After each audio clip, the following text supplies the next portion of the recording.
Okay, if board members will take their seats, we'll go ahead and start.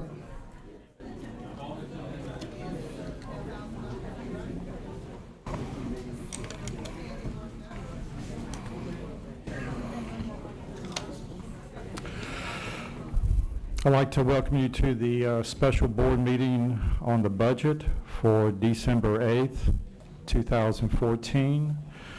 Have a couple of items on the agenda. And what we'll do first is Mr. Lejeune will want to give a little opening, and I believe we'll move to Mr. Guidry. I would like to try to get through the superintendent's presentation before we ask questions, okay? Thank you very much. Mr. Lejeune. Dr. Beasley, members of the board, audience, first of all, I want to thank the board again for allowing us to come with some alternatives as a revision number 2. I must admit that I did get several pieces of advice that we should just continue on with the board budget. You've been through a lot of board meetings, and that it was time for us to move on with the particular budget that was adopted. And as I thought, it was a tough decision, but I just felt that for the schools and for the students, for you as board members, administration, and so forth, I just felt it necessary to ask for us to look one more time at some of the revisions, and that's what we're attempting to do today. I have a few opening slides, and then Mr. Guidry will have that particular information. And I know at the board workshop we went through some of this, but we kind of ran out of time. And I hope that maybe we could present everything for your consideration. And so we'll start off with a few slides if you'll indulge me. First of all, we know that we have a board-approved budget. We're very clear that we have that particular budget, and right now, today, staff is implementing according to timelines in the efforts of particular cuts in departments or departments closing, and particular items in areas such as conferences and workshops. We are currently implementing. Tonight, we do have a second agenda item to declare a reduction in force with timelines attached, that we will be prepared as a second agenda item that'll be ready. And we're not waiting until tonight. Our Human Resources Department has started the planning process to implement RIF consistent with LPSS policy GBNA. So we have not waited until tonight. We have begun the process. However, some revisions will be necessary to expenditures from July through December that have not yet been recognized, and Mr. Guidry will clarify that. But why? Why do I bring some alternatives? As I said, it would have been very, very easy for me to walk in today and move directly to item agenda number 2. Would have been maybe easy for everyone. But I don't think this is an easy answer. So why are we looking for alternatives? Well, first of all, if this would be May, June, July in terms of staff, I really believe that at that particular point in time, principals would have had the opportunity to make those adjustments. People that are in the schools would have had time to make adjustments for other jobs and other positions. It is very difficult when you look at making any kind of instructional staff changes in the middle of the school year. The stability of our classes, especially, we're getting very close to that time of testing. And testing will not only impact student scores, but also impacts our school accountability scores and our district accountability scores. So we're getting very close to that time when we return from midterm and really stepping up a few notches to get to that particular testing. Master schedule changes. If you talk to principals, especially middle and high school, if you talk about master schedule changes, that's very complex. It's not an easy thing. Principals work on these throughout the summer, and we could have an impact on even things such as student credits, that maybe classes that would no longer be available because of consolidation of classes. we continuously, and I've heard this board talk about it, and I applaud you for it, that we need to maintain a safe and orderly environment, and we have to have options for schools and behavior modification process, a place for timeout, a place for individuals to talk and discuss discipline issues, and we need to provide that opportunity in terms of all schools. The impact on student performance with a change of a teacher at midterm, especially if a teacher must change grade level or a course. Today, a student may have a particular teacher for an algebra class, and when they return on January 6th, they may have a different teacher in Algebra 1. And we know that through data that has been shown in many areas that it is not beneficial to a student to have a different teacher, especially at this time of the year. The student learning targets could be impacted as we have passed the timeline for state accountability, and we know that SLTs can have an impact as we look at teacher performance pay and we look at school scores. And maybe the main thing is that in the 4 weeks that I've been here, one of the things that I've mentioned always is that it's going to allow staff to focus on the new budget process beginning in January. This will provide time for staff to evaluate and analyze central office departments, instructional programs, and specialized school programs. We know that there is a major budget deficit lurking, coming at us. And we know that working with the new board, we're going to have to make some difficult decisions. But it'll give time for a director to sit in with their staff and come with recommendations to how we can make these departments more efficient, effective. If they know that they have a certain amount of money that we allocate that they have to go into and work with, they can make those decisions based on good, sound data and good, sound research. So we're asking for that opportunity. In 4 weeks to make decisions about other programs would be like throwing darts without the opportunity to really look at the data, talk to the principals, which I'm beginning tomorrow, one-on-one with high school principals and middle school principals, to talk about their priorities in the school and how they see departments and the priorities and services that they see impacting their school. Who better to know than our principals? And that begins, and this gives us the opportunity to do so. So that's why the alternatives that we're asking for this opportunity. I think it's been very clear that the board has asked us not to go into the Economic Stabilization Fund or the Reserve Fund, not to look at our 2002 sales tax, not to look at bonding money for new schools, and we've listened and we've tried to find other areas that is not the best to take from any place. We don't want to do that. But where could we find some monies that could become available? First of all is in our contingency funds from capital projects, and Mr. Guidry can do a much better job on this page than I can. But we want to maintain $6 million in those contingency funds, so we have $4 million available that we could utilize in excess of that $6 million. We never want to look at moving forward and saying we're going to project this much sales tax. But actually, right now, in actual sales tax collections, in excess of budget for July 1st through 10/31, there's $836,680 of actual money. And today, we get this updated figure that I put in parentheses as of 11/30, we now have $1,128,470 that is in recognition of actual sales tax that I would hope we could look at.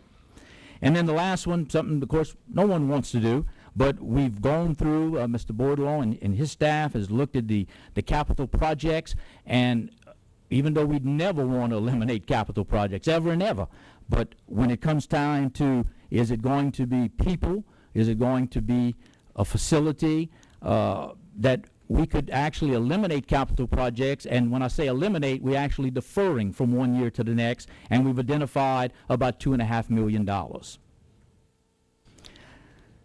So we can see the total available, not counting the actual that was updated through 11/30. Cost center reductions, I know that we have asked our central office to dwell into their budgets, and they have, and I know that it's difficult for them because they have all of the things in their budgets are not for them in their office. They're for services that go to the schools. When they ask for computer technology, it's not for computer technology in their office. It's computer technology for students in the school. This year alone, we've made about a little over $3 million in cuts from cost centers. And that's very difficult because over the last 3 years, we've been asked to cut, and we've voluntarily cut over $1 million. So in the 4-year period, we've cut over $4 million from cost center budgets. And please remember that these cost center budgets are for schools.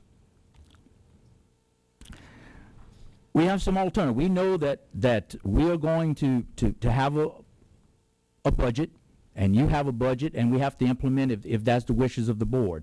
But there are some alternatives that we thought we could talk about, and alternatives that, of course, can be mixed-matched. It doesn't have to be in this particular guidelines, but we've tried to provide 3 alternatives. One was kind of to have some restoration that we could all live with. One is to have all of the restoration of staff, and one is to just complete whatever the critical areas in our cost centers for our students, and then we move on with the process of adopting the budget. Just a few things in summary, and Mr. Guidry will go through it more, but in summary, number one, we'd like to restore our in-school suspension facilitators. This has an impact in our schools. NPMOS Prep is at a point that they are at capacity or very near capacity, and doing the best they can with the services they have. We have some special ed teacher appeals that we would like to place back into those appeals. We know there are several assistant principals that have been slots in the reduction, but we are asking to restore 2.5 assistant principals so that no school would be reduced more than 1 full-time assistant. Because according to the formula, if we don't follow the appeal, there's a couple of schools that could be cut 1.5 assistant principals as of now. So we're asking that they're able to maintain at least not a cut past 1 full-time assistant, and we have a couple of schools that have 1 full-time that would actually be cut to half in the F school areas, and we're asking for the rest of this school year that this wouldn't be touched. We have some teacher appeal slots, 18.5 of regular education teacher appeals, which is across the district, but especially important to those 3F schools. And we have some critical areas in the central office cost centers, such as completing the textbook printing for math for the 2nd semester. That is critical, and we're asking for the restoration of those areas. And alternative number 2, just a quick summary, we're asking that we really look at restoring all of the identified staffing cuts in the approved board budget for the remainder of this current school year. We're not asking to go beyond that. We understand that when you talk about capital, we understand that's not a reoccurring cost. It's a one-time cost. And I've heard board members explain that, and I think the explanation was valid. So if we can finish that school year, that's that one time, because there's no guarantee once we look at staffing again, once we look at assistant principal staffing and appeals. So it's actually one time till the end of the year for those particular restoration, and then it's over with, and we need to look at it again. And we still need to restore those critical areas in the central office cost centers. And alternative 3, which is definitely not my favorite, that I wouldn't hip hip hooray to vote for, but I understand that if the board so chooses, that we continue with the full implementation of the cuts in the approved board budget, but we're asking for the restoration of those critical areas. And again, I use the concept of like math printing that we need for the 2nd semester for us to be able to implement those. So that's just kind of an overall summary. I do want to thank you for allowing us, and if this particular revision number 2 has given any any inconvenience to anyone on this board or to anyone in staff, I apologize, but I just felt, if you remember when I first got up here, that I had a belief that people were important and that people makes this great system that we are, just like you as board members. And I just felt that it was almost a mandate upon my belief that I at least provide this to you. And I know Mr. Guidry is going to give some specifics. So I thank you for allowing me this short time. Thank you.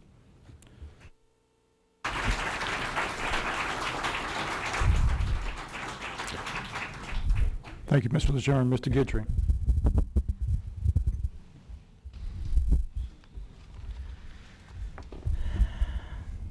I thought we would begin just reviewing the format of the schedules, as is our customary practice whenever the format changes slightly.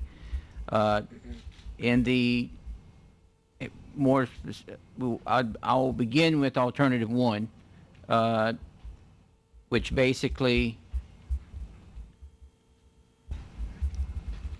asks to restore a portion of some of the staffing cuts, and to restore some critical areas in the cost centers. But with regards to the staffing cuts, the restorations would be 2.5 assistant principals out of the 13.5. Those 2.5 principals, as Mr. Lejeune mentioned earlier, was to prevent any school from being cut more than 1 principal, and beyond that, once the cuts were made, to be cut below having a full-time assistant principal. And that resulted in, I believe, 5 schools receiving 0.5 assistant principal slots. The 3 counselors had to do with the new staffing formula. It wasn't a matter of adding 3 counselors as much as it was a matter of keeping 3 of the counselors that were originally identified as being over the allocation, but with the new allocation, we would have, in fact, those 3 counseling slots.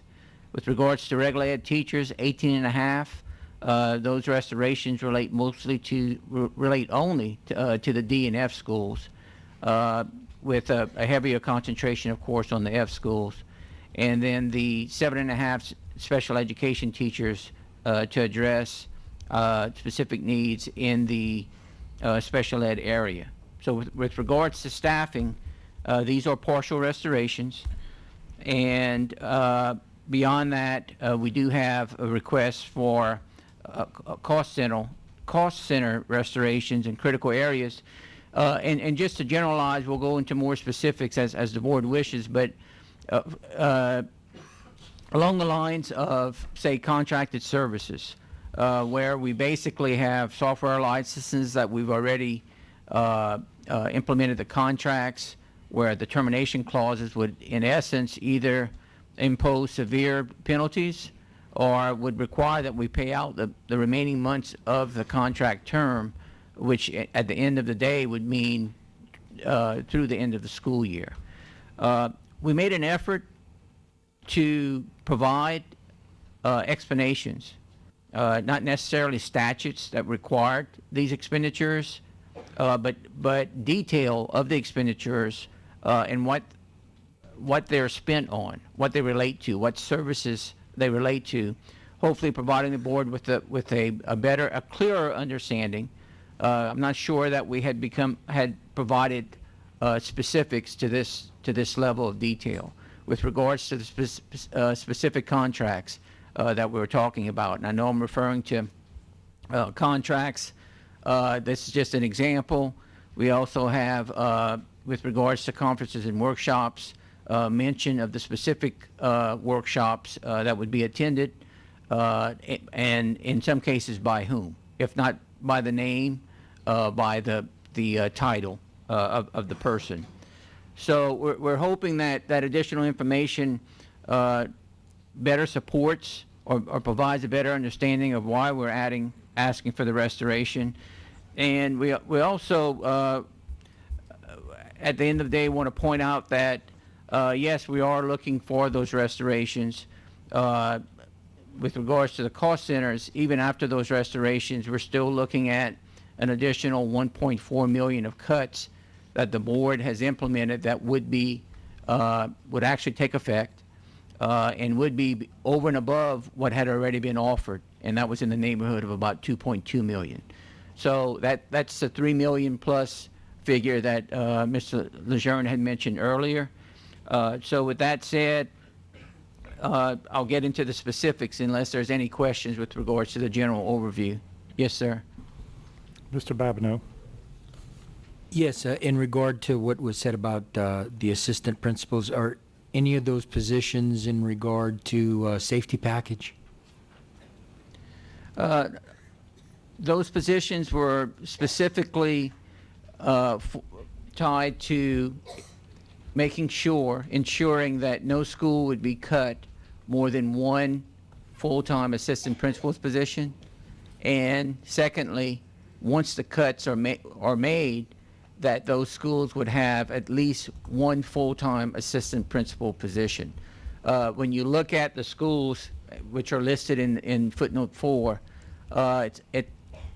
it's more of it lends itself more to the D&F schools because that's where the appeals were last year, more so than a safety issue.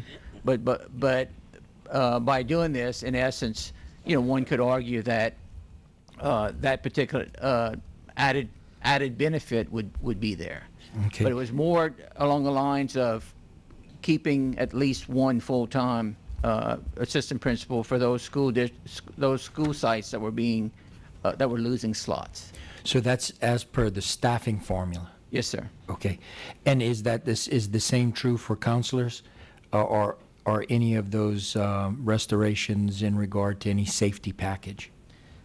With regards to counselors, the restoration of 3 slots that we're looking for closely aligns or is aligned to the new staffing formula that was recently presented and approved by the board. And in regard to the 18.5 positions that you want restored, is it in regular education? Those 18.5 are regular ed. We have an additional 7.5 in special ed, but the 18.5 D&F schools, additional teaching slots to assist them and provide them with additional resources. And the 13 or so teachers that were short already, is that in the budget already? In other words, if we're able to fill those positions, they have enough money in the budget to take care of those 13? And the 13 you're referring to, Ms. Babineau? We're 13, according to Human Resources, the last meeting, I believe. We were 13 short of filling the classrooms. In other words, we have 13 teachers in certified areas or whatever that we don't have teachers. And that may be, I would view that as vacancies as opposed to budgeted slots that would be cut. So in other words, when we're looking at budgeted slots and we're comparing it to the actual number of slots that a school is entitled to based on the formula, then if there's a vacancy, that is a slot that they're entitled to based on the formula.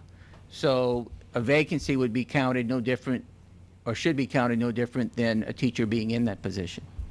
So it would not result in further cuts just because it's vacant. Now, it may lend itself, if there are cuts to be made and you have vacancies, then you would take a look at those to see if any of those would lend themselves, or are they at schools that were targeted for cuts to begin with. If they are, then they'd be matched. But to say that a vacancy is going to be eliminated just because it's not filled, that would not be the case. No, but I mean, do we have, and if there's a vacancy and we find someone to fill it, is there money now to pay for that vacancy? Yes. What we're asking to be restored are the slots that were over and above the allocations based on the calculations. So to answer your question, yes, they would be. Okay, all right. Thank you. Mr. Aubrey. What is the shortfall if we implement if the budget is implemented fully on January 1st? And by implemented fully, you're referring to The board approved budget? the adopted budget? Yes, the adopted budget. Because I think a couple of weeks ago, I asked, and I think maybe somebody else had asked where we were as far as the overspending and the things that we were committed to spending already. I think you mentioned some of those software things that we started paying on, that we're committed to paying for, including all of those, all the things that we're committed to paying. What is our shortfall January 1st? Alternative 3 is pretty much that scenario. It's as close to that scenario as you're going to get. It's $3.98 million of additional funding that would be used. And one of the main contributors to that is the fact that even with the cuts that are currently in the adopted budget, by that time we would have already expended half of it because we're 6 Right. months into the year. So a good bit of that 3.9 million, or I should say, a material portion would be for that reason, those 6 months. And there's also a material portion that relates to the cost center restorations, where we reference the contracted services and so on and so forth. I think looking at it from a net standpoint, with regards to staffing,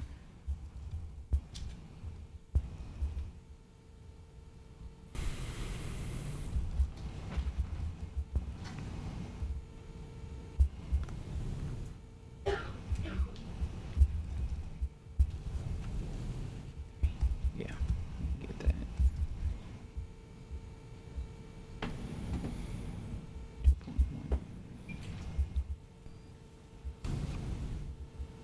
Well, let me put it another way. With regards to what we're looking to restore to the cost centers in the critical areas, you're looking at about 310,000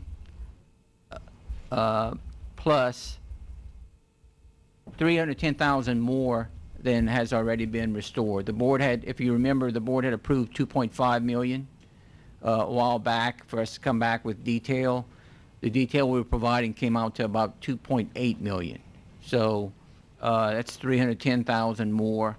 And then we also have an additional 219,000 that relates to what we've spent because we were applying the 50% budget. That $2.5 million, though, was in the budget. I'm talking about the shortfall. What we spent in excess of the budget through this first half of the year. That would be the 3.98 million. Okay, but that's not including the things that you mentioned today, or is it? It's all inclusive.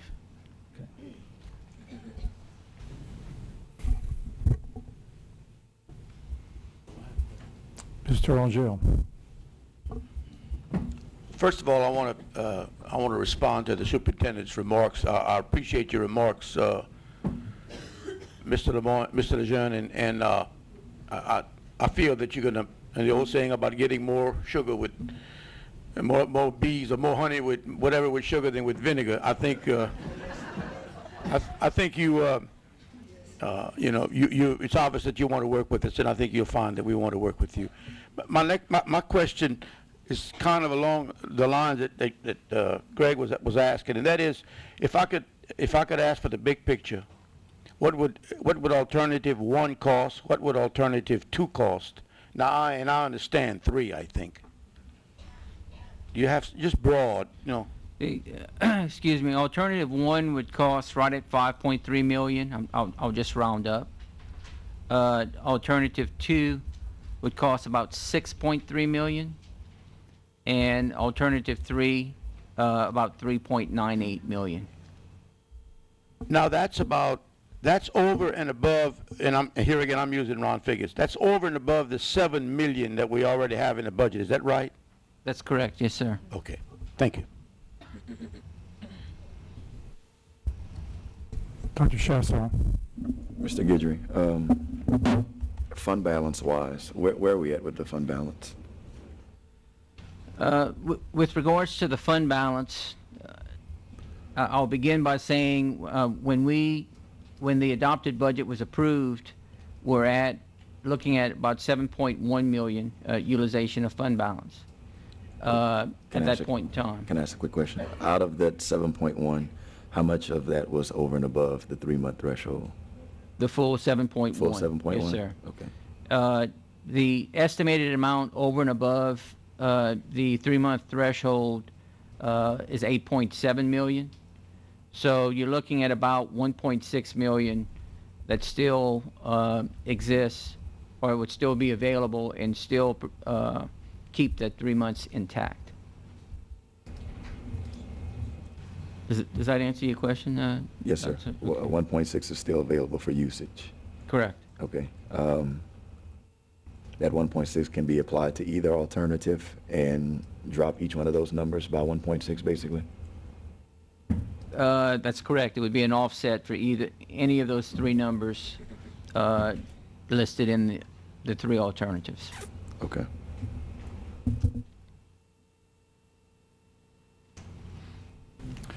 Ms. Trahan? Yes, Mr. Guidry. When you answer that question and you say there is 8.1, 7. 8.7 currently over and above, is that because you are including now the accrual or the amount of money that has been put in during this calendar year?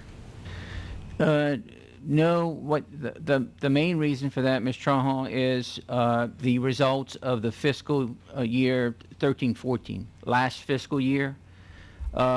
When we closed the year out, at that point in time, we revised the budgets to bring in all of the excess sales tax collections, all of the excess property tax collections.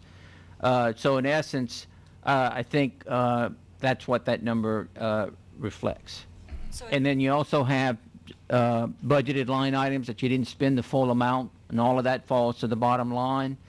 Those three would be the main contributing factors to that amount over and above the three months. Okay, so it wouldn't include any of the additional sales tax collected this year? It wouldn't include any of the additional money put into the fund balance this year? It would not. Since the close of the fiscal year. It was the close of last fiscal year. It does not consider or require that we recognize any of the excess collections in the current year. Okay, but what I'm asking you is, in that number, we have not recognized it. Current year, is that your question? In the information you are giving us right now, Mm-hmm. that 8.7 is only the money that we have in that account as of the end of last fiscal Correct. year. Yes, ma'am. Not any of the new That's correct. coming in. Okay, that's what I wanted to know. Thank you.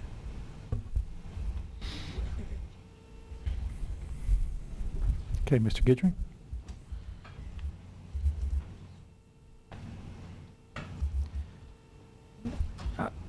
With regards to alternative one, which is where we're looking to restore the 2.5 assistant principal slots, 3 counselors, 8.5 regular ed teachers, and 7.5 special ed teachers. That particular alternative results in a $5.3 million increase in additional funding that would be required. I can go through each of the line items if you would like. With regards to the staffing piece, I pretty much just mentioned what the changes are there with regards to staffing. So my question at this point is, would you like for me to go through each line item individually, or having summarized the staffing piece, move into the cost center area? I would just appreciate your comments on that. Unless board members have an issue, I think it's pretty self-explanatory on our summary sheets of the different alternatives. Okay. And if board board members, if board members have a question, we can always come back maybe and revisit. Okay. But we can go ahead and move into the cost center if that's what you desire. The, excuse me, we'll bring that up in a minute on, Okay. on the overhead, on the screen, on the projector. I will say that is something consistent amongst the three alternatives, because the main reason being we include contracted services, some of which, or most of which, we've already contracted, and because of different services that we're required to have, but some of which we felt that by providing additional detail to the board that had been asked some time ago, that it might that the board might be willing to consider restoring that as well. So with that said, we'll try to get it to a size that we can see. I'd like to go over just the format initially. And one of the things that I wanted to make mention here is we changed the format slightly, not very significantly. We added 2 columns right in the middle of the schedule. One column says, it's entitled Board Restore Number 2 on 9/15 due to revised statute 39-1312, 50% of the budget. What that's referring to is on the day that the board adopted the budget, we included what we knew we had already expended over and above the what was going to be adopted because of the 50% budget. So we didn't want to adopt a budget that was going to be understated before we even fully implemented it. We're now backing that out because we found that some of the line items that had in fact been identified for cuts were restored as a matter of that process or that step being taken. The 50% budget that we were following up through 9/15, which is a statute, RS 39-1312 is a statute that indicates if you do not have an adopted budget, you follow the 50% of last year's budget. So we're backing that out because that's already been restored.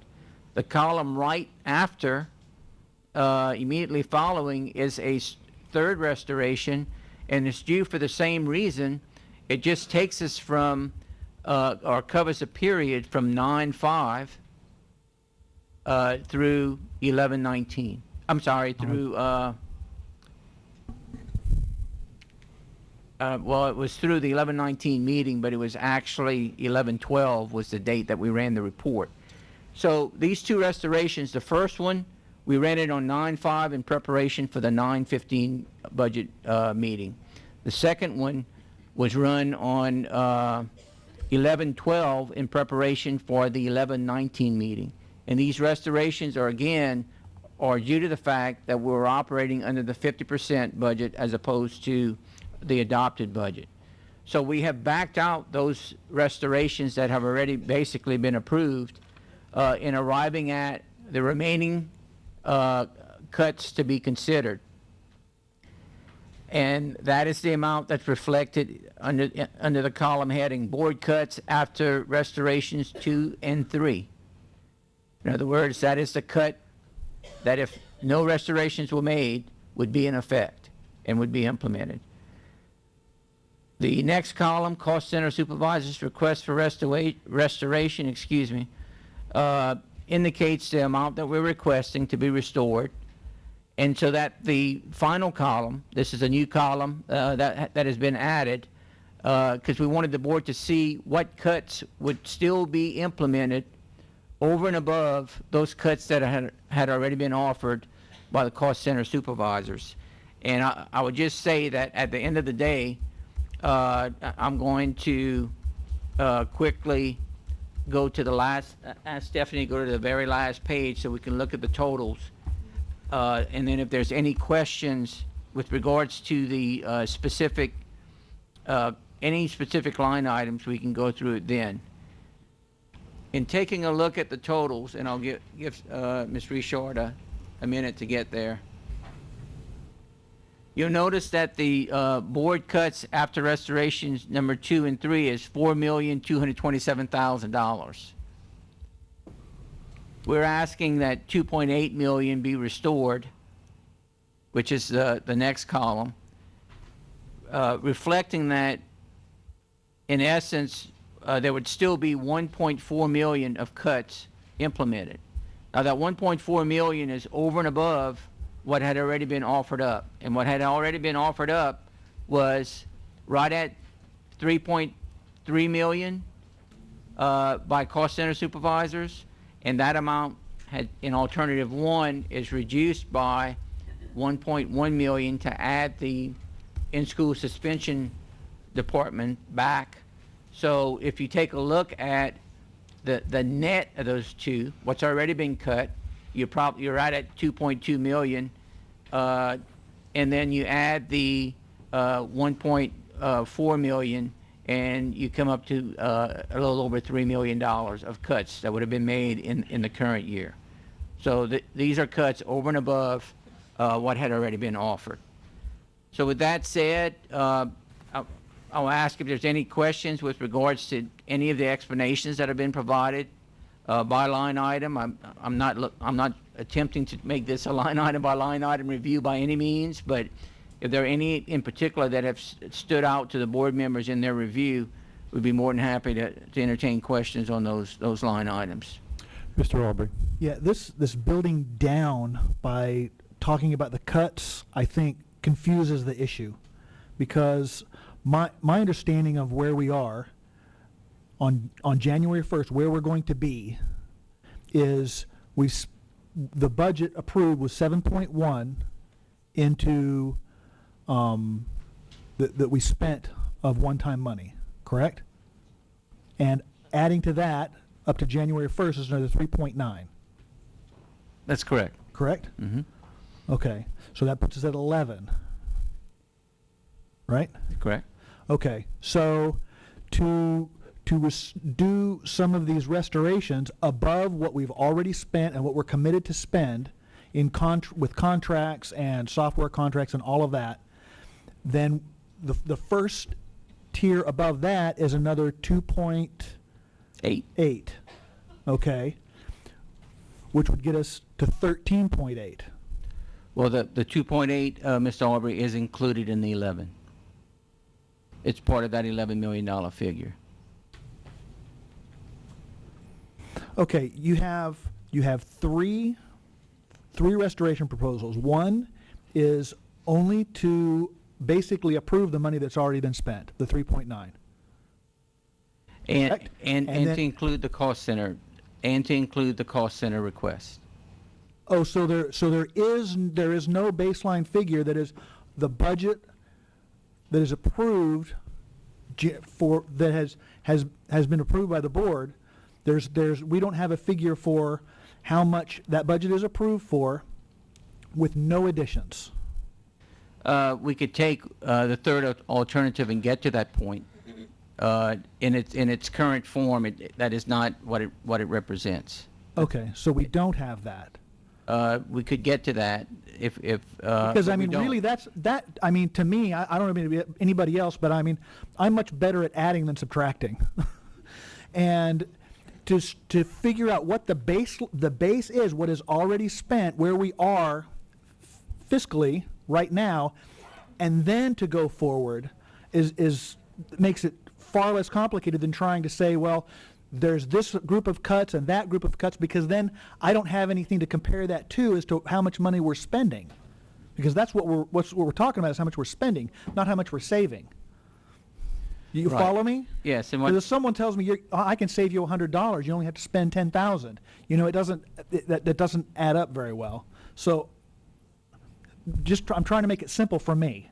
Okay, so I just need to know where we're starting from, which is the approved budget and the money that has already been spent or committed to be spent with the contracts, not cost center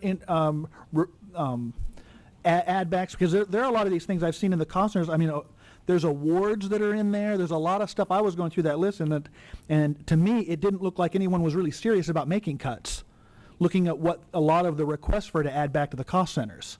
So I want to know where we are for January 1st with what has been spent over the budget that was approved, so we know exactly where we are.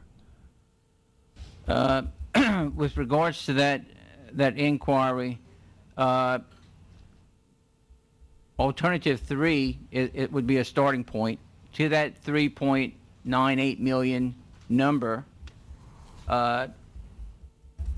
You would deduct, and this would basically be eliminating any restorations. So none of the contracts would be covered, so on and so forth. Only the things that because you were talking about, we have contracts with software that we've already purchased, and that a cancellation would be the same cost as continuing the rest of the year.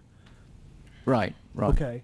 Those kind of things that are basically we would be paying the money regardless. Okay, those are the kind of things that I wanted to have in that figure, not, adding things that we're not committed to spending.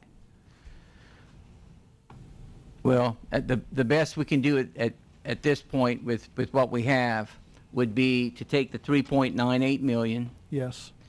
and to deduct from that number the request of 2.8 million for cost center restorations, and then we'd have to come back and give you the number for the contracts that we've already committed to, because I had not accumulated it in that fashion. Okay. We could do it that way.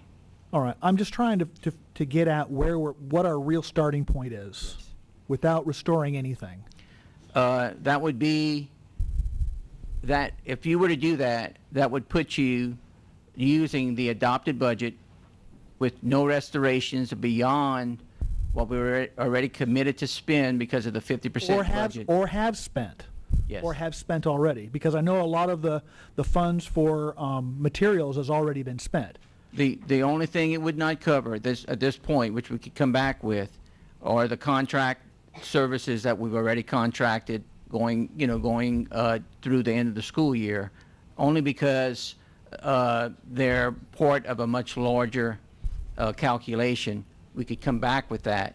But to get you adopted budget, no more restorations of any sort, not even for contracts that you would take the 3.9 million and back out the 2.8 million. Okay. And to that, you could add the contracts if you desire to that have already been that would have penalty clauses that are pretty stiff in them. Right. I don't know what that figure is. Okay. Thank you. Mr. Mahal? Thank you. Mr. Guidry, I'm looking, you keep saying 2.8 for cost center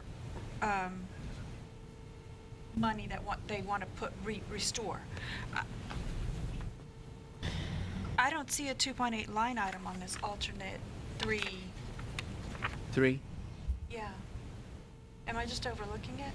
We'll Looking at it too quickly?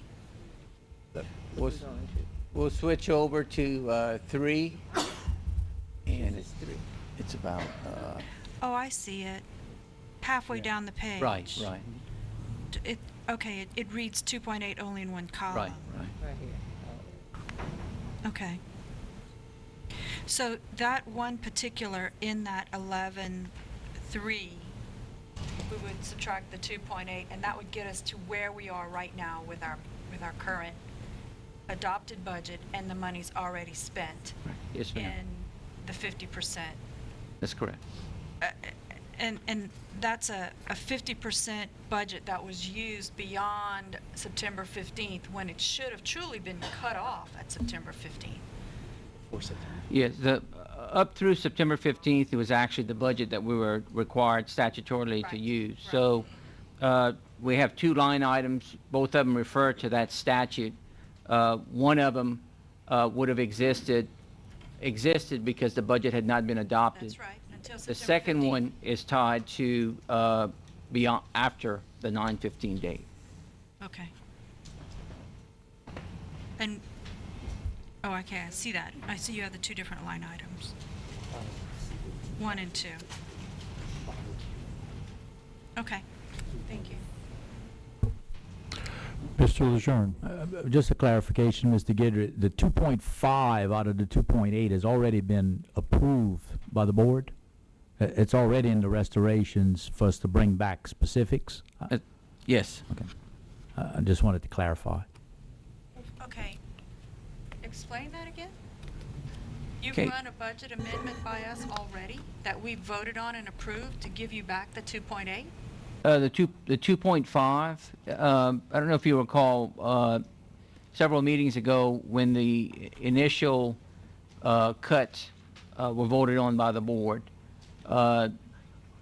there was a brief recess or discussion after we had indicated that there were a lot of items in there that we really needed to restore, or that we really needed to operate. And at that meeting, the board approved restoration of 2.5 million. It was just nothing more specific than that, with the requirement that staff would come back and provide detail for that 2.5 million. Yes. If I remember right, Mr. Guidry, at that point, we were 3.5 million into the reserve fund. And we said to you, we will give you 2.5 more for supplies and other things. And that amount was in the 7.3.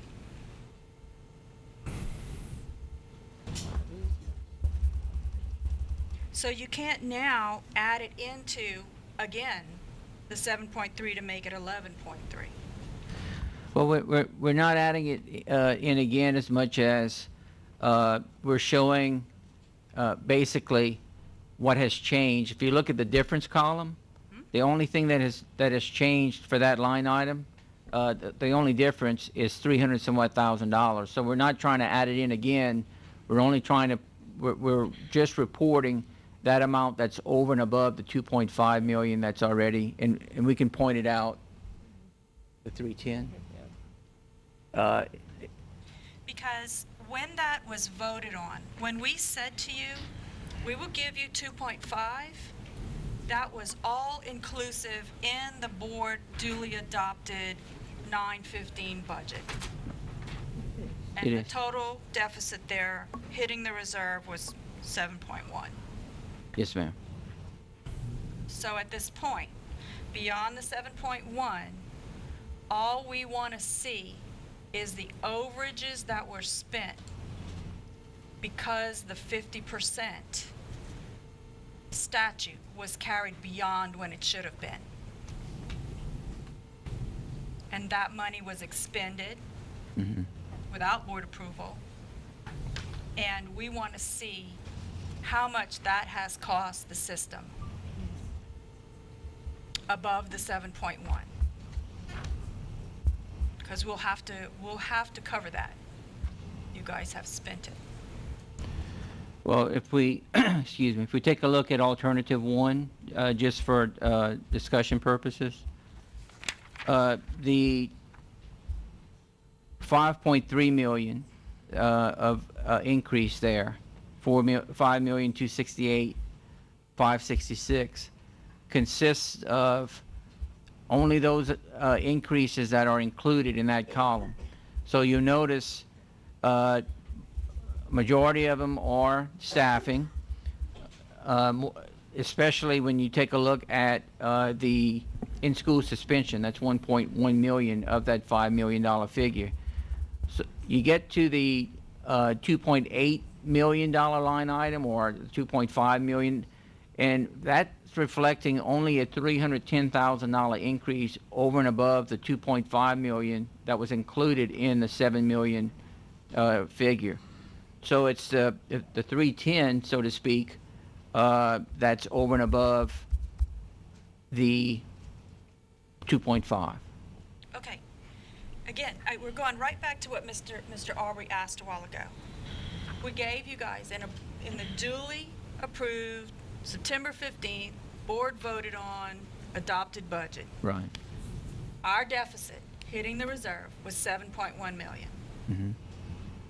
We want to know, as a board, how much money has staff expended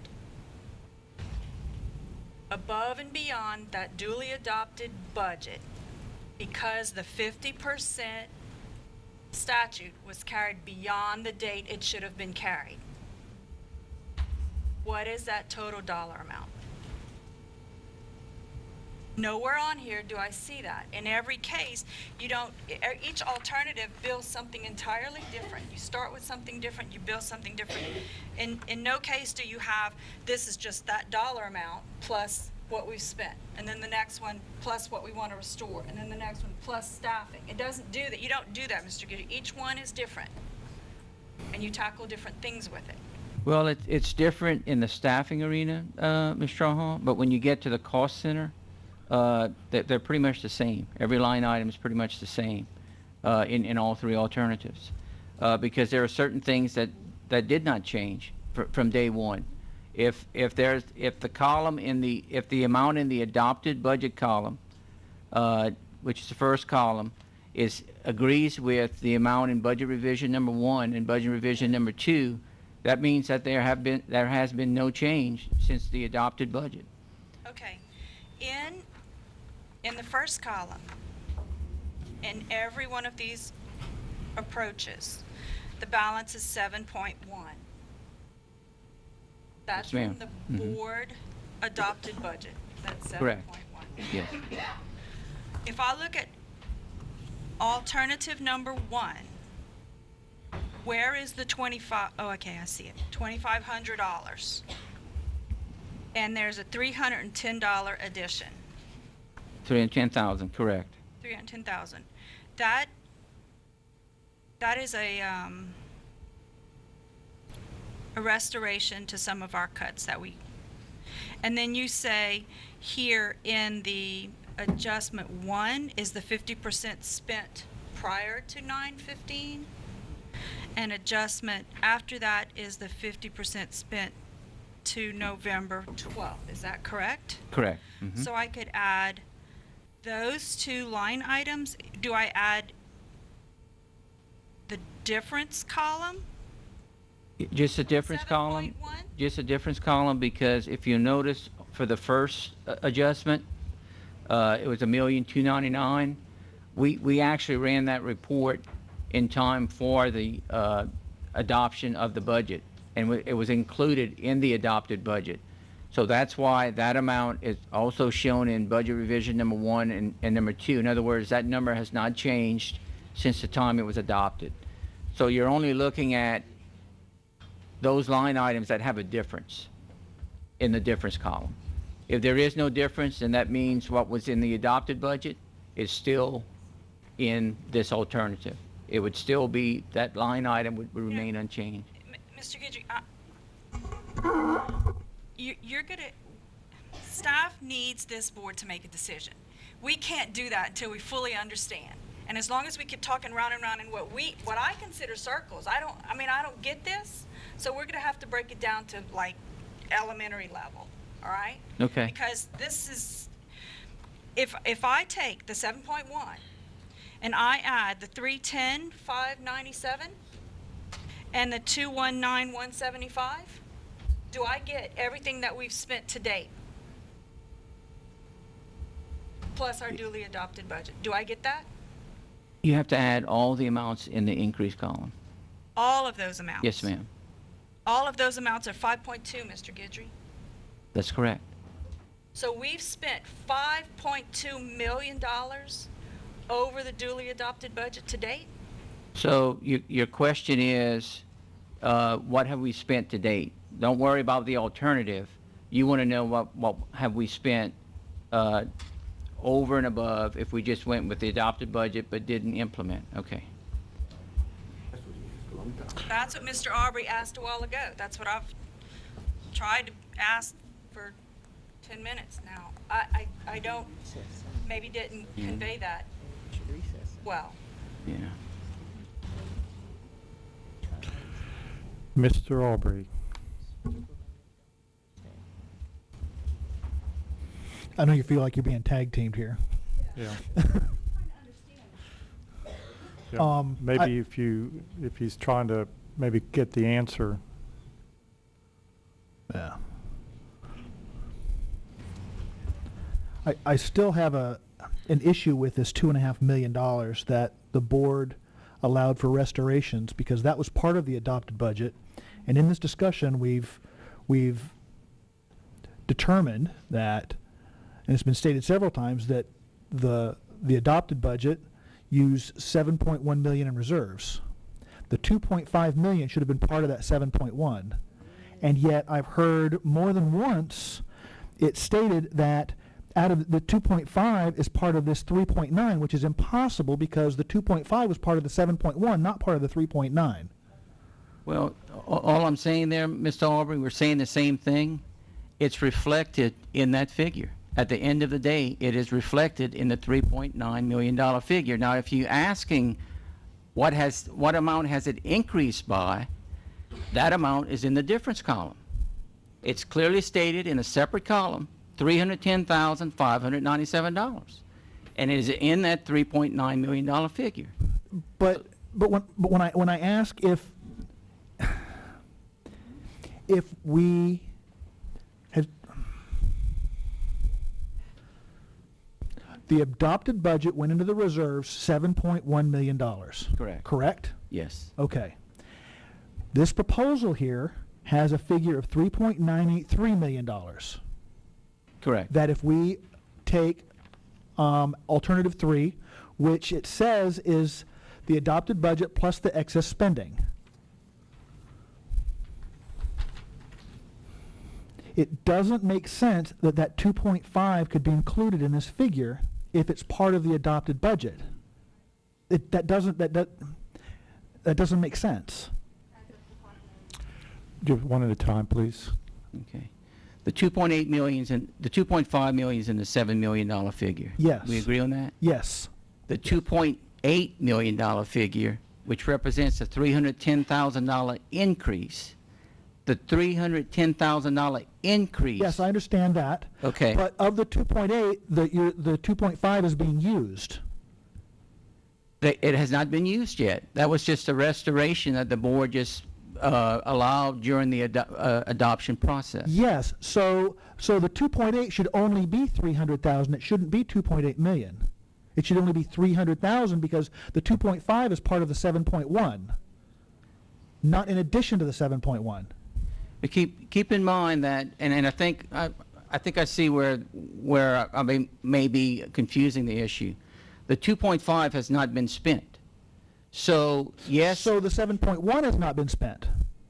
So the 7.1 is only once the 4.5. Once the 2.5 is expended. 4.6. Huh? Once the 2.5 is expended, it will be 7.1. Correct. Yes, sir. And that's so the 7.1 is 4.6 until that 2.5 is up until that point that 2.5 is expended. All right, I'm through again for now. Mr. Aho. So it's a restoration. It's not listed or meant to mean that we've spent it. That's an amount that the board actually approved to restore, to be spent. Okay. I want to propose this to clarify. The 2.5 that we gave you guys to restore has not been spent, so let's take it out. For workshop, for special meeting purposes right now, let's take it out. So we have 7.1 minus 2.5, so now we're down to 4.6. Okay? So 4.6 is the starting point. Right. So if you look at 4.6, and you're telling me that this difference column is everything that that staff has already spent over and above to December 31st, is that what you're saying? No, the difference column. So some of this is restoration for the rest of the school year. The difference column is the amount that would be expended if this alternative is approved. Doesn't mean it has been expended yet. For example, in the staffing piece, we're saying that if that staffing that's being requested to be restored in alternative 1 is restored, then this is the additional funding that would be needed to cover that through the remainder of the year. All right. Currently, we're at 4.6 deficit. If we take the That we're 2.5 taking out? out of the reserve. Okay. 4.6. Can you give us a number that we have spent to date using the 50% that hits that $4.6 amount. It's already spent. We've spent it. 4.6 is spent. It's tagged for expenditures. We know that. Things included in there is teaming and all kinds of other stuff, okay? You would have to take out the 2.8, just like you took out the 2.5. So I take the 2.8 out of the 3.9? Correct. Okay, so we're down to 1.1. Correct. Okay. So currently, we have a 5.7, correct? Hit to the Yes. reserve. In this particular alternative, yes, ma'am. That is guaranteed. It's expended. We know it's expended. Again, it's 5 point, it's Seven. as if this alternative is approved. This is the amount that would be expended by the end of the year. Explain that comment. Let me get to that alternative real quick. Alternative 1.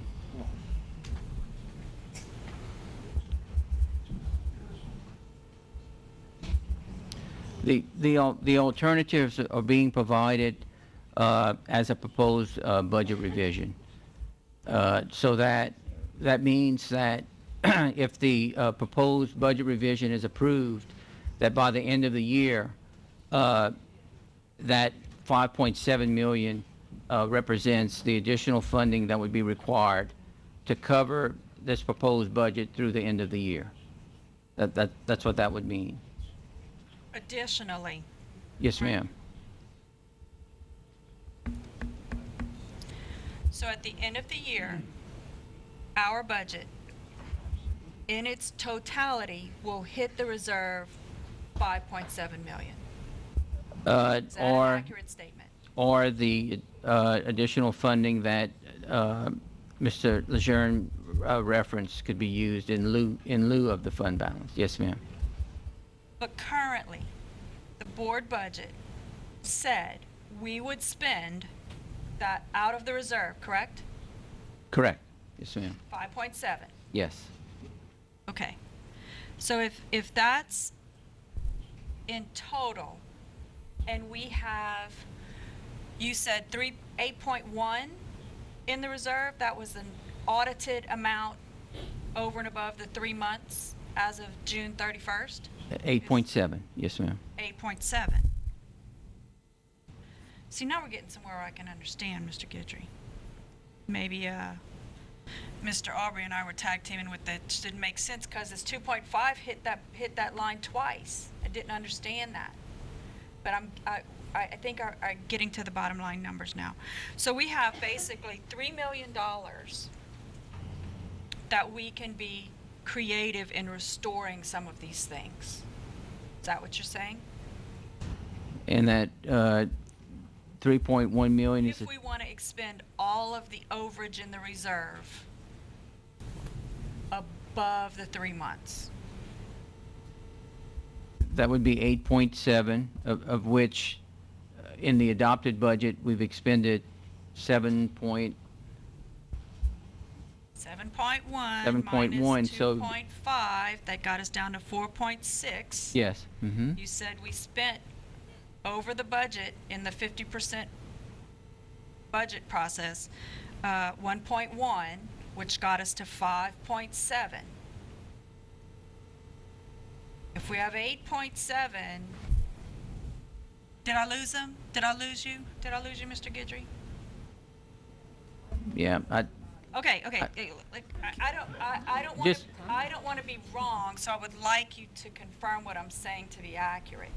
So I'd like for you to try to. Would it be better if we, and this is just a thought, recess for 10 minutes, sit down with the numbers, and work through them, and then come back and present what we went over? Because it's tough when, we're looking at an overhead, I'm looking at my monitor. I think it might work a little better if the board would entertain that. If there's no objections, let's recess for 10 minutes, 15 minutes? Let's say 15, just to do- 15 minutes.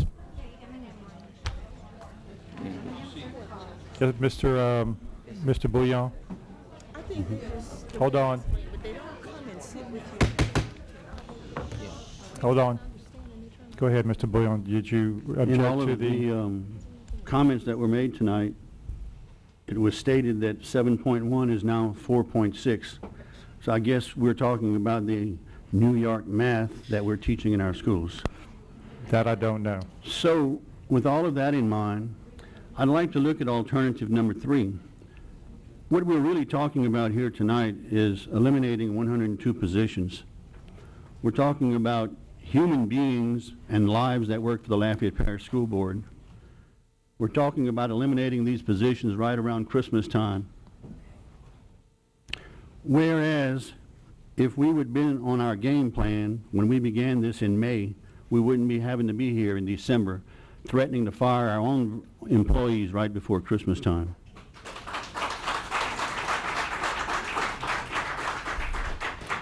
What we're trying to do on alternative number 3 will directly impact the students in the classroom. And I've heard so many times that this board refused to do anything to interfere with learning in the classroom, and that's exactly what we're talking about tonight. We're talking about getting rid of some assistant principals, some counselors, some teachers, some paraprofessionals. That will impact the students. Are we at an A district yet that we can afford to do this? No. No, we're far from an A district. And we still have a long road to go to get there. So I know people are sitting here thinking, you know, 2.8 million here and 4.5 million there, and what are we subtracting? And it's difficult to add. I'd rather subtract or vice versa.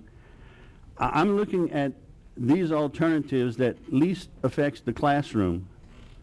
And I'm going to be supporting alternative number 2, where if we have to borrow some money from our rainy day savings account, in which we have an account that contains about close to $75 million, I'm not afraid to borrow any money from that account additionally to what we borrowed before, to make sure that we don't have to fire 102 people, and then therefore we see that our test scores drop again. Look at the front page of the paper this morning. The math test scores in Louisiana are dropping. Why? They were talking about Eureka Math, so I don't know where the real answer is. But if we keep going down this same path, we're going to be down to a D parish before it's all over with. Lafayette Parish is fortunate in that we do have a good sales records of tax collections. We do have a great, vibrant economy in Lafayette Parish. We do have the money in savings. And I say, let's stand up for Lafayette Parish. Let's not cut our children, and let's not directly impact those in the classroom that need it the most. So I will, and I would ask the audience, please help me support alternative number 2, where we're not going to hardly cut anybody at all. Thank you. Okay, Mr. Bouillon, all we're doing right now is we're going to take a brief recess to make sure we get these numbers straight, and then we'll be coming back after that, okay? We'll adjourn for, take a recess for 15 minutes.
Board members. Testing.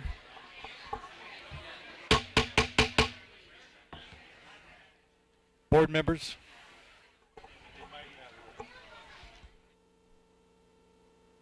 I don't. Testing. I think it's on now. Board members, take your seats.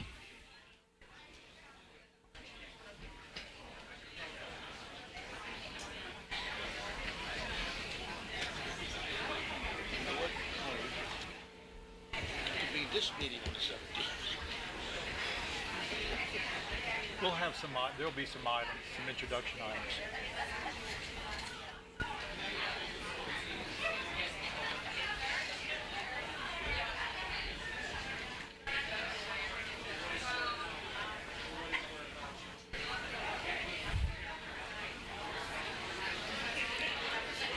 Okay, board members.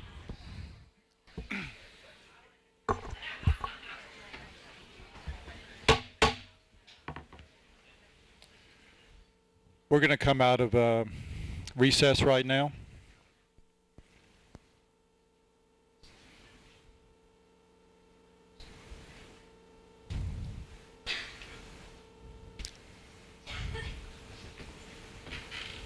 Mr. Guidry?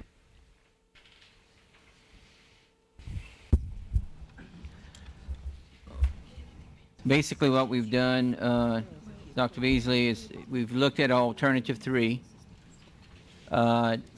And our starting point is the $7.1 million utilization of fund balance that's in the adopted budget. And to that amount, we've added those costs associated with not having made some of the cuts at the beginning of the year. For example, if you take a look at the 13.5 assistant principals, we show in alternative 3, $674,508 as relating to those costs associated with July through December, that time period that has already elapsed. That would be additional costs. We did the same for counselors, teachers, all the way through.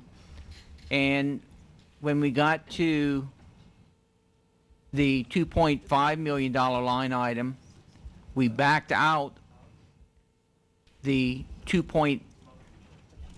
actually, we'd need to back out the $2,500,000.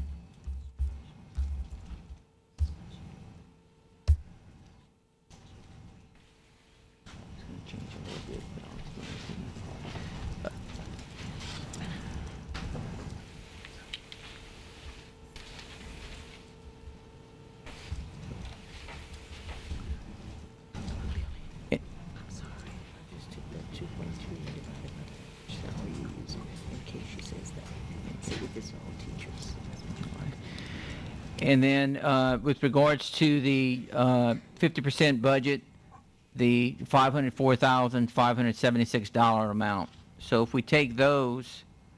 Okay, wait, Mr. Guidry. So Yes. You're starting off with that $7,109,000. 893. And then you're subtracting the $2.5 million? Or Can you follow? We'll go through each line item and indicate which ones to add. I think it would be easier, if that's okay. Go all the way on alternative 3.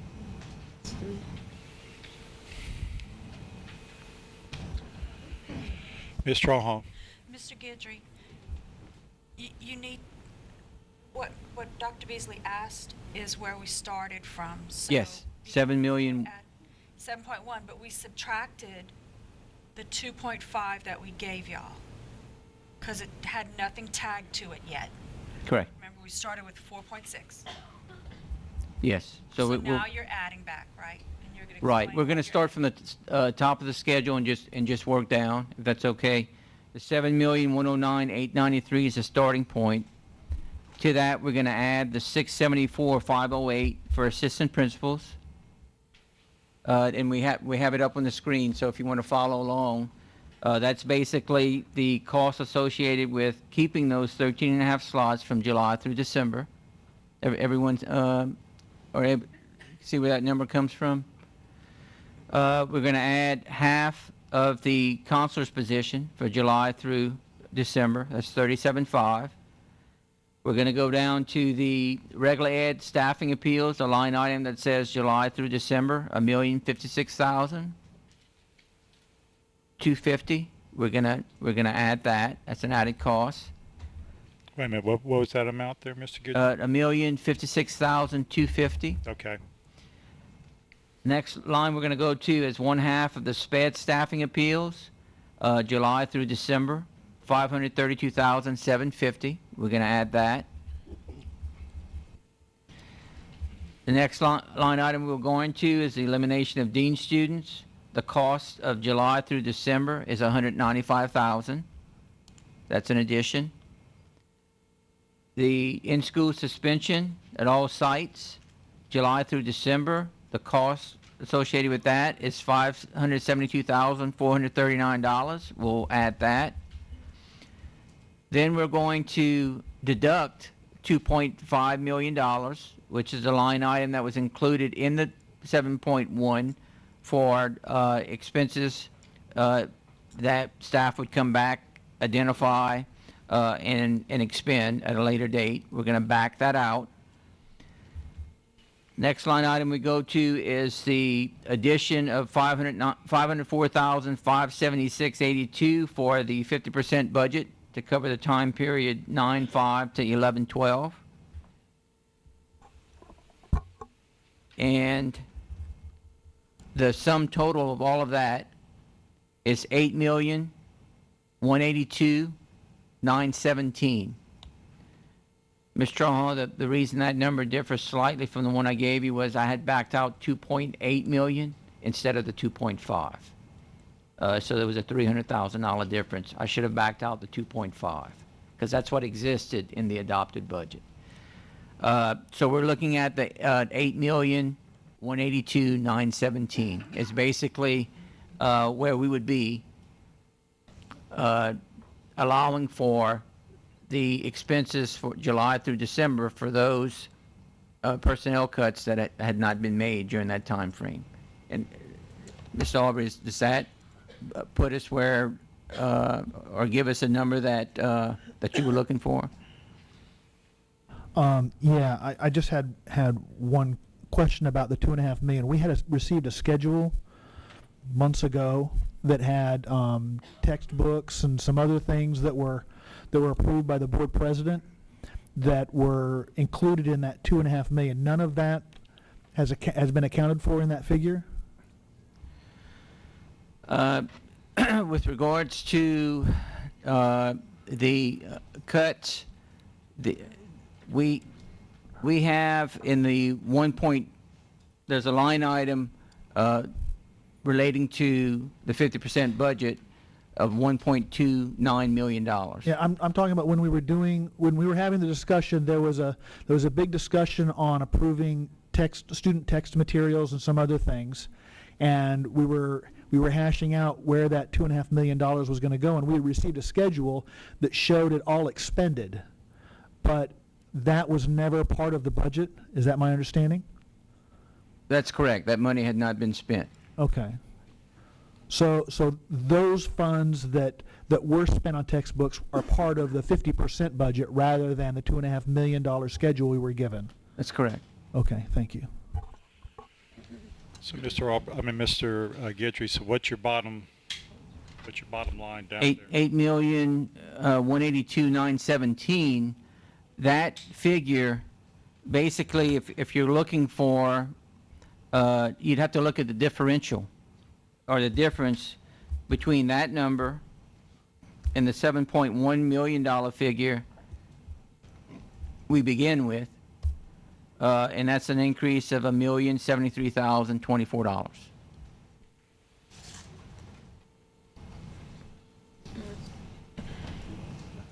Talking about a 1.9, so that we didn't spend that 1.9.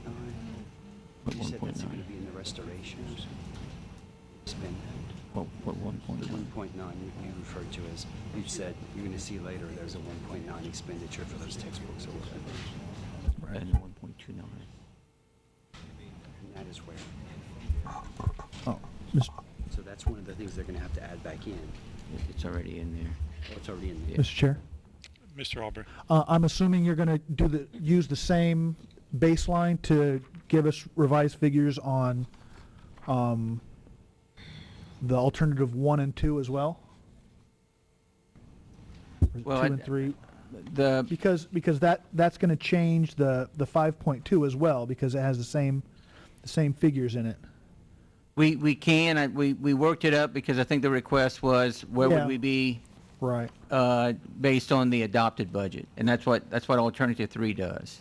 Right. Alternative 2 and 1 restore positions to the adopted Right. budget. So if the figure we're at right now, as far as the deficit is 8.1 and change, then the alternative 1 here, that's 5.2, would be adding another $1.3 million to the budget, roughly. And then the other one be adding about $2 million to the budget. The incremental amounts over the Over 3 what yes. the baseline we're at right now, over the 8.1. Okay, thank you.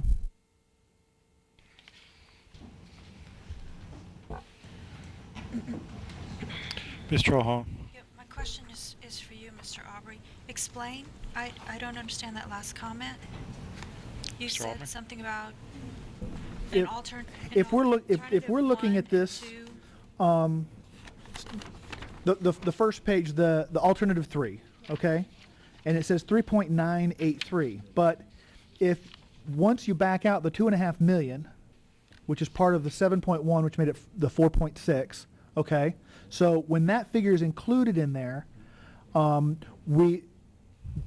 excess spending is only, and Mark did the math here, 1.022 million. Okay, 7? Is that a 7? Yeah. Oh, all right. Penmanship. Good math, poor penmanship. All right, 1,072,000. So if you do that to the next page, that has 5.268.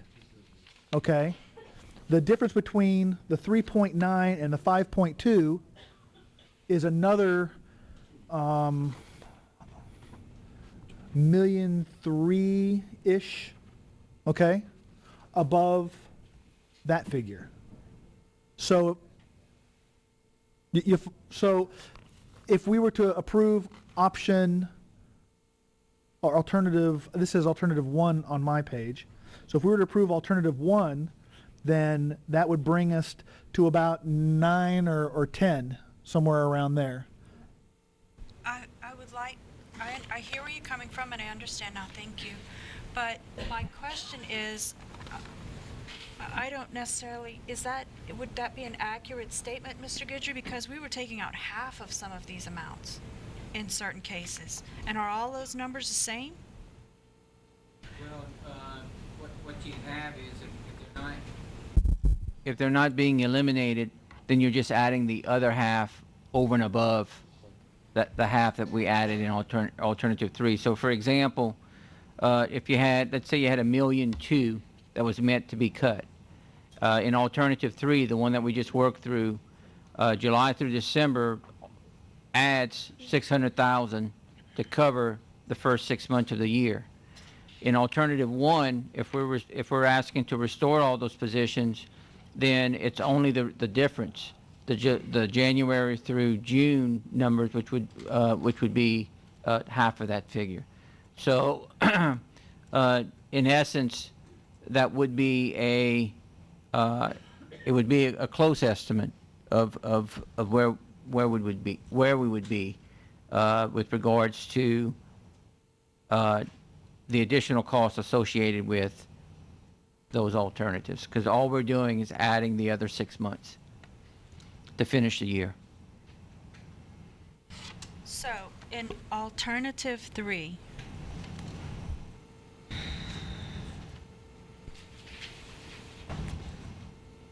you're at 8.1, but that's before you put any of those things in there, Mr. Goodry.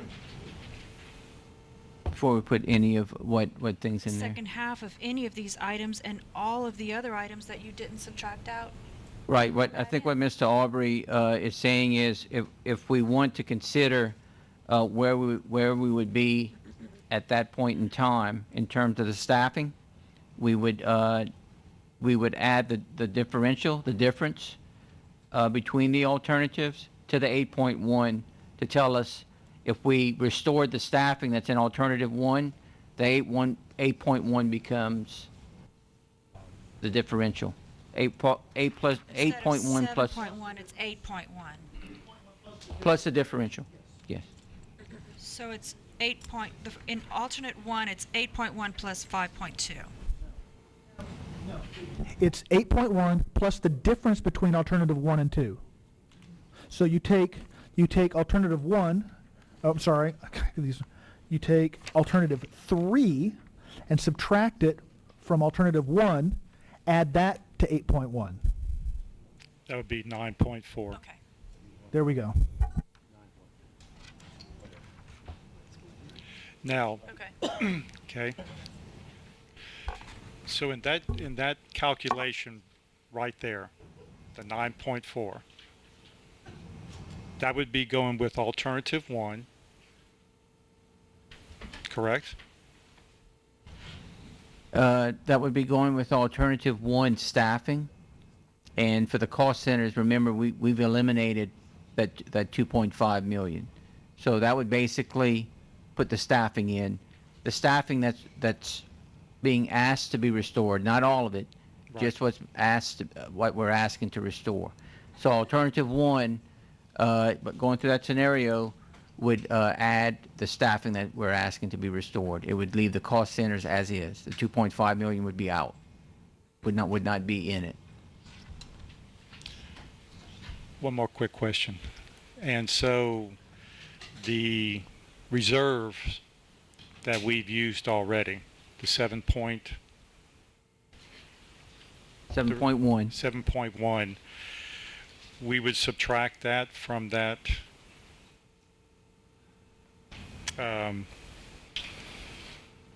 that amount? What you would do is you would take alternative 3. I understand that, and we're looking between number 1 and number 3. Okay. You would take the difference between which is 1.3 million. 1.3 million and add that to the $8 million figure. So that comes out to 9.3.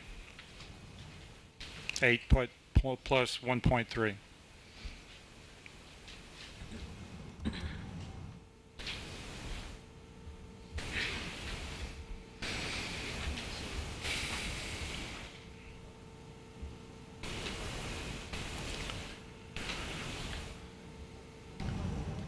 Or 9.4. I'm just going to key it in if you don't mind, so I'll Surely. have that available.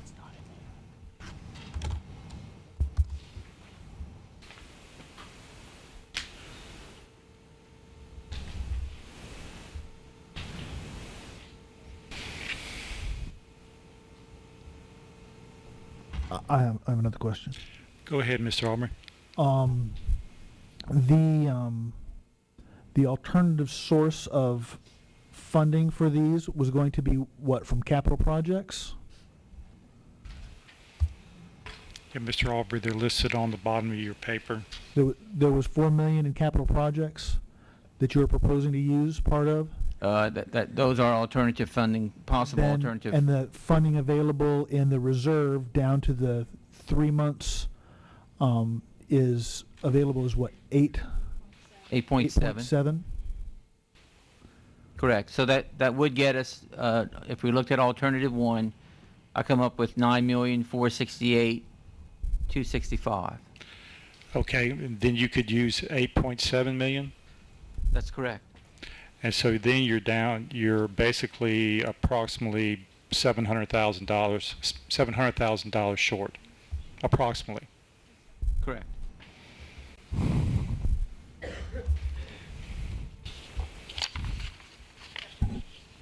Okay, I had Mr. Lejeune, and I'm going I'm to come sorry. back to you. Okay. Just one clarification, Yes. Dr. Beasley. I didn't understand quite the 2.5 million eliminated. That's already in the the board-approved budget, or am I misunderstanding? In those calculations that we were doing, that 2.5 million was backed out. Correct. It was an adjustment to the adopted budget. Just in these calculations that we were talking about right now.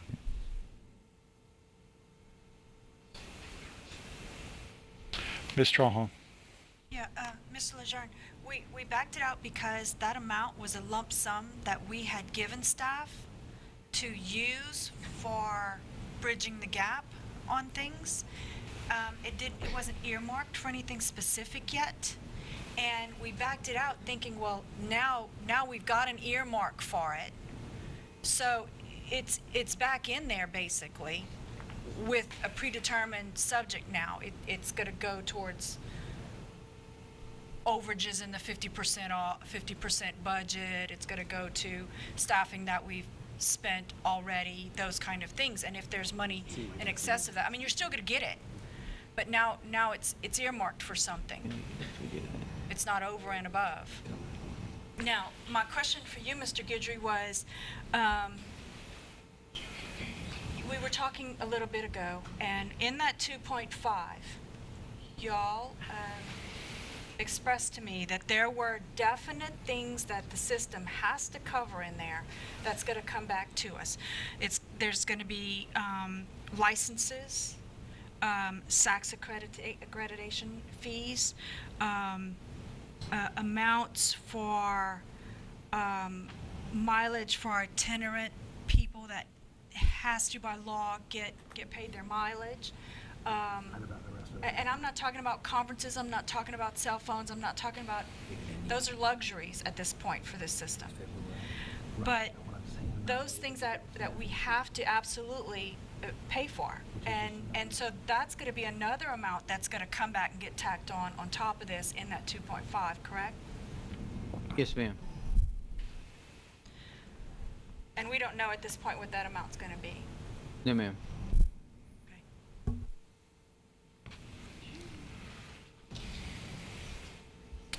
Ms. Mangum. I'm not sure this is the point in time to ask this question, but so much of this for me hinges on the cutting of teachers, and where there was 22.5, and on the first one it's I think cutting 14 teachers. I have some real questions about staffing as it is, because I know we have positions that haven't been filled. I'm frequently told that we have substitutes that aren't certified, aren't highly qualified, that are filling positions. How does that impact? How do we make this decision about staffing? I mean, if we've got those positions, and I understand that we may not have the teacher with the right qualifications, but we have people in place right now that don't have right qualifications. So I'm not following the concern. Of course, I want the teachers in the classroom. I think they're related, but are almost two topics on their own. In other words, we're looking at the number of teaching slots based on the student-teacher ratio set by the board that a school site would be entitled to. Just for example, based on the student population, if a campus is entitled to 50 teachers, and they actually, in actuality, they have 60, then it would for that particular site, staffing would have to be reduced by those 10 slots. So with regards to certifications and things of that nature, that's going to exist whether you're at the 50, looking at the 50 slots or the 60. So I sort of see that as being an important issue, but separate from the strictly budget issue, which is how many slots is that school entitled to based on the calculation, and how many actual teachers do they have. Well, I know there have been some changes in the way we look at what teachers we lose, is the principal going to make that decision? I mean, if we have a principal, I mean, we have a teacher that has 4 students in a classroom and they can easily be moved into another, that's one thing. But if you have 20 kids, this is just rather mind-boggling to me when we're talking about staff. I'm just trying to understand how we make those decisions now. It's no longer seniority. Is that right? And it's based on now the evaluation? Okay.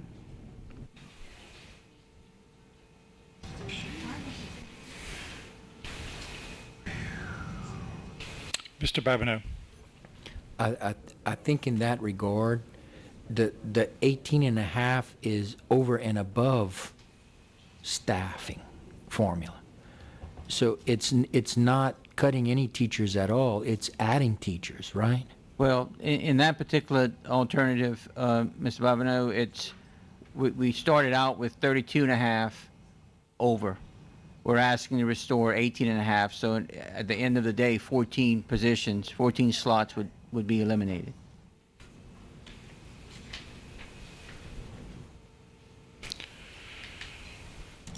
Ms. Bilodeau? It is my understanding, Mr. Babineau, Ms. Mangum, I'm sorry, that with any reduction in force, the board would have to declare that. So if it's 14 teachers or 32.5, the board would have to declare that RIF. Upon doing so, we have that particular policy that's set in place, and we would have to rank and file every teacher in the district, not just at a school. So we would cut out the lower 14 or the lower 32.5 from our district. Ms. Mangum? By lower, you mean evaluation. That is correct, the lower scored. Not and we look necessarily at, experience or... No ma'am, strictly evaluation.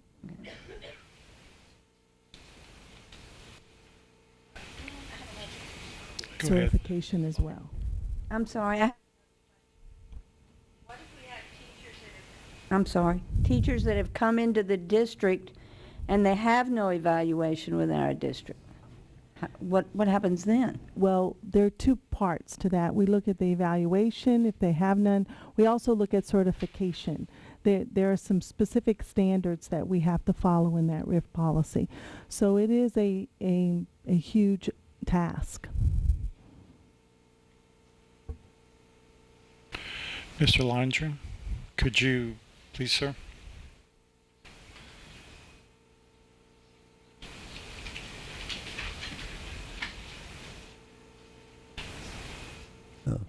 Dr. Beasley, Mr. Lejeune Board. Sandra is essentially very correct. Depending upon the certification, and I think you have an attachment to the policy where you'll look to see in the very first paragraph, the second sentence is, when faced with circumstances which may necessitate a reduction of personnel, all feasible alternatives to layoffs of employees shall be considered prior to the implementation of the provisions. If you go down then to teachers and school-based administrators, again, what Sandra was saying is, if you look at the first sentence, it will be based solely on demand, performance, and effectiveness is determined by the performance evaluation system. So if someone does not have an evaluation, that puts us in an area where we have to start making some judgments about who we're going to reduce.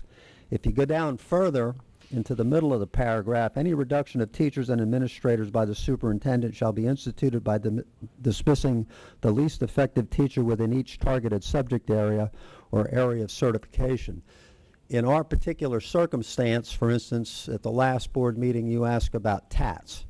Most of the TATs that have been issued are issued in areas where we have a teacher shortage, and a significant percentage of those are in your core subjects, science and math. The dilemma is we have people engaged in those classrooms that we may pull them out of to find someone else that we could transfer in, and by the time you get done with what I call a rubric cube, you might make 3 or 4 moves to get the right people placed. So you could conceivably have a lot of disruption that goes beyond that immediate position because you have to slide people around. We're looking at the same thing for the administrators, the assistant principals. We've worked to identify openings for them based on their qualifications and certifications. But there's no real straight line between point A and point B, given the caveats of the policy, which is based on Act 1.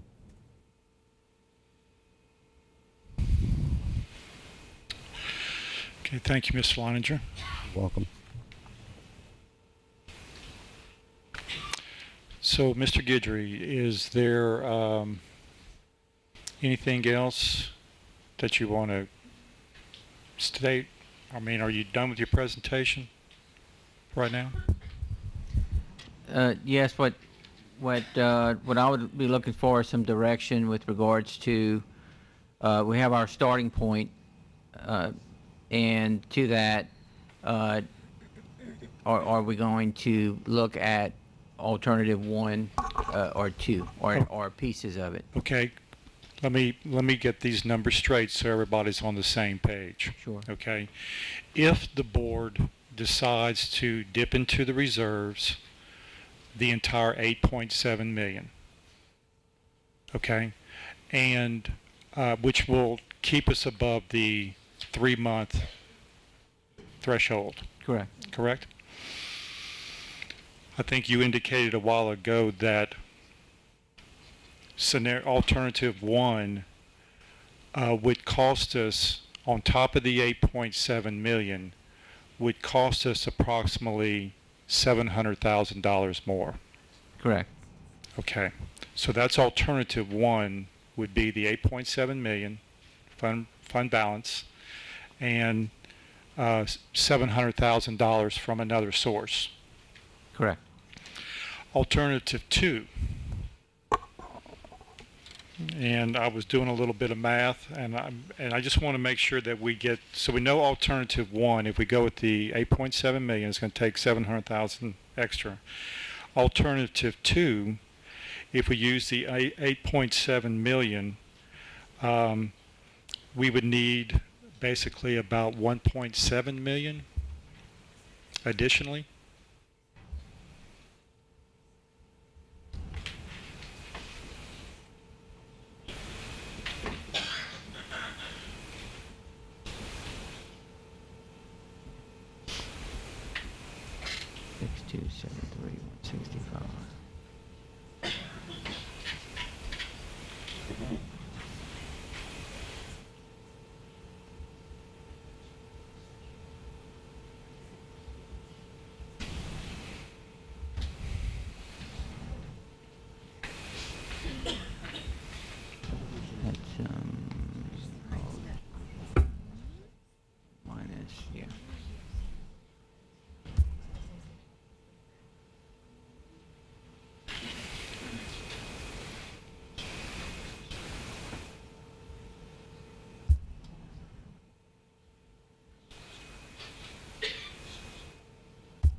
Okay, I'm coming up with an additional 1,772,000. Okay, 1,722,000. 772. 772. 864 Oh, to be exact. that's close enough. Okay. Okay, thank you, Mr. Guidry. So with scenario number one, with the $8.7 million from reserve, if we took that, we'd only have to come up with 700,000. On number two, alternative two, if we use the 8.7 million, we would have to come up with an additional $1.7 million, approximately. That's just, I wanted to get those numbers out so board members are aware of those alternatives. Mr. Angel. One of the things that we were asked at some of the seminar, some of the functions we went to when we were candidates, one of the questions that was asked was, if you had to cut the budget, where would you cut? And my response was, I would cut as far from the classroom as I can. That's where I would start cutting. I would start cutting as far away from the classroom as I can, because teachers who have students in front of them all day, every day, is the absolute last thing that I'd want to cut. Now, having said that, that's almost all we're seeing here tonight. And I'm sure it'll be on the news and the paper. All we're talking about is cutting teachers. And I suppose that the reason that's all we're seeing here tonight is because that's, I keep looking at you, but that's the budget. That was the budget. That's how we adopted a budget. But I want everyone to know that at least when I was adopted, when I voted, I didn't adopt. When I voted to adopt the budget, first of all, I assumed that the budget would would go into effect on July 1. Obviously, that didn't happen. Then I thought it would go into effect September 15th. That didn't happen. So I don't think that it's a fair, well, I don't think that, and it's nobody's fault, but I don't think this is fair in, the direction that we're going. And I say that because there are myriad of other programs and functions that we have here in the school district that don't affect the classroom. Now, you could argue that everything affects the classroom, but what I mean by that is not cutting teachers, not cutting paraprofessionals, and not cutting counselors and that kind of thing. There are other programs that we have. There are other hirees that have been made over the last year or two, that have absolutely nothing to do with teachers and the actual education that goes on. So with that, I just want to confirm what I think we can do, and I want to ask our attorney, and it would probably be another board, but could we not have a budget revision if we want to during the course of the fiscal year? Absolutely. Tax attorney, yes. Certainly. So we could, thank you.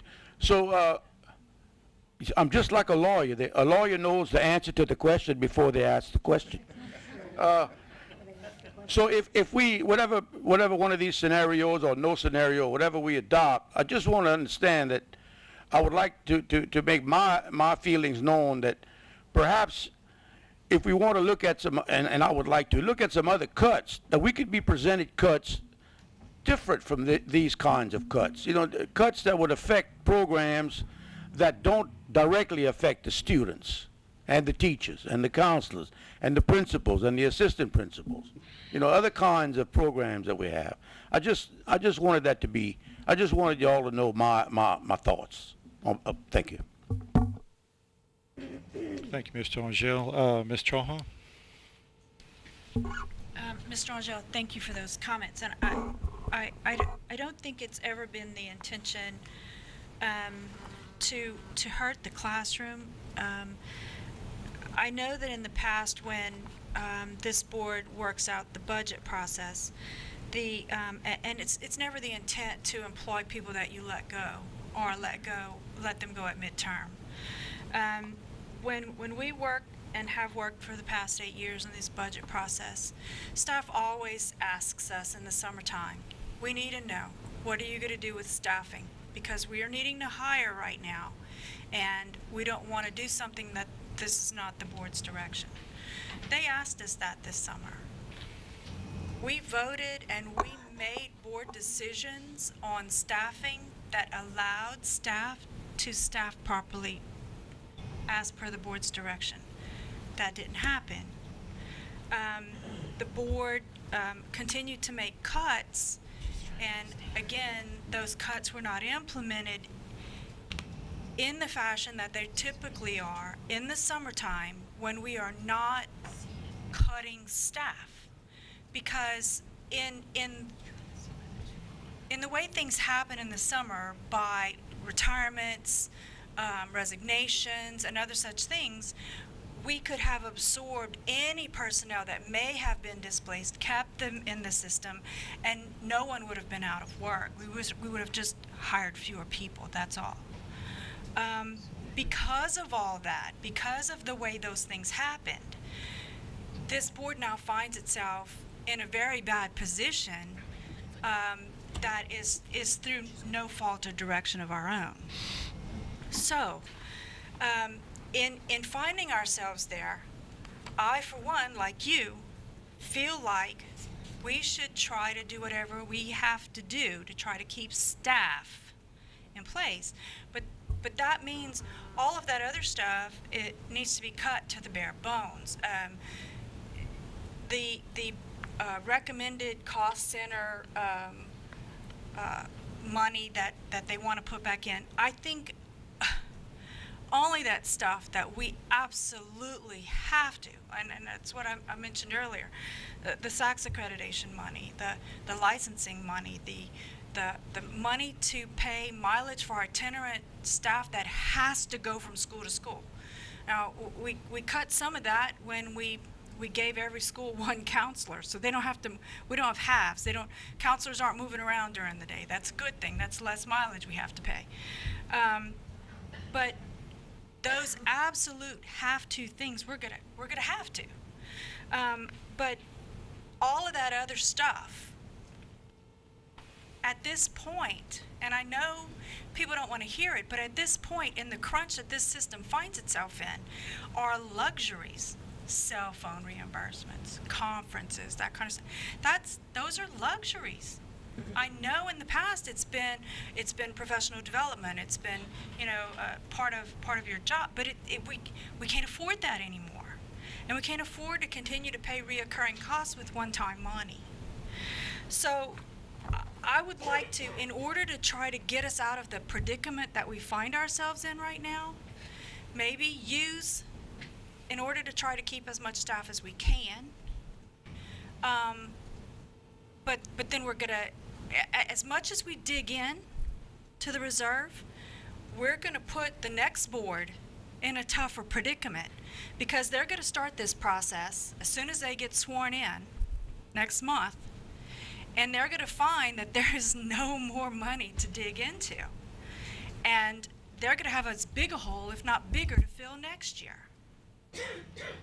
So in order to not throw it all on the next board, we're going to have to do some hard work, and staff is going to have to do some hard work, and going to have to make allowances for their department and their school and their base site in cuts in order to keep other people's jobs for the duration of the year. Next year they're going to be cutting staff. They'll probably be cutting a whole lot more than that, but it's not going to be cutting people per se, which is going to be a better place to be. So, in having said that, Mr. Guidry, help me, please. The alternate 3, the dollar that it would take to implement alternate 3 is 8.1. Accurate statement or not? Correct. That alternate 3 brings us to mid-year only, correct? Correct. Okay. So if we want to try to keep staff, let's put that one on the back burner. Alternate 1 and alternate 2, what are the differences, primary difference in those two alternatives?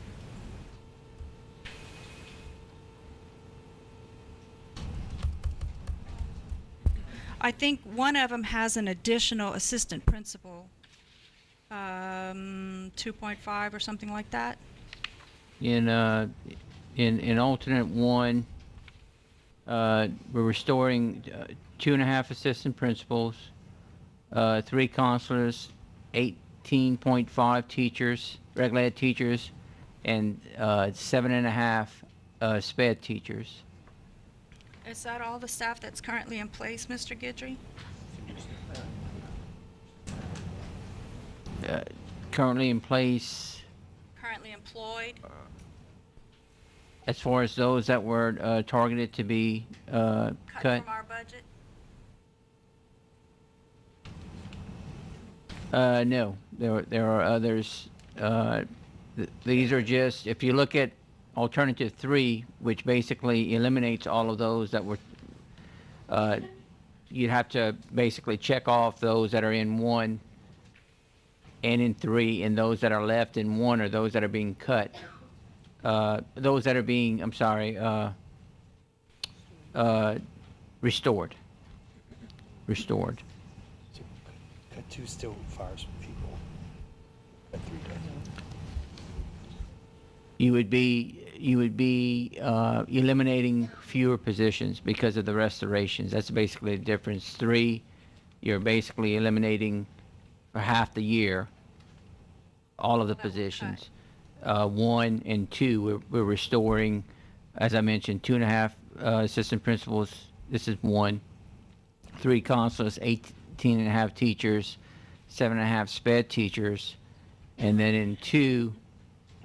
In addition to that, we're adding back the remainder of the assistant principals, all of the teachers, and the dean of students, over and above what's added back in 1.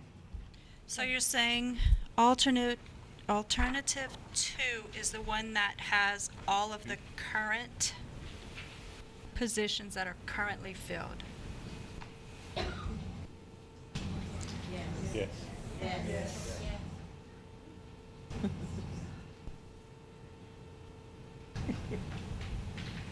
1.4. We'll let Mr. Guidry confirm that. 97.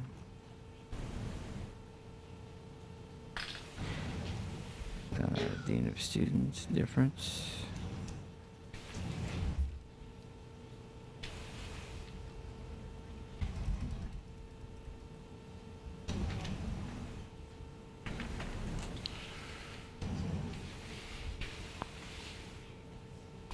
That's correct.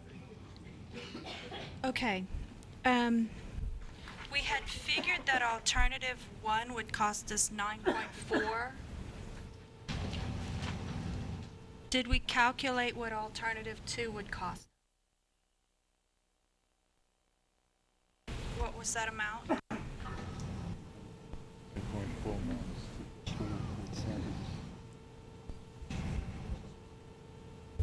It was that 8.7 plus 1.772. 1.772 million. It's basically 10.47 million. Okay. And you back out the 8.7 and it brings you to 1,772,000. Does this alternative 2 add in any positions that are not currently being held? I mean, does it? I want to make a slight correction to my initial response. In alternative 2, if you look at the reduction in staffing column, it does indicate that you would basically be restoring all positions with the exception of 1 counselor, 2 paraeducators, and 2.5 teachers. Are those currently positions where we have someone employed? That I would have to defer to Mr. Leininger. I'm not certain if we have vacancies that could absorb those.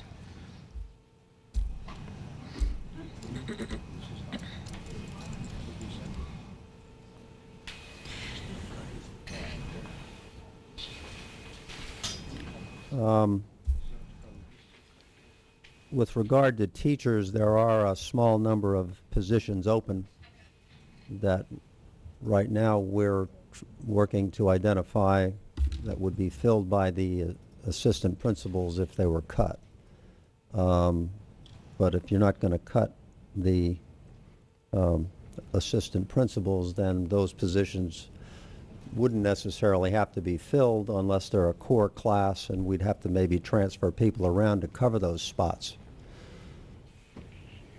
You know, there's some places where you really can't have a vacancy because of the importance of that classroom in that school.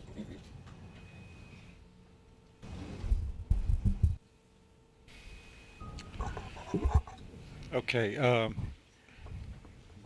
you done, Mr. Hall? Okay. Mr. Babineau. I need to ask a question in regard to the idea that it would only take us up through half of the year if we go through with Proposition 3. Yes, Okay. sir. Does that mean that we have 18 and a half teachers that are currently employed right now as a result of us following the 50% rule? In other words, that it was unauthorized use of those funds to pay those teachers? Well, in essence, there were cuts that were in the adopted budget that were not made. Whether it was because of the 50% rule or not, the cuts were not made. Okay.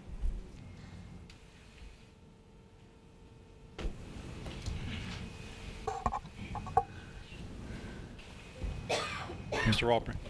Yeah, are we making, this is a meeting, we're making motions here as well? We accepting motions?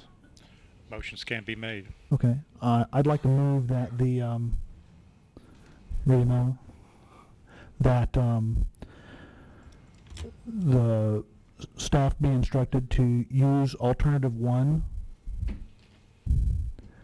minus the 2.5 million and utilizing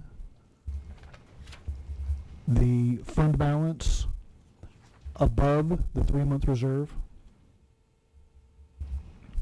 up to whatever you have to give me the dollar figure. 8.7 million. $8.7 million. And the difference to be made up in capital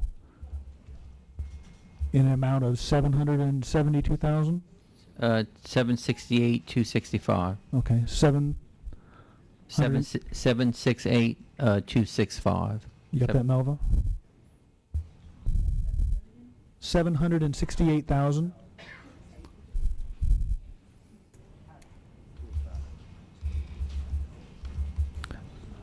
Okay, so that would basically fund all the staffing piece in that alternative. Alternative but not 1. the cost centers. Correct. Okay, thank you. Okay, we have a motion on the floor. Basically to go with alternative 1 minus the cost centers. Okay. So we have a motion, Mr. Aubrey, and a second by Mr. Angel to go with alternative 1 minus the $2.5 million for the call centers to be funded by $768,265 out of capital projects and $8.7 million from our excess reserves. Is that correct, Mr. Aubrey? In the text of the motion, it says 2.1. It's 2.5. Minus 2.5 million. And let's define that line. It's we'll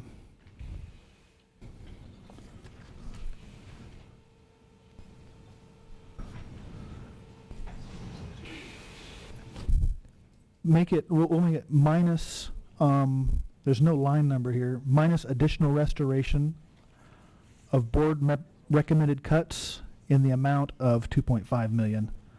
Just so we all know what line that is. And where it says minus, right, minus restoration of board members' recommended cuts.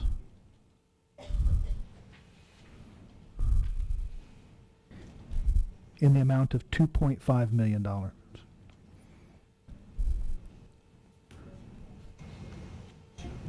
And then you can strike in and then and period, then utilizing the fund balance above 3 months reserve, the way this is written, up to $8.7 million, and the difference will be made up in capital improvements fund. Capital projects. I'm sorry, capital projects in the amount of $768,265. Ms. Bilodeau. Yes, I know Mr. Aubrey asked a question if all of the staff was recognized, and that is not accurate. In cost center 1485 under pre-K, we have 3 resource coordinators that we went into an agreement for a grant according to Act 3 that we as a district would staff with three resource coordinators. Let me read the expenditure detail. Act 3 requires us to work with all child care providers throughout the parish with a coordinated enrollment, class observations, child assessments, and teacher training. These 3 staff members provide services to 32 through 63 licensed child care centers, Head Start, and our non-public LA4 classes. This impacts over 4,300 children who will be future LPSS students and over 589 teachers working with these children. I guess my biggest concern is that if we don't continue to staff and fund these people, we will have to return some money to the state. And that becomes law July 1 anyway. We will have to fund these 3 positions as of July 1. My other concern is come January 1, we are now trying to find resources for Ms. Januso K-12 and let me give you how much that'll cost. The 3 resource coordinators are $209,003. The K through 12 math, which the board had originally agreed to fund this curriculum piece, is $206,000 for the remainder of the school year, and 6 through 12 ELA $430,000. If you cut the $2.5 million, that will take away those 3 expenditure items, and those 3 resource coordinators will be gone. Therefore, we will have to send back those monies because that was part of that $2.5 million, which makes a total of $845,003. I just ask if the board would consider putting that back in order to not cause this to happen. I appreciate the thought. Thank you. Thank you, Ms. Bilodeau. Mr. Lejeune. And yes, sir, and that's why I had mentioned and I had asked for clarification a few minutes ago about the 2.5. I know that we hadn't specifically said we're going to spend it in this area, this area, this area, but all of that 2.5 million, because we wanted to make sure that we were covering the most critical things that we needed in those cost center supervisors. Not only had we looked at 2.5 million, we were asking another 300,000 to 2.8 million to cover all of these things, such as the resource coordinators and the mileage for the itinerates and those things. And we did look at this. If you look through the information, things like cell phones and so forth, we didn't include that. So that's why I was concerned, and I guess I just wasn't following that 2.5 million, where we didn't say it's dedicated 1, 2, 3 in these cost center reductions. Everything is necessary that we were asking for on that $2.5 million. Now that's because that was already approved in the cost center budget, that 2.5 million. we just asked for an additional 300,000 because we had that 2.5 million identified for costs in the cost center expenditures, and we just had 310,000 more that we were asking, not 2.8 total. We were asking for 310 to make it to 2.8. So that is a concern, because there are a lot of things in here that I believe we would need to look at, and that's just my concern about that 2.5 million. Mr. Auburn, if you hadn't finished, go ahead with your motion. Okay, the motion looks fine right now. If you want to recognize Mr. Bouillon before I respond to what has just been said up here, Okay. that's fine with me. Okay. Mr. Bouillon. Yes, sir, Mr. President, I'd like to make a substitute motion that we approve alternative number 2 as is presented to us by staff. Thank you. Wait. Got a motion by Mr. Bouillon for alternative 2. The second by Mr. Cobb. How are you planning to fund it? Just as it was presented by staff here. It looks like we have 8.7 million to start with. We'd have to add another 1.7 million, and it'd be a difference of 10.4 million that we would probably be using from the rainy day account. So you want to take the entire amount from the rainy day account? So you're going to have a 2/3. Well, anyway, anytime we do. So it's 10.4 million for alternative 2. So Mr. Bouillon has a substitute motion to go with alternative 2, and it's seconded by Mr. Cobb. And to fund that, you would take 10.4 million out of the reserves. Is that correct? And we're not going to, and now well, wait a minute. Now, does this have the 2.5 million for call centers? It does not. Okay. Are my figures correct? Yes, they are correct, and it does not include the 2.5. Okay, I just want, yeah, okay. Okay, so we have the motion. Ms. Melva, do you have the substitute motion? Yes, sir. Okay. Okay, Ms. Mangum? No, Mr. Aubrey, he had deferred to Mr. Bouillon. Yeah, I hope that all of our new board members were watching what just went on, because there's a figure of $2.5 million that's just a figure, but there are positions, apparently grant-funded positions, that are being paid for out of the general fund. And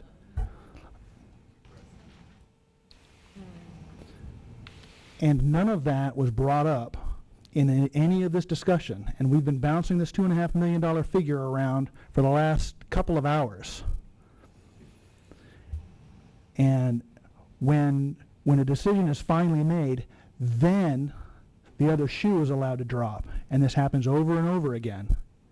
And I thought it was something of the past. I thought the professionalism in this room was something of the past too. It's very lacking. And we get cat calls up here constantly. And I understand with our last superintendent, it was allowed and actually encouraged. But I think it's embarrassing for people to watch. I would appreciate having the whole story when we go to make a decision on something like this, because we don't seem to be able to get to the base of the matter. Mr. Angel stated that he wanted to have things cut away from the classroom. When we started this budget process 6 months ago, we were given a proposal that looks very much like what we're dealing with today, that was going to hurt students as much as possible and make board members look as bad as possible, so that it would be so hideous nobody would accept it. And he said it was a serious proposal. It was serious. That was what the board was going to have to do. Okay, and we went round and round and finally had to go through line by line over a period of months to get to where we are last week, well, now. And because that budget wasn't implemented, our back is against the wall with a lot of your jobs. Now, these jobs, okay, they'll last another year. And I agree. I don't want to hurt the school system, but we also have to be able to survive because the school system runs on money. Money is what fuels the school system. When that money is gone, everybody goes home. And if you want to look at the ugliness that ensues when there is no reserve, they're going to be closing some of your schools. That's the only way to survive when things get really bad. Look at Chicago. Look at Detroit. They have really nice schools with nobody in them. No teachers, no students. And that's where we're going. That's where the school system is going if we're not careful with how we spend this money.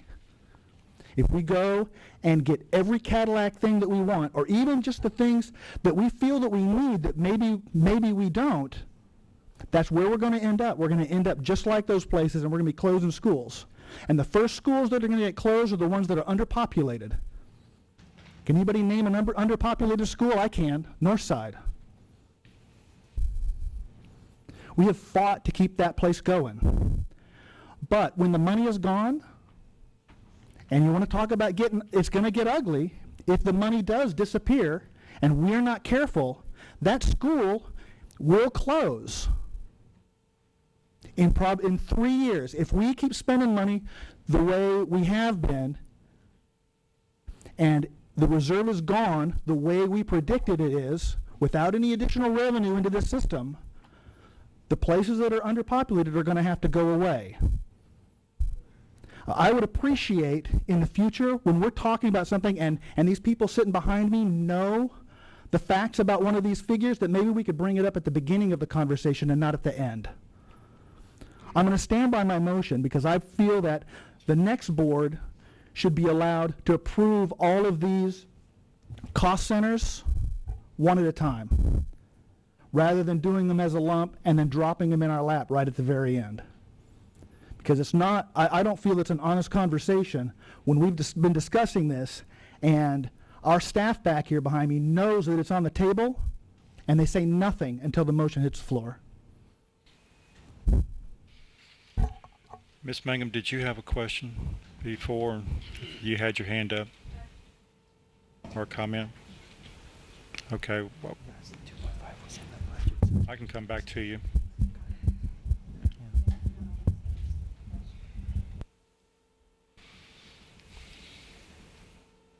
Okay, Mr. Babineau. I have a question in regard to Mr. Bouillon's motion.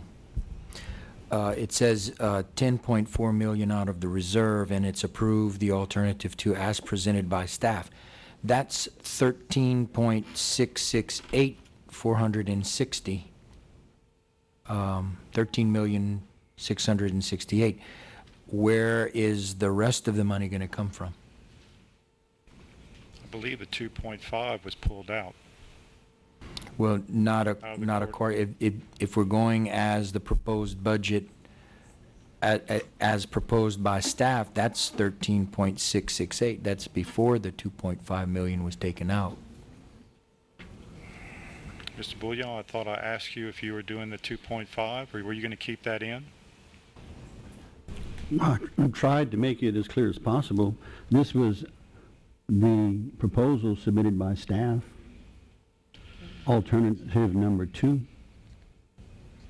I thought that I would just stick to exactly what the staff proposed. I thought that you were going to pull out the 2.5 million, which I was wrong, evidently. So what's your figures? It's $3.3 million that's going to have to come from somewhere else. Okay, so what's that? What's the? It's 10.4 plus 2.5. So now it's going to be 12.9 with the 2.5, Mr. Guidry? Actually, in general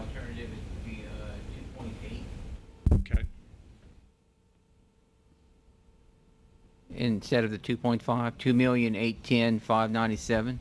Okay. And so that amount is, So we're looking for, we're back to the full amount of the alternative? alternative number 2. Okay. Which would be 13 million to 13 million. 13,668,460. 13,460,000. 13,668,460. Okay.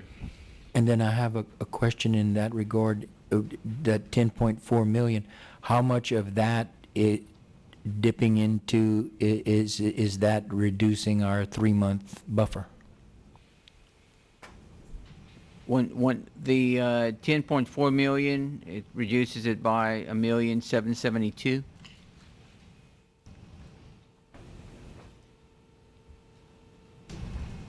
The 13.66 million reduces it by 6.3 million. 6.3 million? Correct. Okay. So we'll, In the reserve. okay. Yep. So Mr. Bouillon, that was, you wanted the motion. Mr. Cobb, you'll have to be aware of this.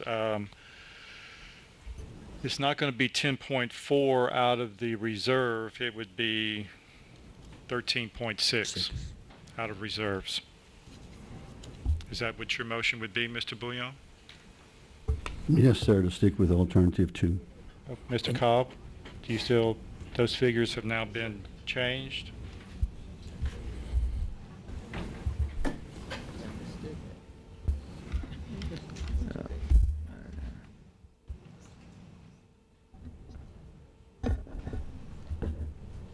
There are other sources of funds that can be made available, Mr. Bouillon, besides taking 10 point from the reserves.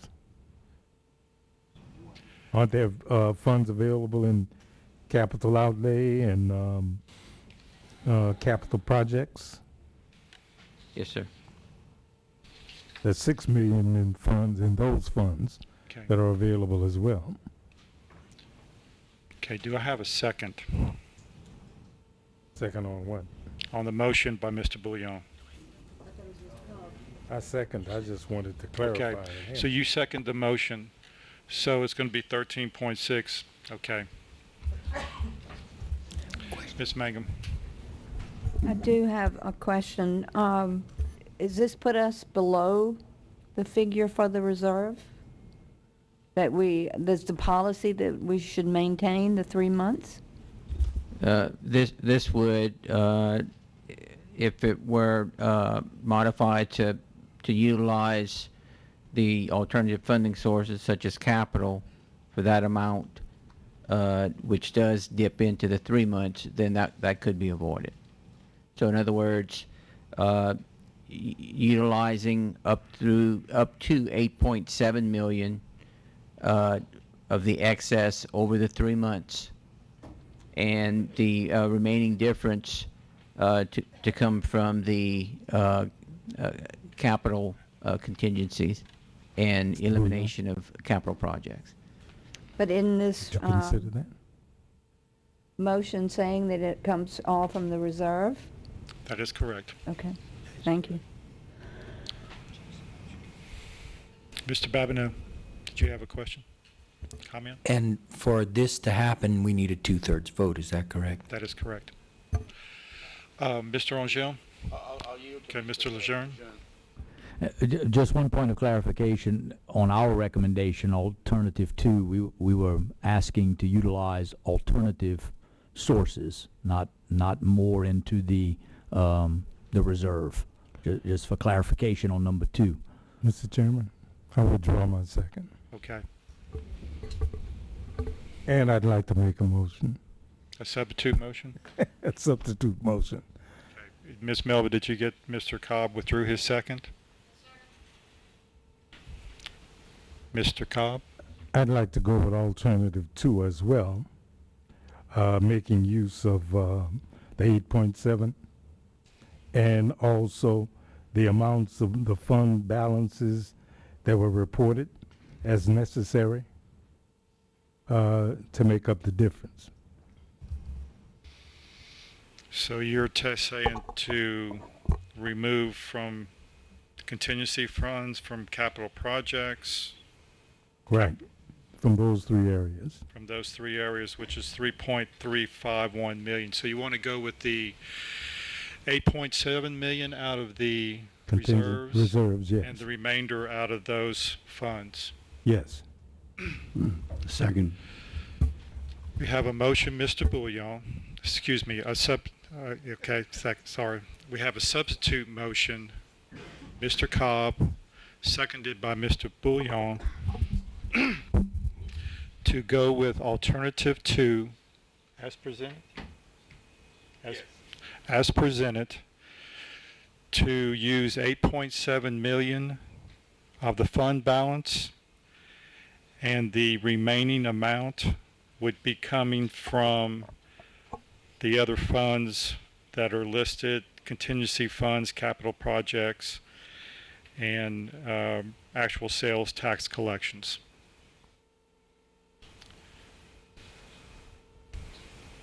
Does that make sense?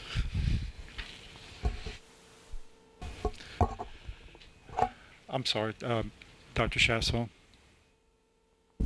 Mr. With alternative 2, fund balance above, we're at 8.7 million over and above.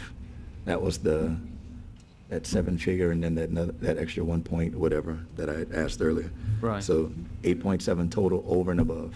Correct. Okay. For alternative 2, the total amount being requested, 13.6 million. I apologize, I'm asking the wrong person. For the makers of that motion, Mr. Cobb and Mr. Bouillon, what's the exact breakdown of I'm hearing use the rest from these other sources, but what's the exact breakdown? Because there's 7.3 million that can be used total, for a total of 16 million.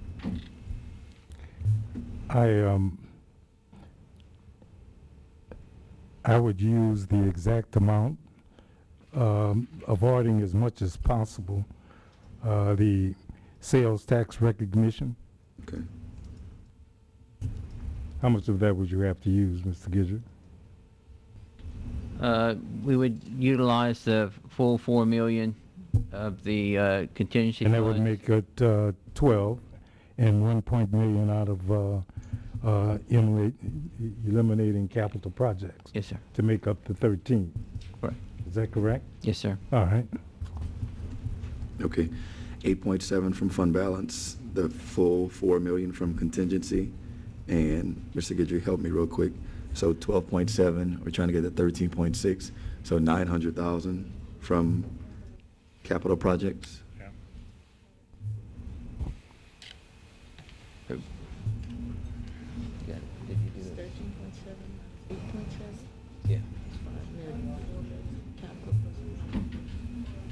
So basically the difference of the 13, Yeah. which would be 9,668. For 968. roughly 4 million, and then roughly $1 million out of Roughly the $1 million. to eliminate capital Okay, Mr. Guidry, projects. take me to alternative 1. For the maker of that motion, Mr. Aubrey, or Mr. Babineau, the full 8.7 from fund balance? Correct. And 768,265 out of capital projects. What was that number again? 768,265. 768, 265.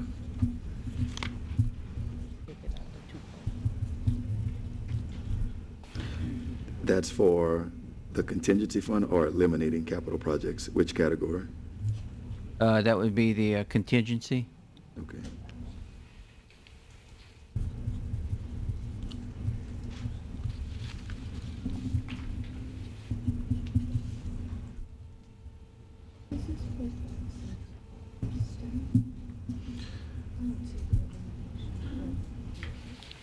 Okay.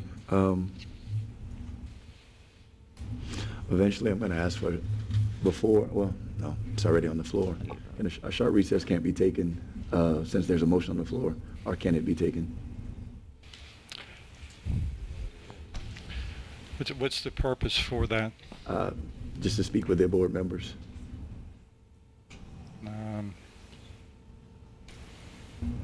You're going to have a traveling? No, no, sir.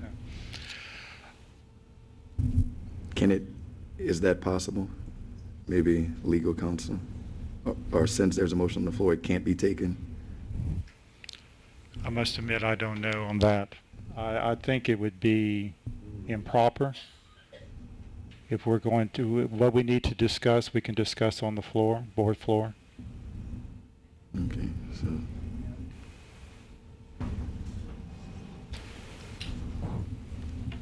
Mr. Cobb, is that motion okay? Is that the right amounts added up? Yeah. Ms. Mangum? I have a question, Mr. Guidry. Does this mean then that we have no funding for capital projects at all? They just are eliminated?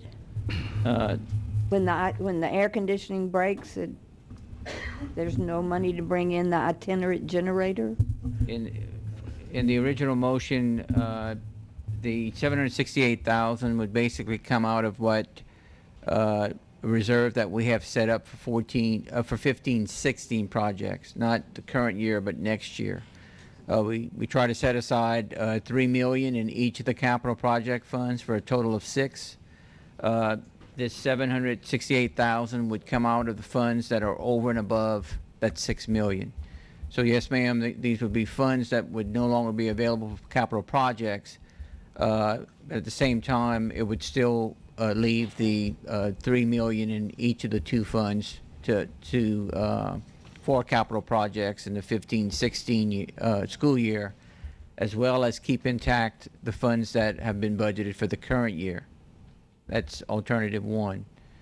Alternative two, or Mr. Cobb's motion, would basically, instead of $768,000, it would eliminate $4 million of the amount over and above the $6 million that we like to put aside. Those funds would not be available for capital projects. It would leave $6 million intact for the 15-16 year. And in the current year, 14-15, it would eliminate approximately $1 million of projects, of the projects that have been budgeted. Okay, so it's my understanding that it's going to be pretty slim for capital projects. When next year, when we have another charter school, that will also impact funds. Does that impact capital projects at all? The decision to use capital projects would be a year-by-year decision. It would be a matter of once the board has reviewed what the proposed cuts are overall, they could at that point they would make a decision as to whether or not they'd want to replace some of those cuts, possibly with capital funds, with transfers from capital funds. So it's not something that the board is that has to do, is mandated or obligated to do. It's just an option that they have, something they have to look at, that they can look at each year. Okay. Thank you. Mr. Guidry. Oh, I'm sorry. Go ahead, Mr. Cobb. We're not talking about the sales tax revenue at all. What did we collect last year, sales tax?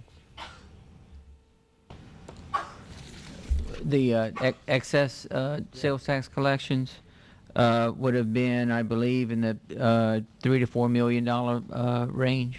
Yeah. Okay. So that fund is going to build itself back up.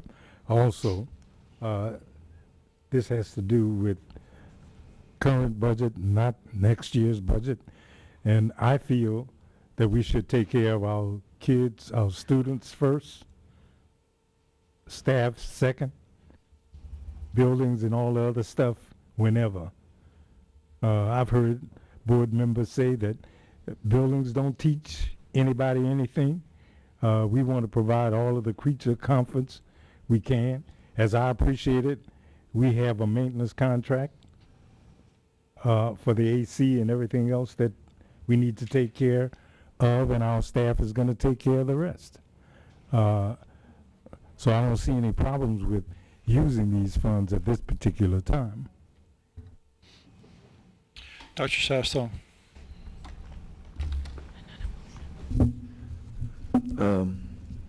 A substitute motion can't be made, obviously. Okay, so let me speak to everybody real quick. The claps for his motion, I understand them because it saves everything for the current time and puts us in the worst possible position a year from now.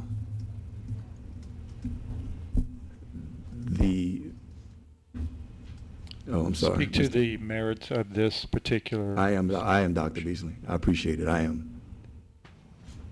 You're trying to get his attention? Yeah. Okay. The groans for his is he's trying to do the best thing possible overall for everyone, yet we know that when that motion passes, if it does, then it affects a whole lot of people and a whole lot of their jobs and your livelihood. And there needs to be some compromise between both of those motions, in my opinion. So this is me speaking to the merits of both of them. There needs to be, in my opinion, I'm only one board member out of 9, as was pointed out. The budget impact for next year with step increase and group health increases, charter schools opening up one more grade level for every charter school, and a new K through 8 opening up as well. Now, I'm not even talking about 2 years from now when the high school comes. Is about $17 to $18 million that we have to find next year, no matter what. Once we zero this out, no matter what we decide, next year tomorrow we start with a $17 to $18 million deficit.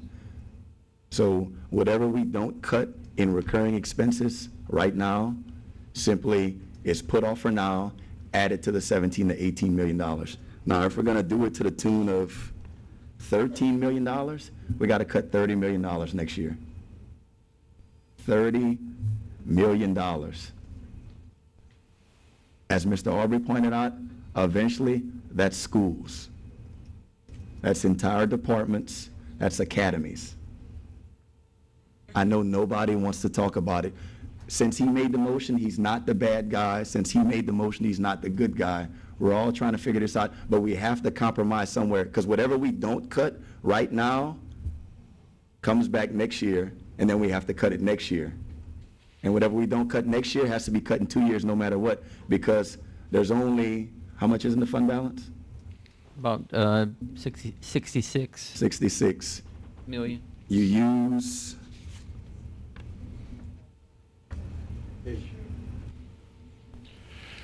You use 8 now, or well, was the first suggestion, but now it's changed. You use some of it now, have to use 30 million next year. That's half of it, guys. That contingency 4 million, it's not coming back next year. That's a one-time money. We've got 10 million. We got 5 million in each account. We have to keep 3 in each one. When we use 4 of the 10, that 4 is not coming back next year.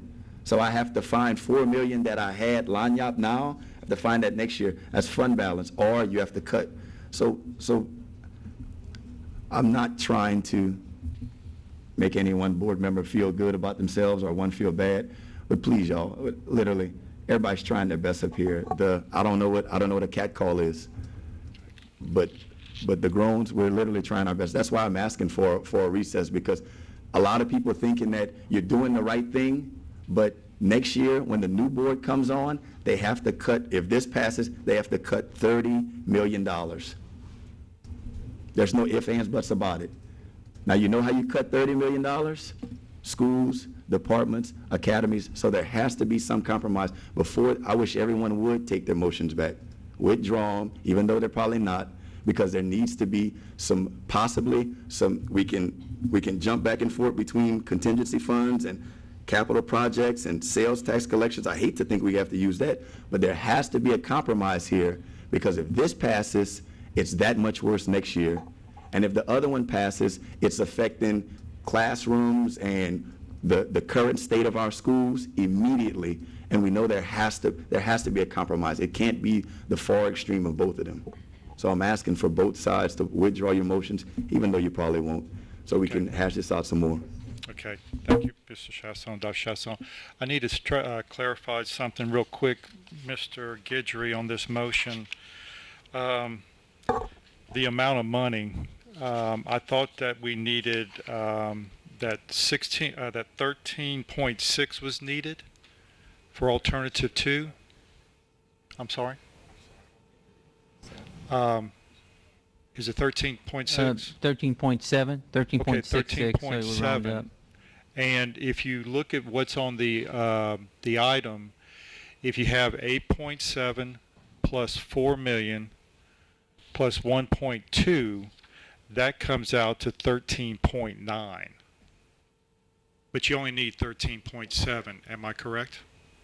Approximately? Correct. Mm-hmm. Okay. So I just need, that needs to be fixed up. Would you just, could you modify that to take off 0.2 million somewhere? We had said $1 million, have we not? I believe we had said $1 million. $1 million? Yes. Out of the contingency from capital projects? $1 million of elimination of capital projects, Okay. $4 million out of contingency. Okay, Ms. Melva, we just needed to get that straight before we... Very good. Okay, thank you very much. Yes. Instead of 1.2 million from capital projects, it would be 1.0, 1 million. 1 million. 1 million. Mr. Bouillon, are you okay? Just wanted to make sure that that item was correct. Any other discussion? Mr. Babineau? Is there any reason to have and sales tax collection in excess of budget? Is there any reason to have that in there? No, because I think you were staying away from that. Yeah, that, Ms. Melva, the last sentence, the and sales tax collection in excess of, could be deleted. Perfect. Looks okay. Mr. Bouillon, okay? Any other? Dr. Chasson? Mr. Guidry, the difference between alternative 1 and alternative 2 is the 11 assistant principals. The 14 teachers and the 4 deans of students, what appears in the reduction in staffing slot column that doesn't appear in alternative 2. Right, the assistant principals, teachers, and the dean of students would be added in addition in alternative 2. Okay. What other additions is the major difference? Those 3, the assistant principals, 13 and a half, 35 teachers, and 4 deans of students. Okay. Please state your name, and you have 3 minutes. Rodolfo Espinoza, Lafayette Parish Association of Educators. I agree with Dr. Chasson's previous comments, but since there is no compromise on the table, and I must choose between one or the other, I do support going with option 2, alternative 2. Cutting teachers, assistant principals at this stage in the school year will be highly disruptive to our school system and our students, and I think should be clearly avoided. I would like to make another comment. This budget, last year in October, Ms. Holly Bophy said that it was a historic day for Lafayette Parish as she voted to spend Lafayette Parish tax dollars on state-created schools. This is indeed a historic day, a historic budget. And let it be a legacy. This is the legacy of Ms. Bophy's vote, of Dr. Cooper's actions, of everyone in the community who did and continue to support the use of local funds to create state schools. This is a failure. It's a failure of our entire community, of our school system, of our staff, of our principals, of our teachers and support personnel. Everyone who chose not to stand up and defend and protect our public schools. This is the game we're playing now. And I hope everyone takes notice, and everyone in this room sits alongside the 4 people who went to Bessie and attempted to fight against this very action. Thank you. Thank you, Mr. Espinoza. Ms. Trahan?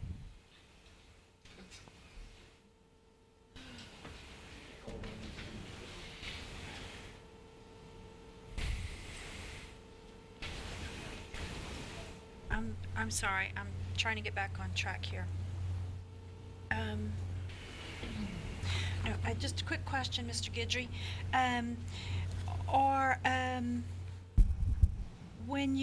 When I look at each one of these alternatives, it shows us the remaining reduction in force, right? And everything else that we have cut would be restored. Is that correct? Yes, it shows the number of slots that would be reduced. If I remember right, this board reduced some central office positions and departments. I don't see any of those on here. Have those been restored? Those are in the cost centers, as opposed to the district level. And to answer your question, no, ma'am, they have not been restored. So when they, in this motion, would be approving alternative 2, all of those cost center reductions are put back in here. Is that not accurate? If you approve alternative 2, then the 2.8 million of the cost center reductions would be restored. That's 1.4 million less than the actual cuts. So there would still be 1.4 million of cuts being made. To the cost centers. Right. With regards to staffing, Ms. Trahan, in the cost centers, in that 2.8 million, the only staffing that would be restored is a secretary in the guidance services division, a counselor for the eCampus program, and the 3 resource coordinators that Ms. Bilodeau referred to, that was at one time funded by a grant the first year, which we knew going in that it was only a 1-year program, and it had actually been approved to be funded by the general fund in the 12-13 school year. Now I realize that particular motion in 12-13 can be revisited as part of this budget process, but I'm just sharing that to make it clear that when that funding was approved, at that point it was made very clear that it was for 1 year because it was a pilot program. That in the second year, 14-15, the general fund would have to pick up those costs.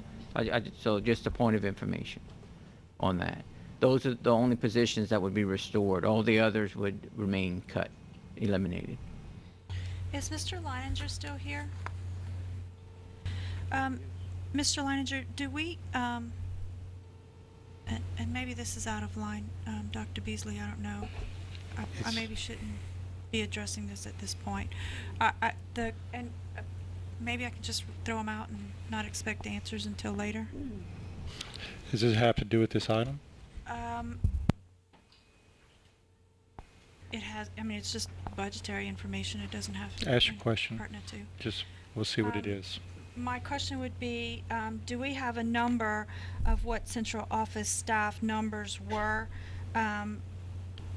at the, let's see, January of 2012 and what they are currently? Not district-wide, just central office. I would say we could probably get you that number. And not just this facility, but all of them. So you would want to know what the central office staff size was, no matter where it's located. Exactly. In other words, if they're not housed in a school building. Okay. And what they are currently? Hold on for a second. I'm not quite sure how long it would take to get the number, but I could. That's, Thank yeah, you, Mr. you can, she made a request, that's good. Okay. I don't think we'll need it for right now. Okay. Okay. Okay, any other comments by board members? Any questions from the audience? Yeah. Be sure to state your name, and you have 3 minutes. Yes, sir. Good evening, everyone. My name is Courtney Zamet. I'm the assistant principal at J.W. Falk. I come tonight as an educator and as a mom, so my opinions are two-sided. One, at my school, we've worked tirelessly to put things in place to make some changes. We are one of the F status schools, and we have worked around the clock to make sure that our children have everything they need. Some of those extras that people are looking to cut are at our school, and they're absolutely necessary because our children need a little more than maybe some kids at other schools. If they don't have those things, they're not going to be successful. On the flip side, my children are in A schools. My kids go to Woodvale and LJ Alamo. I'm very happy there. My youngest was just diagnosed with dyslexia. So her staff and faculty at her school has worked very diligently to make sure that she has the 4 extra programs that she needs to have to be successful. Again, my daughter struggles, but she has what she needs because of the money put into our schools. I may be confused. I work with budget at school, but it's not nearly as big as this one. But to me, the difference between option 1 and option 2 is around $1 million. I may not be looking at it right, but I looked at the printouts that were online. So I don't really know that $1 million is going to break what we're trying to do. I understand where everybody came from, Timmy, Kermit, Mr. Shelton, and Mr. Aubrey. I agree with Timmy. There could be some compromise, and all that money doesn't have to come from one place, the rainy day fund or whatever place you'd like to take it. Some of those funds replenish themselves and some of them do not. So I think a little more creative thinking and some compromise could solve our problem this year. What I'm asking, what I'm begging you to consider is that you don't touch our schools this year, that you let us leave things that are in place. We've done a lot of hard work. We'd like to at least let our kids and our faculty and staff see the fruits of our labor. Thank you. Thank you, Ms. Hammond. Okay. Anybody else? Okay, Dr. Chasson. Mr. Guidry, what is the, and this is so it can be heard out loud, what is the difference in money for the different alternatives? I think it's about $4 million, Mr. Guidry. Correct. 9.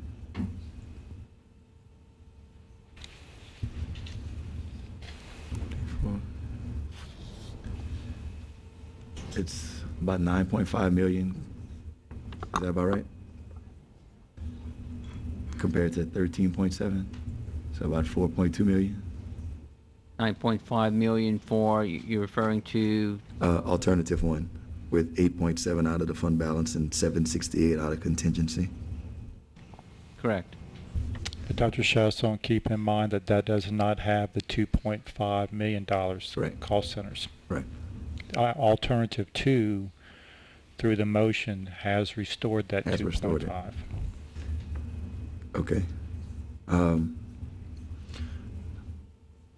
Again, I might say it one or two more times. I'm going to urge everyone to find some compromise in this. I know it's a tough decision, but we've got to find some compromise in the 2 of these motions. because one of them makes everyone look like heroes now, and I explained what occurs next year is that much worse. But the opposite makes everyone look like bad guys, but you're doing the best thing for the system in the long run. So you're a bad guy one day or the bad guy the next, but we have to find a medium between it, because I'm all right with being an okay guy. Please state your name, and you have 3 minutes. Correct. Christine Dewey, Director of Early Childhood. A couple of things concerning the Act 3 legislation, which we will be required to implement by law in this July 2015. The confusion about the hitting part. I was a little confused when we said that the 2.5 wasn't accounted for, because we had created a list, and it was listed as number 4 on the number 2 option down at the bottom of the page. Back in August of 2013, I did address the board with the information that this legislation would take place in the next 2 years. At that time, I did request the 3 teachers' salaries in order for us to fully implement this process prior to mandated dates. Prior to that time coming before the board, the Early Childhood Department has annually requested and received over $5 million in grants in order to fund that program that services all of Lafayette Parish school system.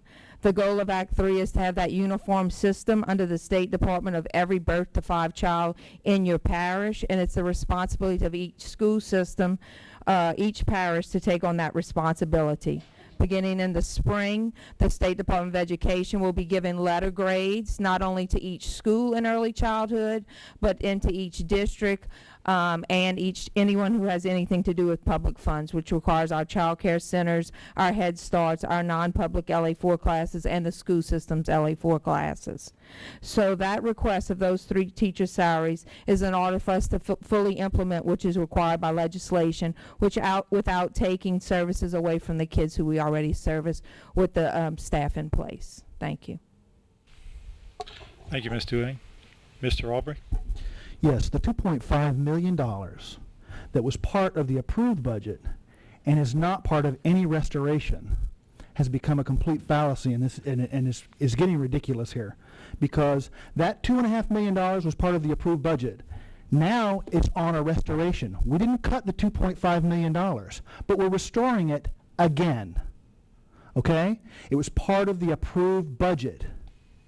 We approved $2.5 million to be spent however the staff wanted to do it, and now I see it on the list as a restoration. Where'd the other $2.5 million go that we put in the budget? I want to know where that money went.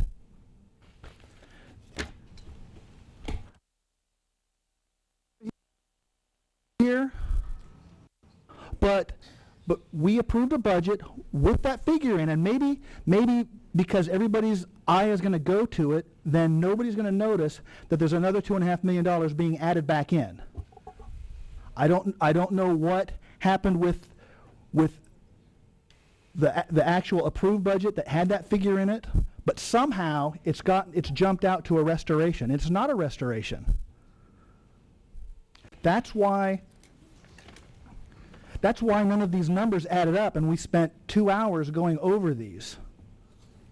Now, I think that it's reasonable to allow the next board to approve the cost center cuts one at a time. If they want to bring back one of them, the next board can approve each and every one of them one at a time, and it's within their purview to do that.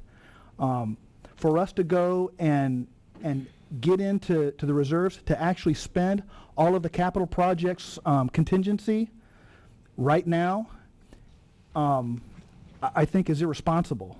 When I first got on this board, I took a lot of pictures. I took a lot of pictures of our campuses. I showed those pictures at board meetings. That was the only way I could get things fixed. We had a slideshow, and I showed a picture of an air conditioner with bushes growing up through it that had been dead. This air conditioner had been dead for probably a decade or more. A couple of weeks later, it was fixed, but only because the board had been responsible in putting money away for capital projects and for repairs. When I got here, they were spending, I think their maintenance budget was just over $300,000 for the entire 40-some schools. That's crazy. And to say that schools don't teach. You know, when I was touring these schools, I was with David Thibodeau, and he pointed across the field when we were at LJ Alamo at the basketball court, where there were chairs set in rows on the basketball court. And he says, if we don't do something about the way we're paying for our schools, that's the future classroom in the Lafayette Parish. Schools don't teach, but I would like to see you do some teaching out in the rain. And if we don't have money in our capital projects, we're not going to be fixing roofs. You're going to be putting waste baskets underneath the leaks. And we won't be buying the waste baskets. You'll be bringing those from home because we won't have money for that either. This is not a small thing, and I'm not taking it lightly. I know everybody has a lot at stake here, but to go to get this in the size and scope that we get it in at the last minute, and I know these. I've been looking over these at the house, you know, on my computer, and to see restorations of awards and things like this, and then to come in here and realize that funds that were approved in the original budget and weren't cut by the board are now being added in as a restoration. You know, what happened to the budget? That was already in there. It shouldn't be accounted for as a restoration. Because, and that's where the whole discussion between the 4.6 and the 7.1 million came from. How much did we get into the reserves at the beginning of this process? So, I just want to make sure everybody understands where we are financially, because that is what's going to be our survival in the end.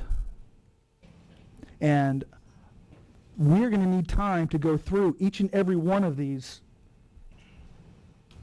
cost centers again, apparently, because I understand there are things that are important in there and things that we may lose funding for if they're not taken care of. But we're going to be here all night if we're going to go through those, and I don't have a problem with that. If you want to go through with a fine-tooth comb every one of those line items in this piece here, and someone's going to go and get the grant, and they're going to bring the grants into us, and they're going to bring every bit of paperwork for everything that's in here so that we can actually make a decision. Because I'm not going to make a decision on positions that are funded by the general fund just on somebody's word, not anymore. Mr. Guidry. I just wanted to mention, with regards to the $2.5 million line item, that description has been in place probably since July when the motion was made by the board. So the wording has not changed. It has not been doubled up. It's the same $2.5 million it has been since July. The $2.8 million is a $300,000 increase over and above the $2.5 million. With regards to the last minute presentation of the detail, that information was provided and has been provided several occasions. The last time it was provided was last week when this agenda item, when the agenda was posted, with a much more detailed analysis. But in all of those, in all of the versions, all of those staffing items were asked to be added back. So this isn't last minute. This has been presented on several occasions. And so at this point, I think a decision just has to be made as to what the board's going to approve. Mr. Albrecht. Mr. Guidry, did the board approve the $2.5 million with the budget? Did we approve that? Yes, they did. We did. So it was part of the budget. Correct. Why is it being accounted for as a restoration? The presentation, Mr. Aubrey, the first column is the adopted budget. The second column is the proposed revised budget. So if there's a difference between the two, it's only the difference that we're asking over and above what was approved in the adopted budget. So when we went from 2.5 million, which was in the adopted budget, to 2.8 million for budget revision number 2, we're only asking for a $310,000 increase. It's the difference that we're asking for. The 2.8 million shows what the revised budget amount is. It was 2.5 originally. It's now been revised to 2.8 if the board approves this particular budget revision. The only increase is a 310. So it's the same 2.5 plus 310,000 over and above that. Okay. Okay, anybody else? May I ask a question? Yes, sir, Mr. Cobb. In these contingency funds, are there money still available, even if we use what we have here? As you described, these are excess funds. Is that correct? We normally put aside $3 million in two funds for a total of $6 million. This is over and above the $6 million. Thank you.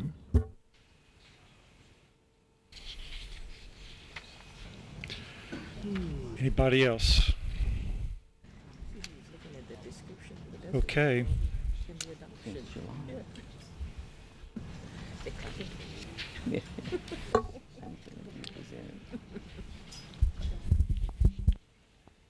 Go ahead, Dr. Chasson.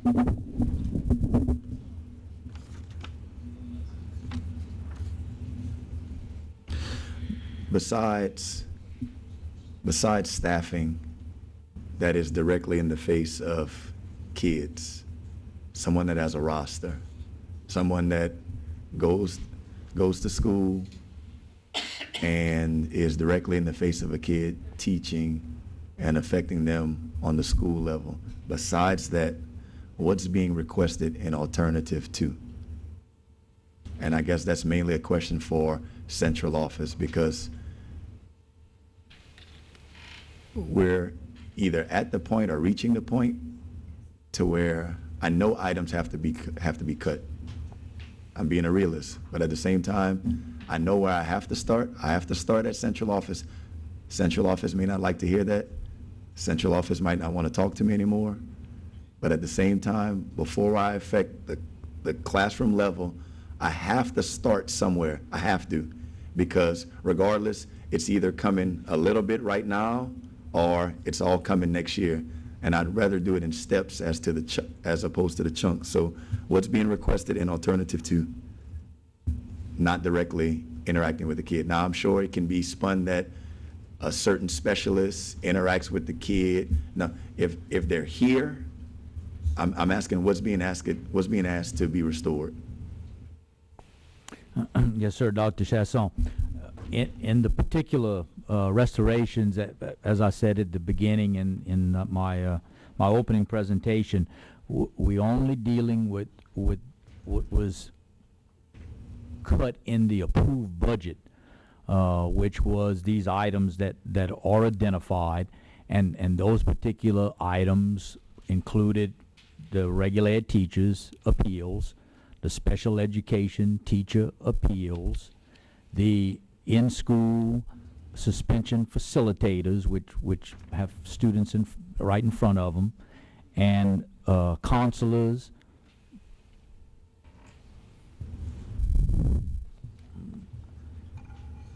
Chair, I'd like to withdraw my motion. That will make the substitute motion a primary motion, and it would allow another substitute motion if that was what was wanted on the floor. Okay, go ahead and finish up, Mr. Luzerne. Okay, so we did not analyze or do anything with any cuts that were beyond the school board budget. So we looked directly at those. So the staffing that is there are all individuals that are working with students in terms of the assistant principals, the dean of students, I forgot about those, the dean of students, the regular ed teachers, the special ed teacher appeals.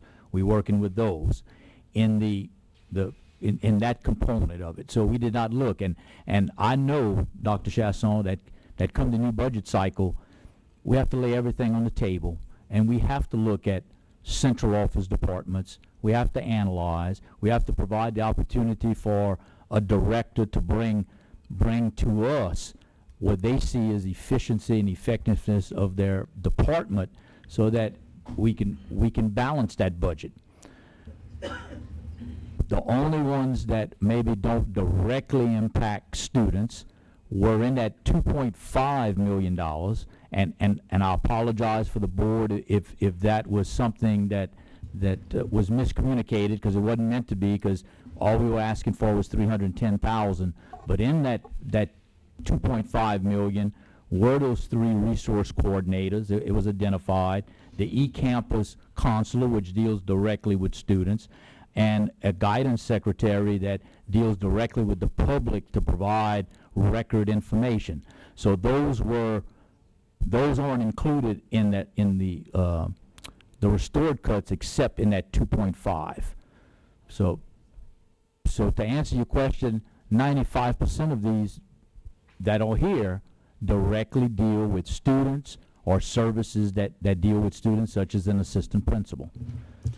There is no central office staff per se being asked to be restored in this, because that wasn't part of the budget. We only looked as the staff, we looked at what the approved budget was, and these were the cuts in the approved budget.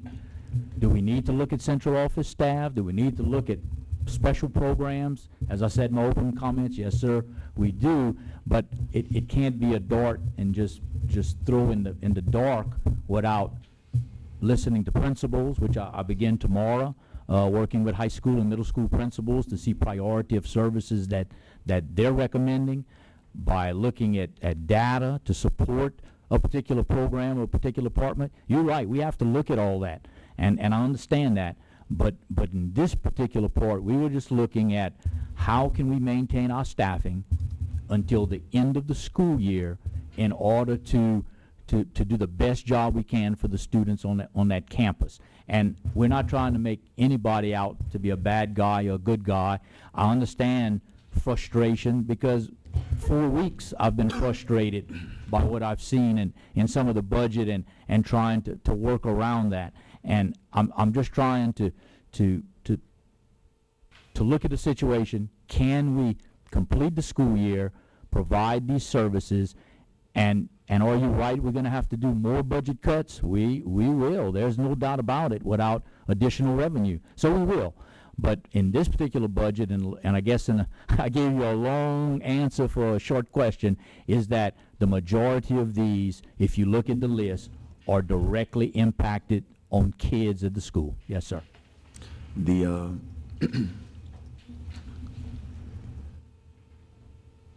the difference in the budgets are the assistant principals, counselors, as opposed to affecting school level, was office coordinators, assistant directors, positions that as I explained at J.W. Falk, and you said there, these people have earned the right to have these positions. They were in the classroom for 10, 15, 20 years, made their way up through the ranks. It's not fair to anyone.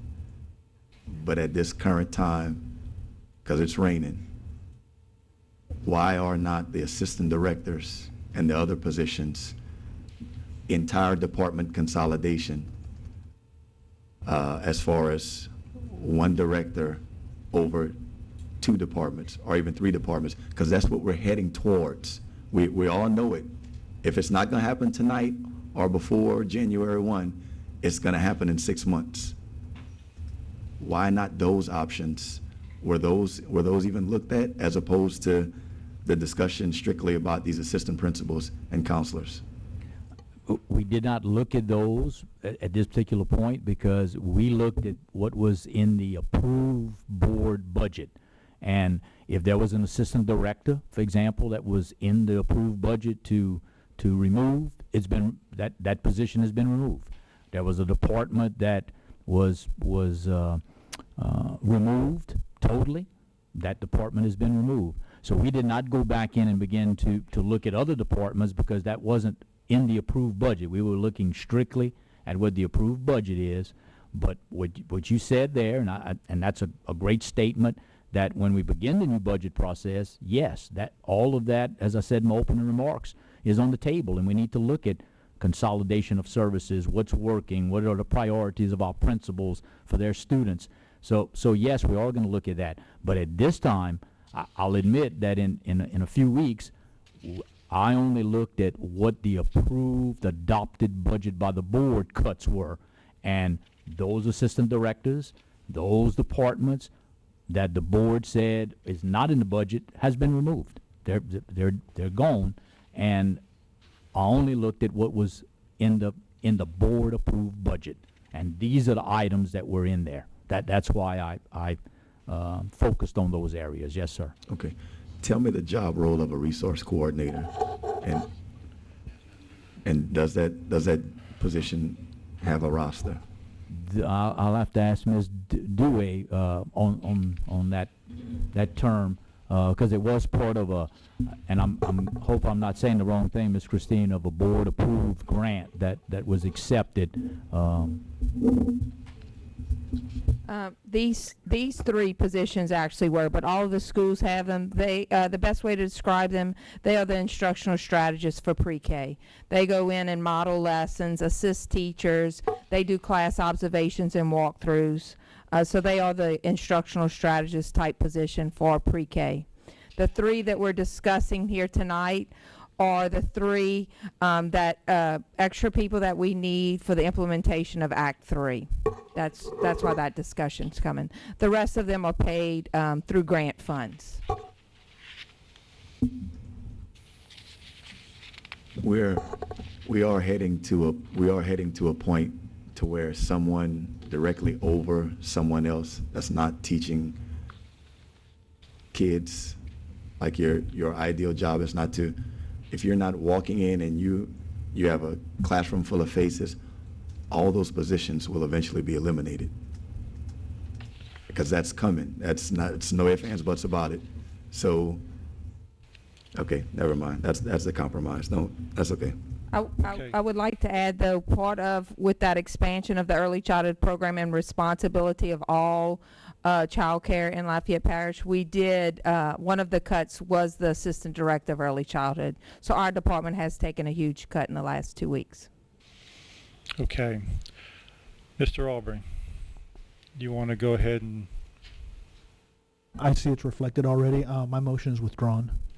Okay, so Mr. Aubrey has withdrawn his motion. And so the new motion becomes...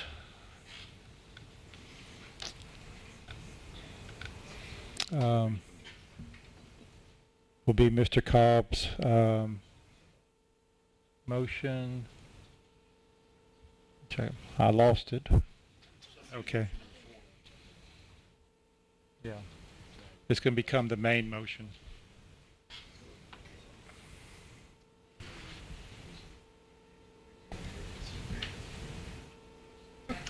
Okay. Yeah, thank you.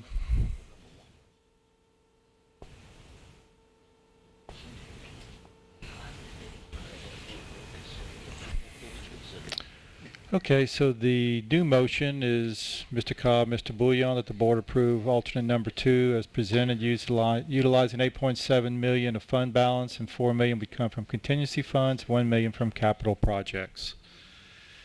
Any comments? Questions? Any comments from the audience?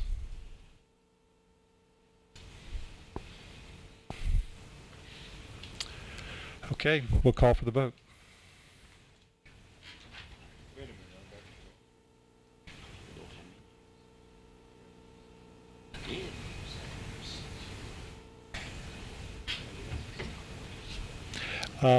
Just so everyone knows, it takes a 2/3 vote, because we don't just so simple majority.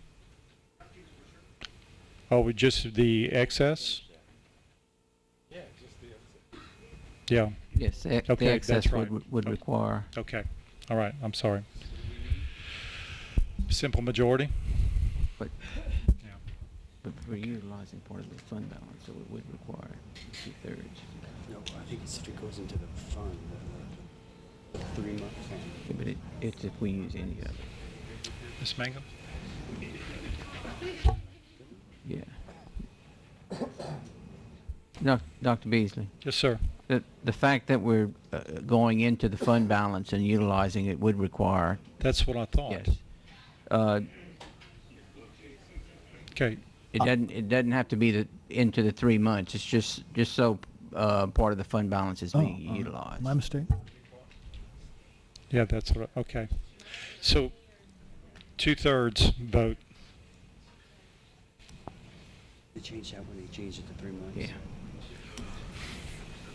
Used to not be that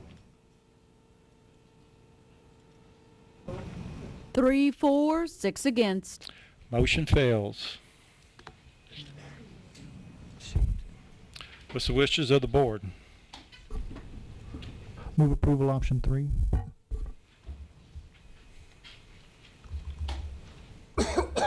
Have a motion? For discussion, I'll second it. Have a motion, Mr. Aubrey, and a second by Mr. Babineau to approve option 3. Any questions or comments by board members?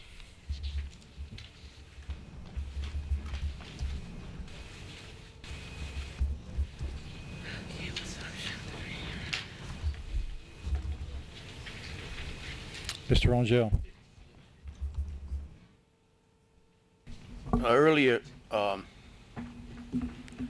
Earlier, Timmy was talking about a compromise.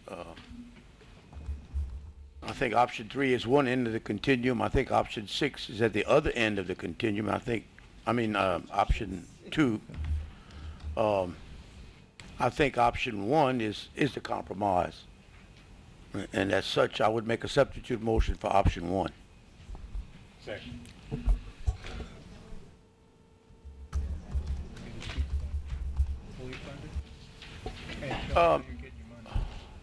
I want to ask maybe Ms. Dewey on those 3 positions.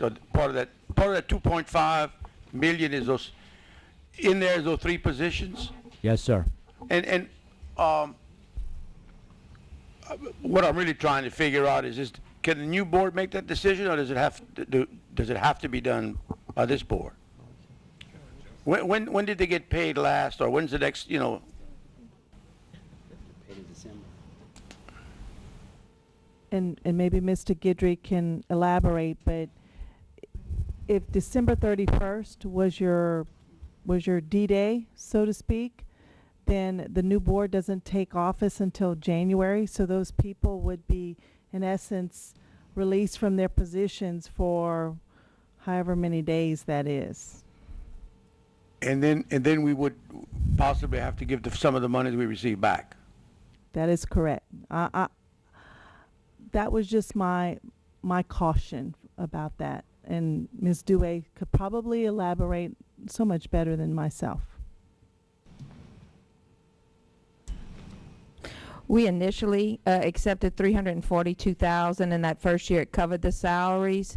This year we expanded the daycares and received another $140,000. We would have to go back and tell them that at this time we can't fulfill our responsibility, but come July 2015, we have to fulfill this responsibility, which is going to require some manpower. With a district this size and the number of private child care centers in Lafayette Parish. We have an average of 68 child care centers and 589 teachers that this parish is going to be responsible for that unified early childhood system. So we will require, it's a mandate. Act 3 is a legislative mandate.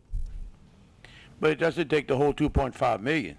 No, it takes $209,000. It's 3 teachers' salaries. I would include that in my motion.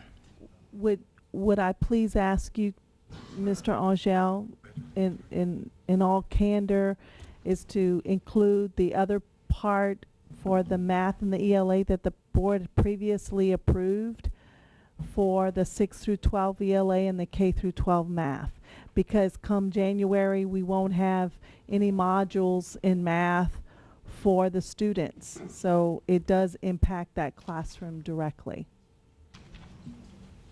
And option 2 does cover that if you, Mr. Lejeune is saying option 1 does cover that. If you were to keep the $2.5 million that you originally Dave. Is his alternative one meant to take it out? I think he was going to do alternative 1 minus the 2.5. Mr. Lejeune? Yes, sir, Dr. Beasley, Mr. Angel, in option one, that part of the modules and so forth, that's covered in there.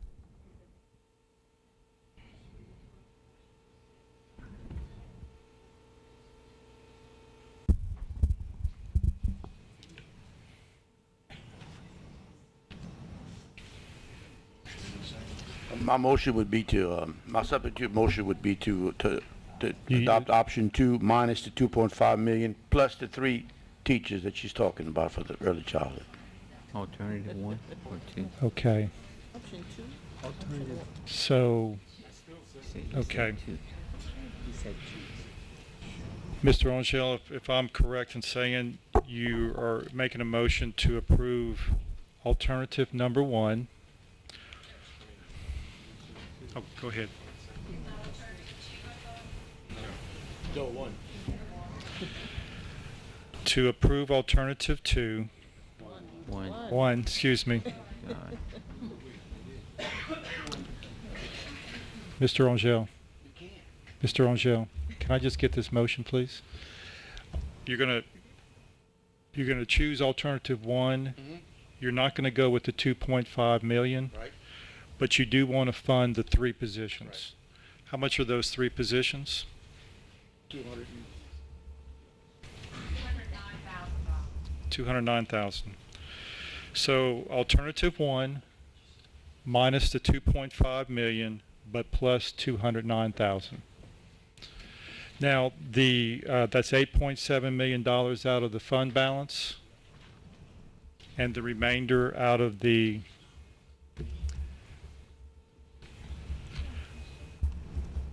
Mr. Angel, can I just finish this motion?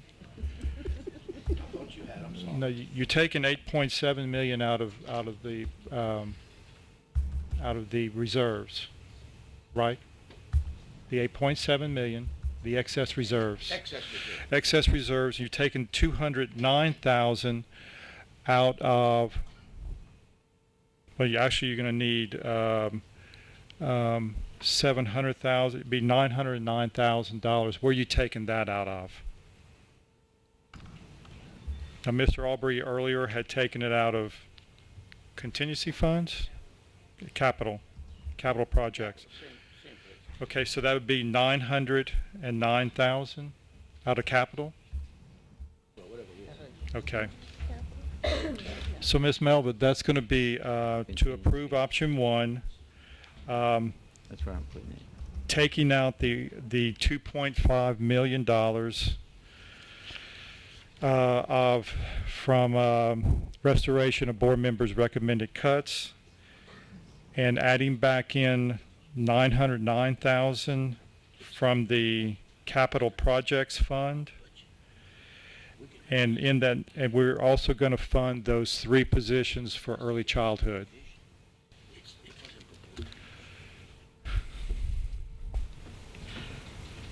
Is that correct? A second by Mr. Cobb.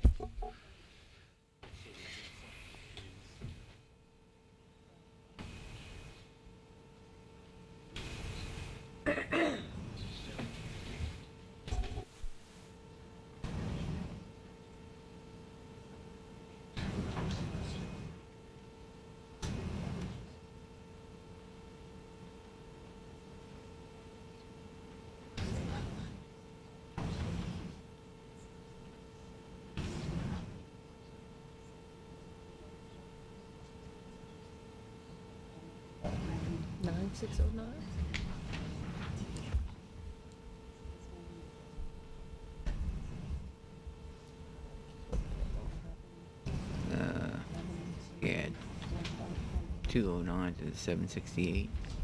Oh, it's 760. Let me see if 768. 265 plus Okay. 209. Okay. 768.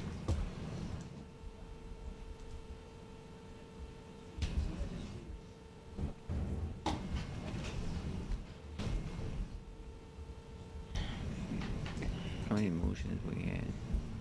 Don't see no Almost as many solution. budget meetings.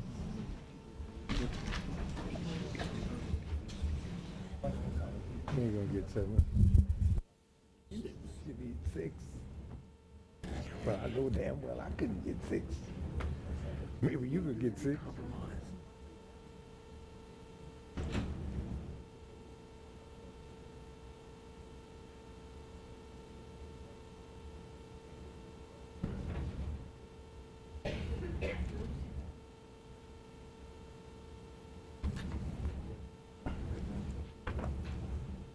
It's still 11, 12, 25, 24, 26, 28, 32.5. Yes, I can do, folks. They can be all night.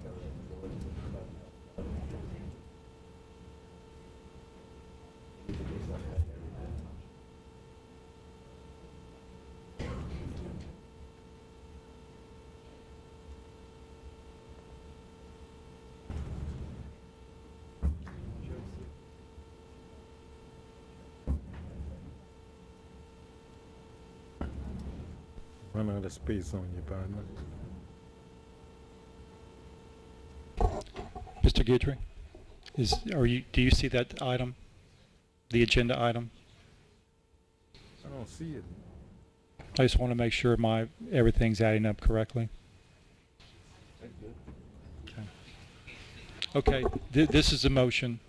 The board approve alternative number 1, utilizing $8.7 million of the excess fund balance, taking out the $2.5 million from restoration of board member recommended cuts, and adding $909,000 from capital projects, which includes restoring $209,000 for 3 early childhood positions. What we were doing earlier, we were taking out $700,000, but now we're putting in $209,000. I think that all adds up. Yes, the 700,000 was a rounded figure. Right. It was actually 768,265. Okay. So I don't know if we want to adjust the 909 to 977,265. Ms. Melva? What's the number, Mr.? 977,265. Be exact. That's in the 977,265. 205. 205. I'm saying minus the 2.5. It's not over. Mr. Guidry, 265? 265, yes, sir. 65.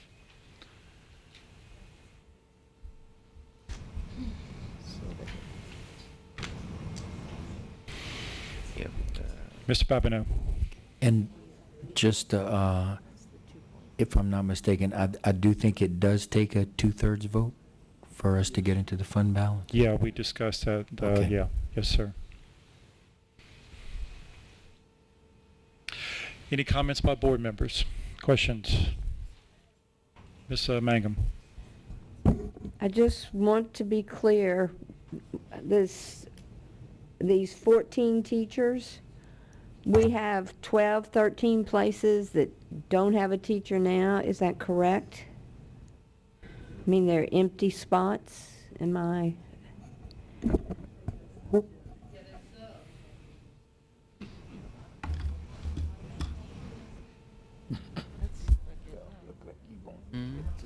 So, I mean, we're not talking about dismissing 14 teachers that are in spot, right? It's empty spots. Taken We have alternative to 12 to 14 positions that are open, and in some cases we don't even have long-term subs. We're trying to fill positions with subs, so you could eliminate those positions, but they're probably classrooms that are necessarily staffed. It could be a math classroom, for instance. So you're going to have to put someone in that classroom, so you're going to have to go somewhere else in the system to find people that might be qualified for that position. So even with not filling the positions, you may eliminate that slot, but you still have an essential function that has to take place in that classroom. So I can't guarantee that somewhere in the system may have to go. It might be a substitute, it might be someone on a TAT, but like I said, most of the TATs that have been issued are in the harder to fill spots, or a certain percentage of them. So I can't guarantee that once we determine what happens, we'll have to come back to you with the scenarios necessary to get to that level and maintain certification in the classrooms. Mr. Hall. Yeah, Mr. Leininger, please don't go too far. I have an appreciation for this motion and the thought of compromise, but as said, I think quite a few times by many board members this evening, we were wanting to cut away from the schoolhouse, and I don't think this does that. I would like to know if Mr. Leininger has those numbers that I requested earlier. Which numbers are you speaking about? Numbers of central office staff numbers in January of 2012 versus what they are currently. That's going to take some work. I talked to one of my staff members. We can generate that, but I don't really think it's going to be a feasible thing to generate that tonight. Only difference is he used 700 here. I think this board, thank you, Mr. Leininger. Okay. I think this board needs to start looking at cuts elsewhere, other than just what is being requested here, and these numbers that are coming out of the schoolhouse should be modified to personnel elsewhere that are not in the classroom. Just a thought, just to open the discussion. That's already taken out. But I think the motion is right. Dr. Shassall. We'll ask him to repeat it. This is, I'm not sure this is anything we can cut tonight, but as far as all of the outside, I'm looking at some of the, like adding back of the medals and everything, those things for, I mean, even academic, Olympiad, and whatever was the last thing that occurred at the Cajun Dome, like, quite honestly, these things should have stopped upwards of 6 months ago when we noticed that we were in the position that we're in. I mean, we need to start looking at cutting down to the level of the cost centers. That's the compromise that I was speaking of. We're gonna have to cut. I mean, graduation at the Cajun Dome needs to probably stop completely. I mean, if we're gonna, it costs us plus $40,000 to use the Cajun Dome for graduation. That's a teacher. I mean, these graduations have to start occurring at the individual high schools. Granted, it was nice at the time, but it's raining right now. I mean, it literally costs plus $40,000 every time we go into the Cajun Dome for graduation. Everybody's under the misconception that it's free. I'm going to urge the board that we need to start making some cuts. We have a motion on the floor right now. So, anybody else? Mr. Lejeune. The only thing I want to mention again, and I'm just not still clear, that the 2.5 million was in the approved budget, and we began to move towards that operation. I'm still confused why the 2.5 million. I understand the 310, and maybe I'm just not understanding, but the 2.5 million was part of the approved budget. We were just asking for another 310 to finish the restorations. And I just wanted to point that out. I understand the motion. I won't say I agree. I understand, though, what the board members are saying. I just didn't understand about the 2.5 that's in the approved budget, why that is being removed. I just have that point of clarification, if I could. Thank you. Mr. Aubrey. I'd like to speak to that. I think where the confusion originated was that we were being, and I don't see it anywhere here, but we were being told that the budget overrun for the first half of the year was around $1 million or $2 million, and we have a sheet of paper here that shows 3.9. And so, being under the gun in here and trying to figure all of this out,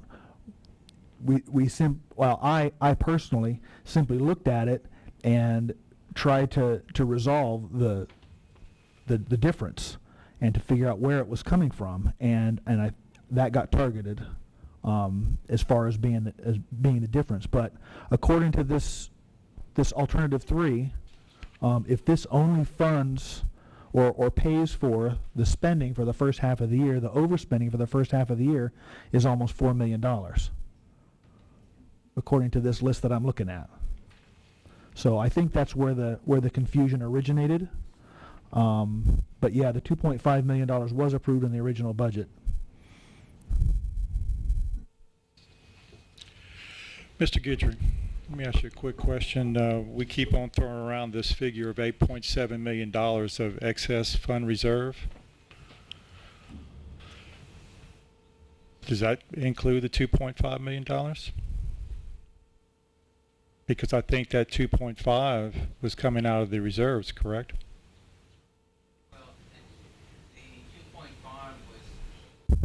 The 2.5 was included in the calculation in arriving at the amount needed.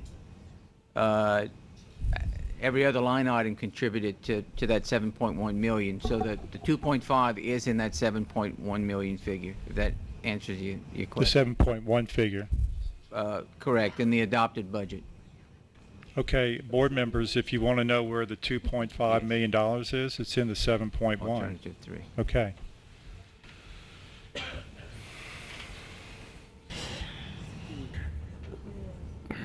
So let me ask you this question then.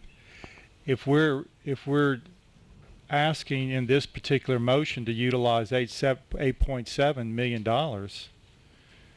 then that's going to be including that $2.5 million. We begin with the total amount that's needed, which is 9.6, and that in that 9.6, a motion was made to back out the 2.5 million. So that's where why it gets we're back down to 7.1. Yeah. Got you. Okay. All right. So it is out of there. The 2.5. As I understand the motion, then. Right. Yeah. Yes, and the reasoning behind that is to whittle away at the excess that was spent from July 1 through, I guess, now. That's my reasoning, is to whittle away at that which was overspent.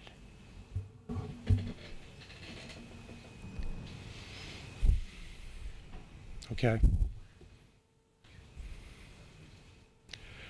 Dr. Chasson. Ms. Melva.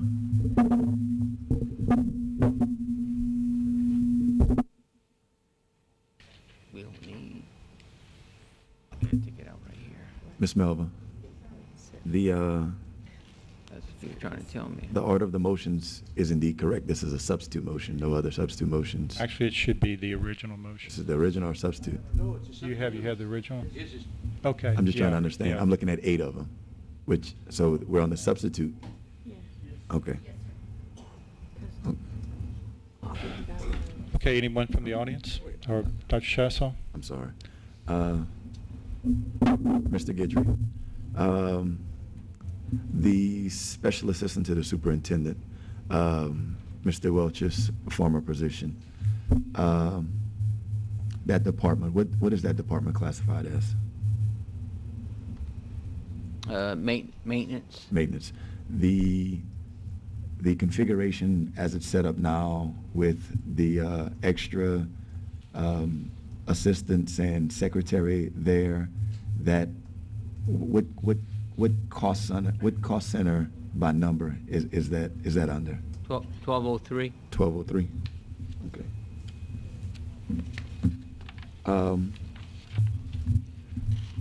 Mr. Lejeune, I guess this would be a question for you. If I were to cut that entire department as it exists at this current time, who then would everyone else report to? And that's a tough question. That's the question that you were saying, let me look at everything, let me determine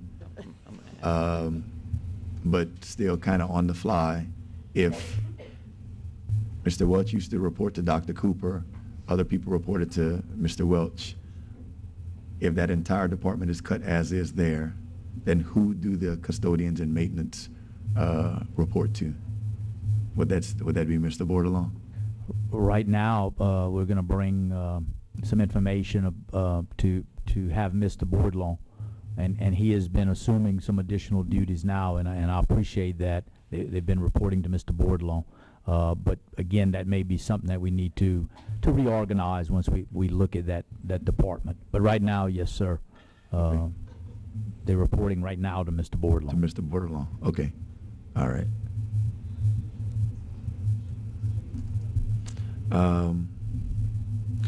If health and wellness was cut, then everyone by de facto would report to who? Everyone that is under health and wellness umbrella, social workers, whoever that may be, who would they then report to if health and wellness as a whole department was cut? I've got to admit, I would have no idea. I know right now that in that department, Mr. Bradley Cruz, who took Miss Nelda Broussard's place as director of that program.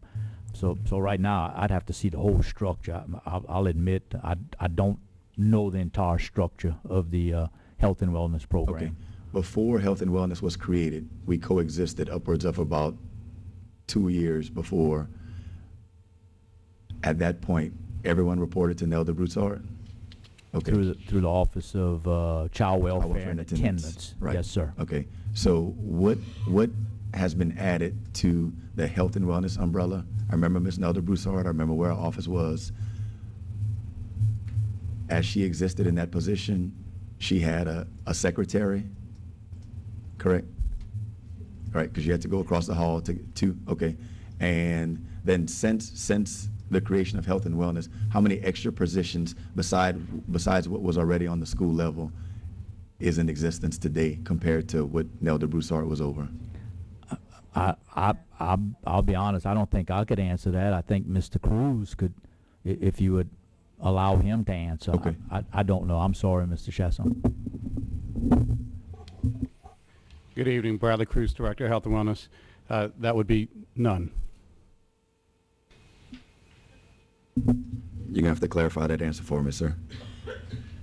In the restructuring, there were positions that individuals may have retired from were a position that someone retired out of may have been moved into another position. So as, in a sense, FTEs, full-time equivalents, okay. There was not an increase in FTEs to create health and wellness. The nursing staff that was present has been there for 5 or 6 years. The social workers were restructured onto the one department. There was an individual who was working as acting, I guess you could say, as a supervisor, and one of those individuals who retired, that position was created as a supervisory position. Secretary, again, as you mentioned, there was a secretary in place. I replaced Ms. Nelda Broussard. Child welfare and attendance, there was a supervisor at that point. If anything, it may have been 2 community liaisons because they had hearing officers in the past. And those hearing officers, one position went to another department, and so that was filled. At most, it would be 2. But from my understanding and recollection, it was none that were created. Because in a sense, all that was created before I arrived on the scene, so to speak. Right. A lot of people in the school system are under the either correct idea or misconception for the opposite of that extreme, that there's a lot of people now, there's a lot more people at central office than there was before. So just for health and wellness, as opposed to when Nelda Broussard was here and there were 2 secretaries, there's now still 2 secretaries, Bradley Cruz, and 2 extra positions, and that would be it, to your understanding. Is that what you're saying? Yes, sir. Okay. All right. Thank you, Mr. Cruz. You're welcome. Okay, someone needs to speak. Please state your name, and you have 3 minutes. My name's Casey Papillon. I'm a 4th grade math teacher at JW Falk. In concerns or consideration to the 2.5 that you're taking out, you've put back the 209 for the resource coordinators. Keep in mind that in that 2.5 is money for our math modules that we have to begin teaching in January. If you do not restore that money back in, I won't have a math book to teach my children, and park testing is in March. So from January to March, I don't know what you want me to teach with. Thank you. Yes, ma'am.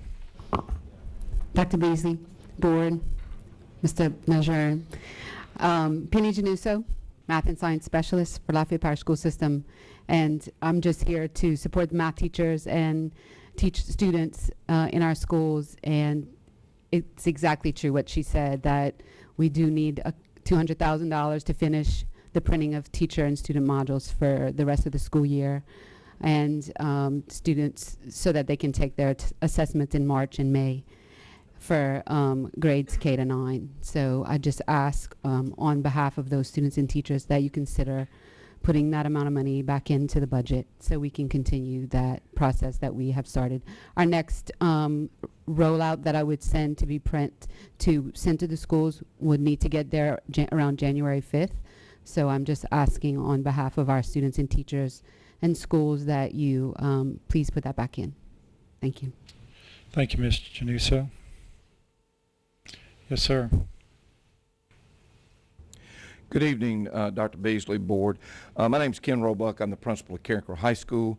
I am asking that you consider the safety package and the safety of our kids. I believe in this package our dean of students is up to be eliminated. And I know the reason that we implemented dean of students in schools was part of that idea that we would be able to have the personnel to work with young people and make sure that they were in alignment with school board policy and when it comes to behavior.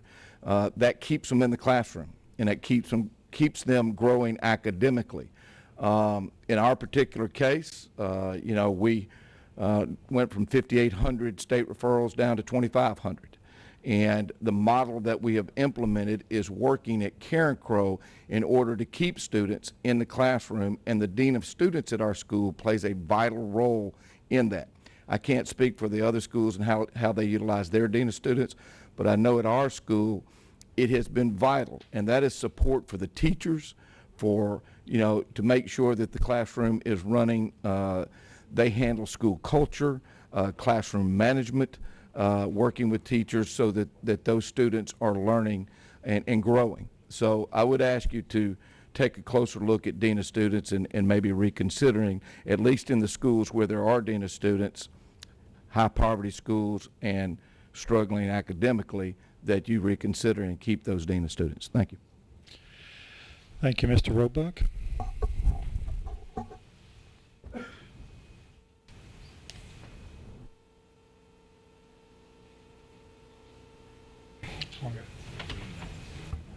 My name is Julia Reed. I'm a teacher at Lafayette Middle School. Similar to Mr. Roebuck, I would urge that you would consider keeping the dean of students. He makes such a difference at our school for our kids, and he's made such a difference personally for me as a teacher. This is only my 3rd year as a teacher, and Mr. Allen has been there since I started to help me learn to be a better teacher, to be better at classroom management. He heads off problems before they become problems. He makes such a difference in our school climate and our classroom culture. He relates so well to the students that he can stop a fight on the playground. Just with a couple of words, the students, they respect him, the teachers respect him, and he's an integral part in allowing me to do my job, educating the students at Lafayette Middle School. So again, I would urge that you would please consider keeping the dean of students at our school and the other schools who currently have one. Thank you. Thank you. Good evening, Board. Karen Williams, Director of Academics. I just want to be very brief and follow up on what Ms. Januso said. We have in that 2.5 some money for ELA for grade 6 through 12 as well, and it just finishes out the year for us. We've already have an adoption called Springboard, and that is just a continuation so that we can finish the year with the ELA materials that we've already put in place at the beginning of the year. Thank you. Thank you, Ms. Williams. Anybody else?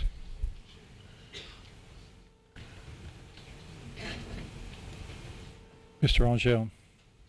Yeah, I would certainly accept a friendly amendment to restore it.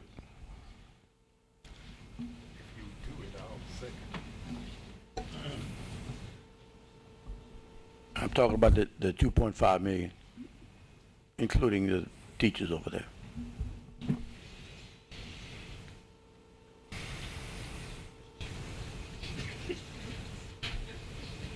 You want? Oh, yeah, you can change it. The motion can be amended by the maker. Yeah, you can do it. Yeah. Then I would amend it to include the 2.5 million. I think they present a good argument. Mr. Cobb, would you?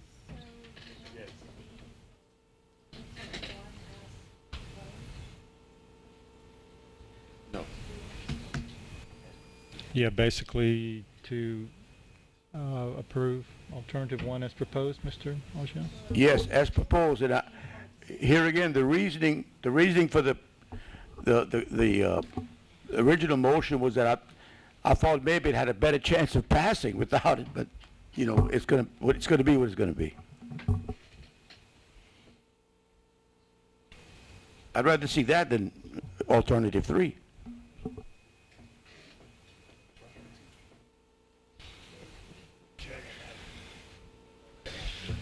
Okay, so Mr. Angel would need to think about the funding sources.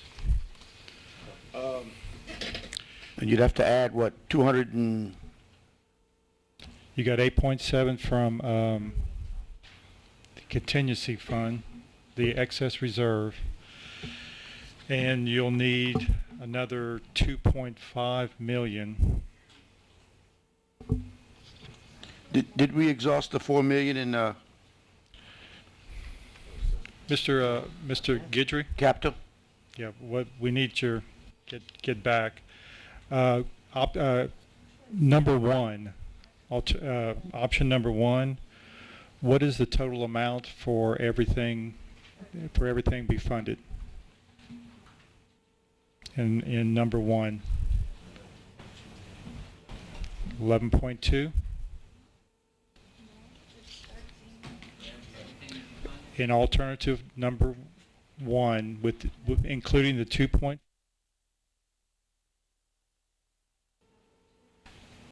Is it number 2, Mister? No, it's 1. 2 failed. 2 failed. No, you got to scroll down. You have so many motions here. It's the one in yellow.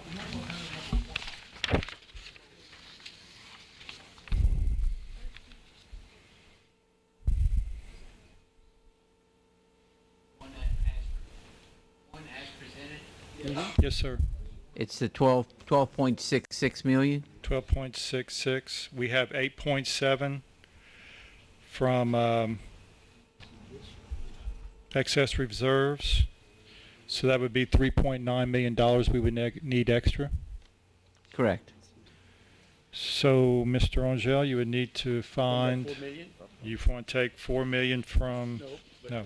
From the 4 million. 3.9 million from the contingency fund.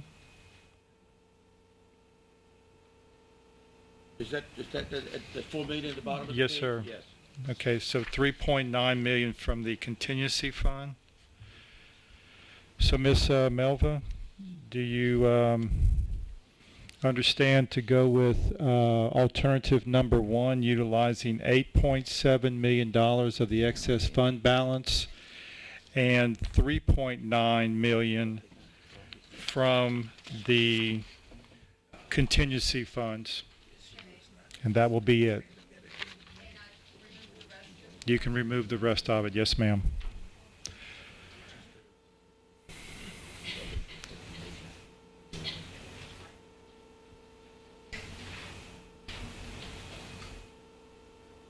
Okay. I know it's...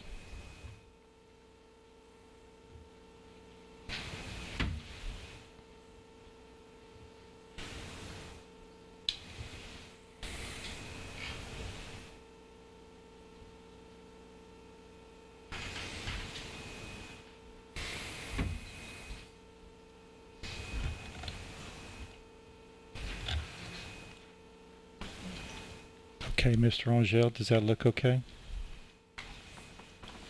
So we have a motion, Mr. Angel and Mr. Cobb, that the board approve alternative number 1, utilizing $8.7 million from the excess fund balance and $3.9 million from the contingency fund. That's correct? Ms. Mangum. Mr. Guidry, I just have a clarification. I think I know the answer. The dean of students are not in the 2.5, are they? Okay, they're in the staffing formula. So That's correct. I'm not sure whether I'm understanding people's comments that they'd rather have the dean of students than the teachers, or but those both come out of the same money, so to speak.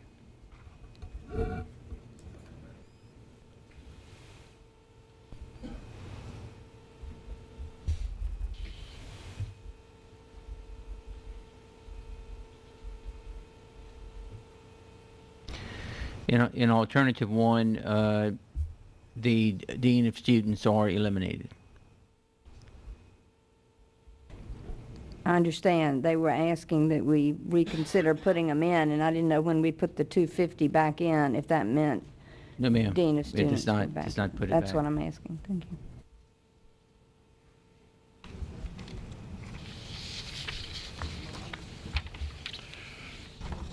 Okay, any other questions from board members?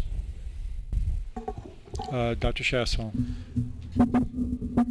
Dr. Beasley, this question is for Mr. Angel. Mr. Angel, I don't mean to put you on the spot. Did you mean for the dean of students positions to be added back?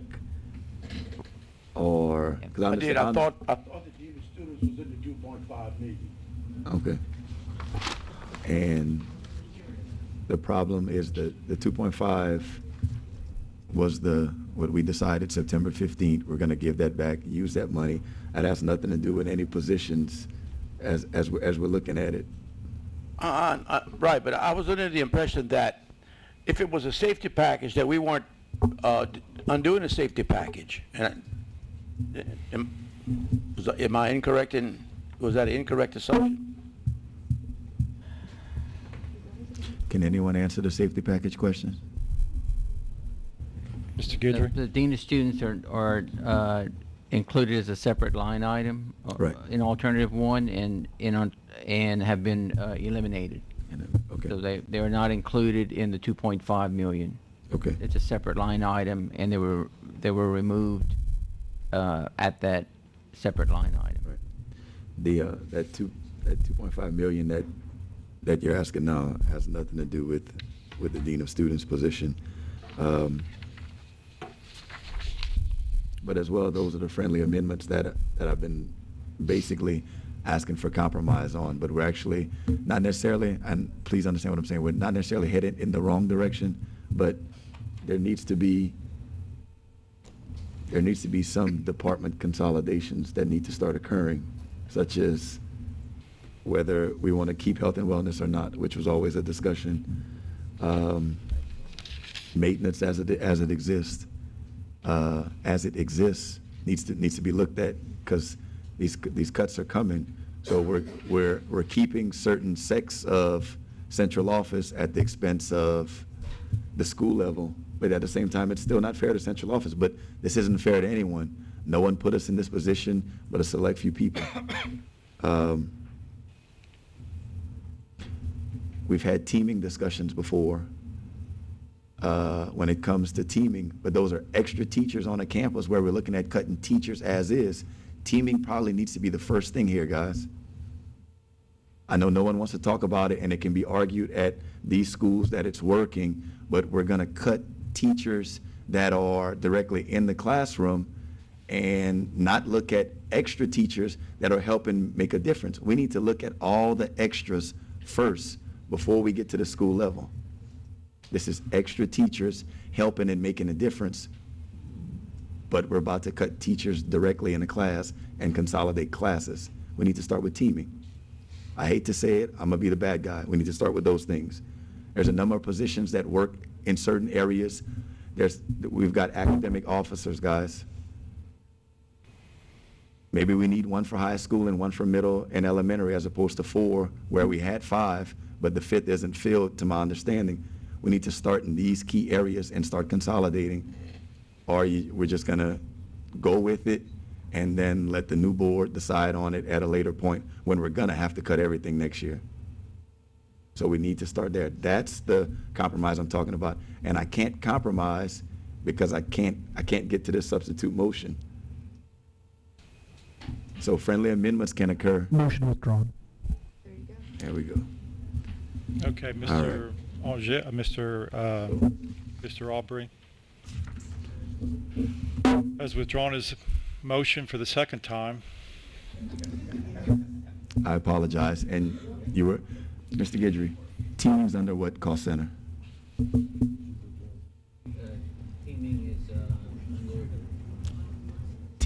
Teaming is occurring at what schools right now? Cost center 1602, which includes all the schools. Okay, 1602. What schools is teaming at?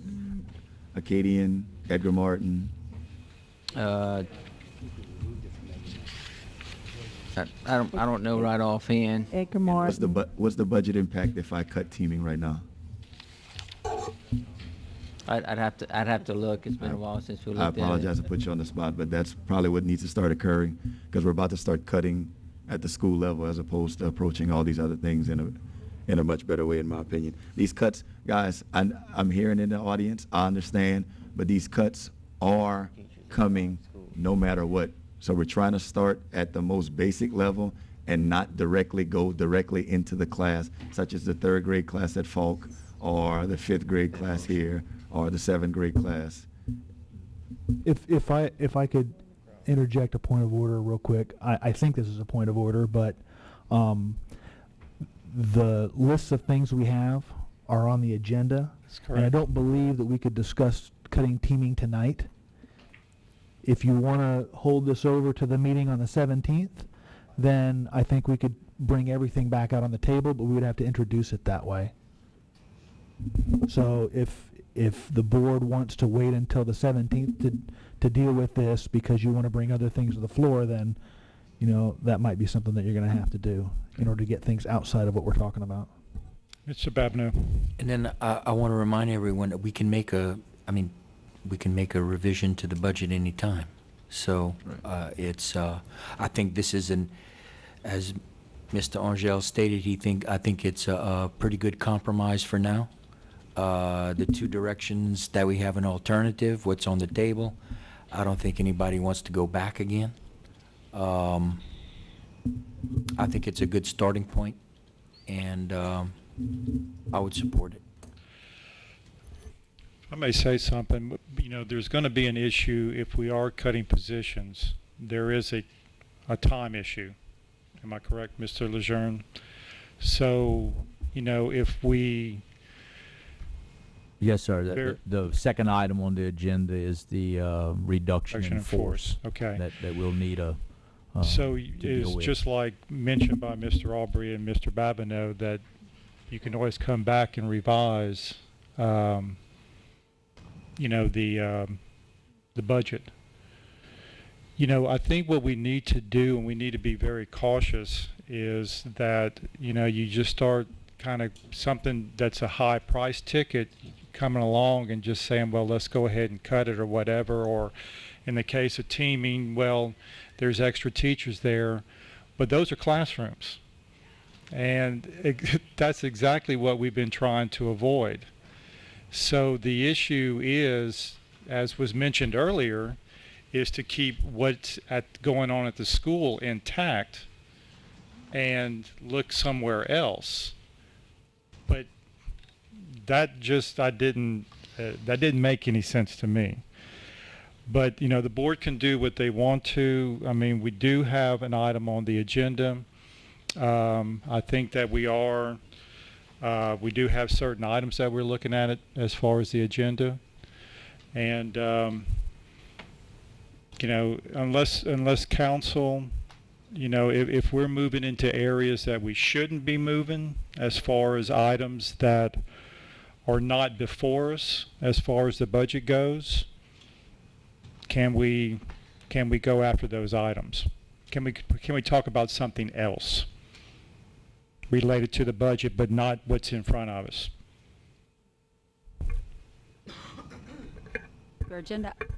Your agenda item is a revision. You're talking about a revision to the budget? Right. I mean, we are looking at, there are certain items in front of us, but the item does say, budget revision number 2. General fund budget revision number 2. So is it, can you go after anything within the budget? Outside, I mean, we're talking about a general fund. The general fund budget revision, if that's what we're talking about, then that's fine. Are you going to go outside of that? Well, no, still saying within the general fund, but looking at items that might not be on the information that has been provided to us for this meeting.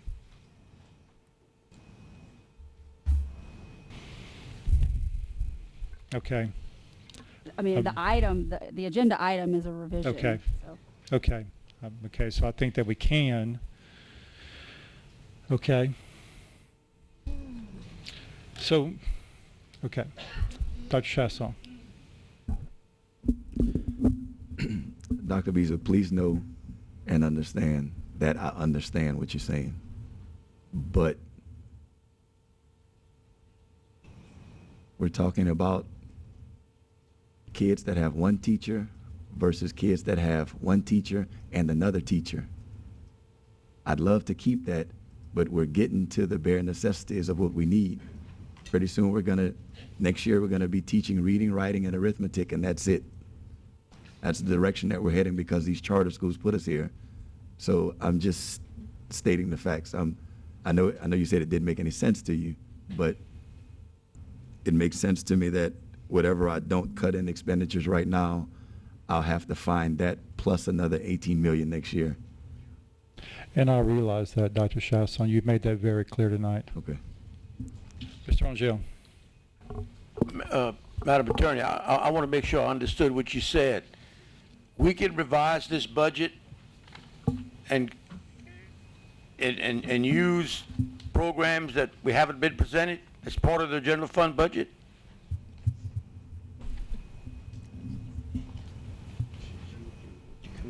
The agenda item is general fund revision. Now, I don't know what information you all have been provided or not provided. If he can provide it to you while we're here, and that's what you're going to base your decision on, then that should be fine. But the agenda item is a general fund revision. So unless it's outside of that, then it falls within the agenda. The only items that we have in front of us are items that were cut in the budget that we approved. But I'm just going to pick some. Suppose we have a. You can make any revision. We can make any revision. Yeah. So we can cut something else to add if we want to add some more. Okay. Thank you.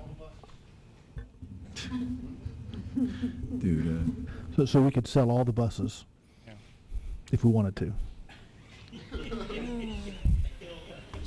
Okay, there's a motion on the floor.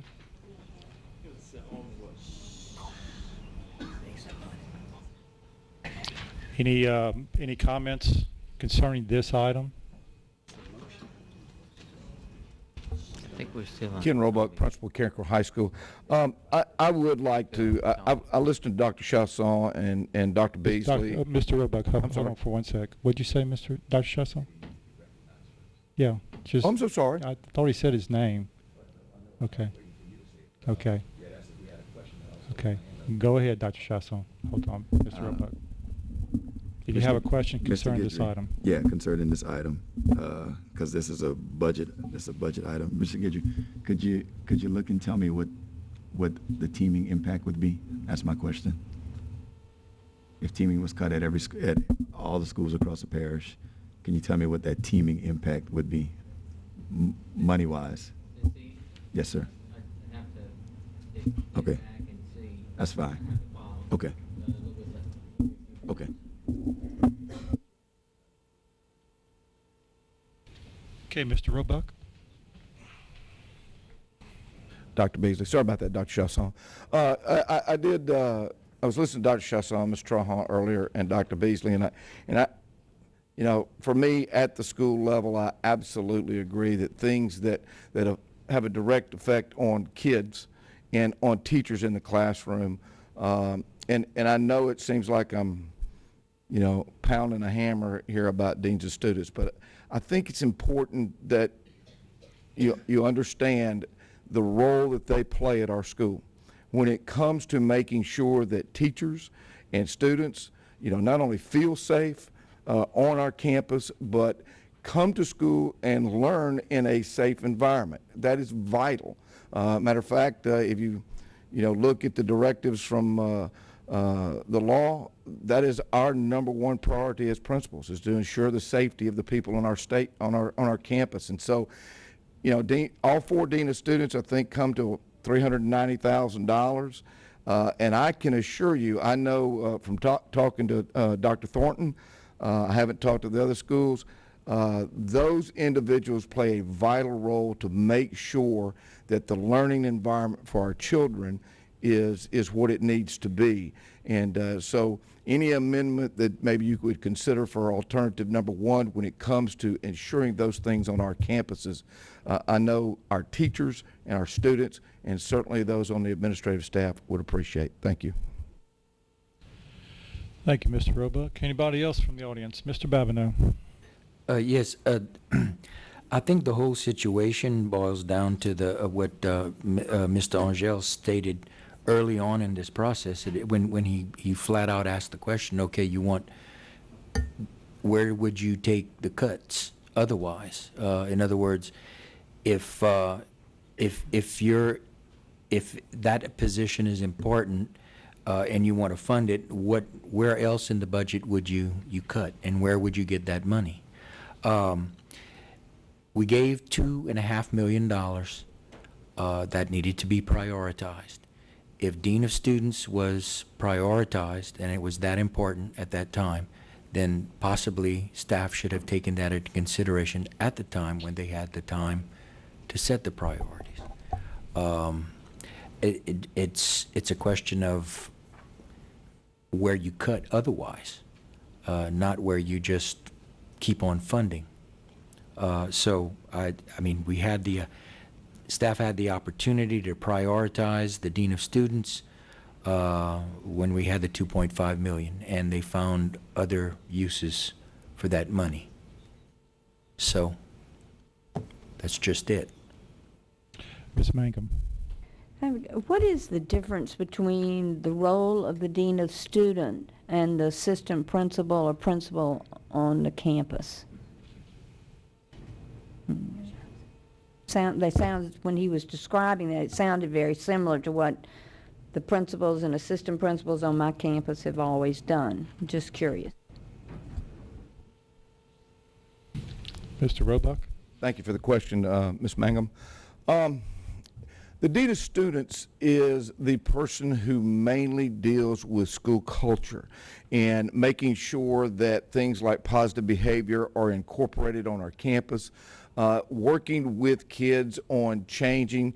At my school, she oversees, you know, I know health and wellness may not be there, but she oversees that entire program, and she's mainly working with discipline. Now, an assistant principal, of course, does deal with discipline, no doubt about it, but By having a dean of students, it allows our assistant principals to become the instructional leaders that they need to be and work with teachers in professional development, in being in the classrooms to observe and work with teachers and work with students. It allows an assistant principal more time to do the academic end. Without that, for example, when I was just an assistant principal, we were always swamped in discipline and never got to work with the academic end.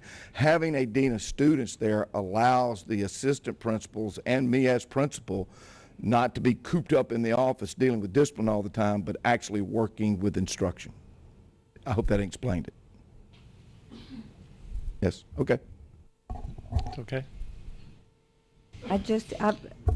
I'm still a little confused, but in my school, which had 2,500 students, it was our principal and assistant principals who not only did discipline, but were helping us with academics. So, and I appreciate the role that a dean of student plays.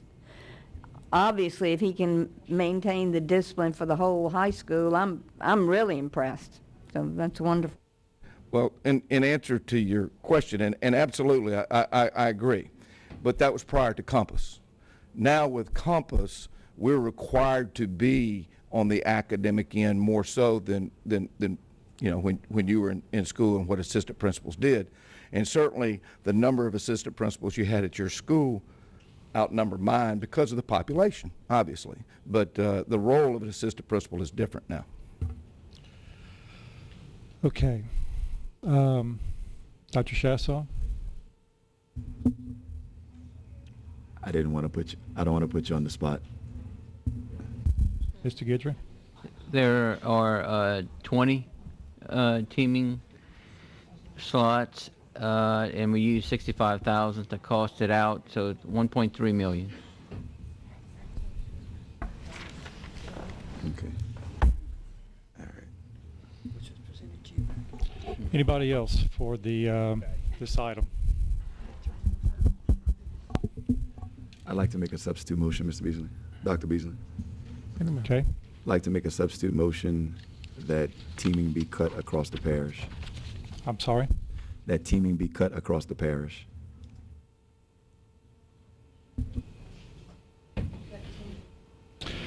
Have a motion, Dr. Shassaw. Well, I got the monkey off your back. Don't go anywhere. Ready to go quickly. Hurry up.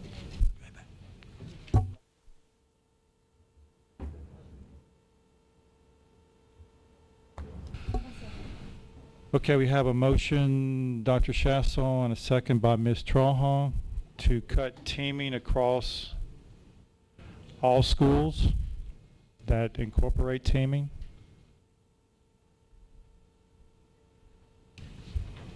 A substitute motion, I'm sorry, Ms. Melvin.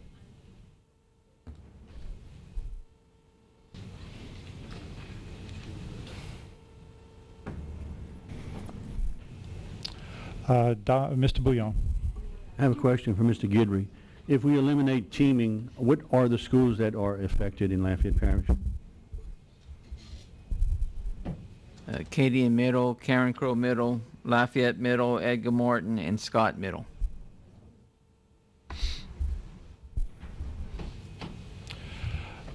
Mr. Albright. Yes, I was just concerned that do we have the ability to make more than one revision here? There's only one agenda item, and is there anything else to this motion to actually approve a revision rather than just an elimination of a department? So what is your, so you just want a little more clarification as far as the schools? Yes, and from the chair as to whether we can have multiple motions on this item. Multiple motions on this. What I'm saying is there's a motion that has nothing to do with the revision. The motion doesn't have anything to do with the revision, so part of the motion I think should address the issue that we've come to meet on. Okay. Is my concern. Yes, sir. And I'm not saying that it's out of order, it's just, right. It's a concern. I'm going to let Mr. Hammonds How you doing, Mr. Hammonds? All right, thank you. Okay. Actually, I think Dr. Chaston's motion is out of order. You have a pending motion. I think his motion would need to be a motion to amend the motion that's on the floor of the board. And then it would become part of the overall program of cuts and would have to be voted on separately. So you'd vote on that motion as to whether it should form an amendment to the existing motion, and then of course you'd vote on the substitute motion before you'd vote on the original motion. Okay, so we'll May- have, May I ask a question? let's Okay. let's get clarification real quick. So we're going to have a motion to put Dr. Chasson's item with the original motion? The item on the agenda is to come up with cuts to the general fund, make a general fund budget revision. And so there's been a motion made as to which revision should be made. Right. And Dr. Chaison's motion is indifferent to that motion, but not to the total motion. And so what I would suggest is that you vote on his motion as a motion to amend the motion that's on the floor. If it passes, then it becomes an amendment to the original motion, which can then be voted on as amended. If it fails, well, then the original motion is voted on as presented. Great, thank you very much. May I? While we got Mr. Hammonds, a budget that has been advertised and approved by the board can be amended unlimitedly anytime we consider it again? The board This has budget has been advertised, hasn't it? I'm sorry, Mr. Cobb, I couldn't hear your question. This budget has been advertised as the budget. You're talking about the 915 budget? Yeah. Yes. It's been presented to the State Superintendent of Education. It has been approved as the budget of this board. So how much we can revise it? Yes. Any way we want? The board has the ability to amend its budget as necessary throughout the fiscal year. Okay. Dr. Chasson? This question is for legal counsel. Once, for instance, the motion that I just made would then now become a possible amendment, we vote on that, then it'll be included, whether it passes or not. Let's say if it passes, it's included. Then at that point, we still have the original motion. Can another substitute motion be made for multiple amendments to be added to it? It wouldn't be a substitute motion, Dr. Johnson. It'd be another motion to amend. Another motion. You could have as many motions to amend as were made and seconded. Okay. And each of them would be voted on individually, and they'd either be tacked on or not tacked on to the original motion. Okay. Thank you, sir. So do you still want to have, it's not going to be a substitute motion, but it's just going to be a motion to amend? Yes, sir. The motion on the floor? Yes, sir. Motion to amend. Okay, we have a motion by Dr. Chasson to amend the motion on the floor, a second by Ms. Strawhall. Do we need to state what he wants to do as far as the amendment? As far as in our motion? I mean, his motion to amend the motion on the floor to include teaming as a cut, or to cut teaming positions. Ms. Melva? So it's not a substitute motion, it's a new motion. A motion to amend.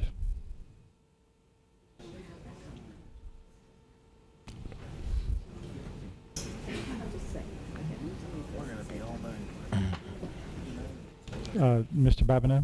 Now, being that it is an amendment, to amend an invasion of the excess fund balance, which requires 2/3 votes, does anything amending it require a 2/3 vote also?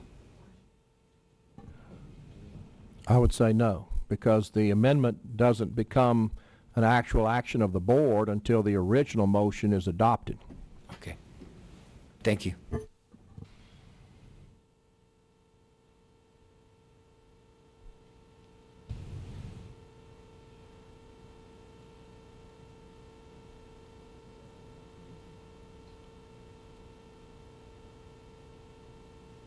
Dr. Chasson, yeah, okay. Come on up. Please identify yourself in 3 minutes. I'm Candy Kelly, and I'm the principal at Scott Middle School. Scott Middle School is a teaming school. We have 4 additional teachers allotted for teaming. What that allows us to do right now in our master schedule is block math. Math on my campus is 99 minutes per day instead of 48 minutes. Should you cut teaming tonight, I would immediately lose 4 teachers. The master schedule would have to be changed, and 657 students would get a new schedule the next day. A math teacher, 3 math teachers would be eliminated. How do you choose when they're all highly effective which ones go? And a teacher would go from teaching essentially 90 students a day to 180 students a day overnight. We spend months working on the master schedule. Master schedule development usually begins in March and really is not complete until, if we're lucky, June, before we go home for our 4 weeks off. But usually the master schedule is actually complete about a week before students show up.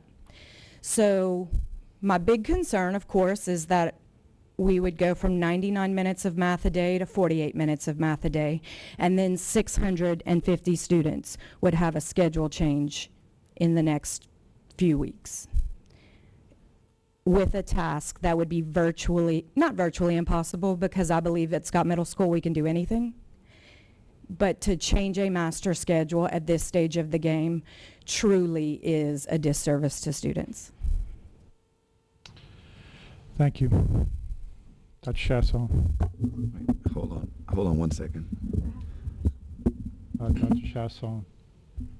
You said Ms. Kelly, right? Dr. Chasson, you can. Okay. Let's not get into a back and Kelly, forth. right? You can talk to me, and Okay. she can hear you. Why would and let me start with saying the last thing I want to do, which is inevitably what might occur, is have 650 kids go through a schedule change. The last thing we want to do is affect kids in their comfort zone. We want them to stay where they're at, do as well as possible.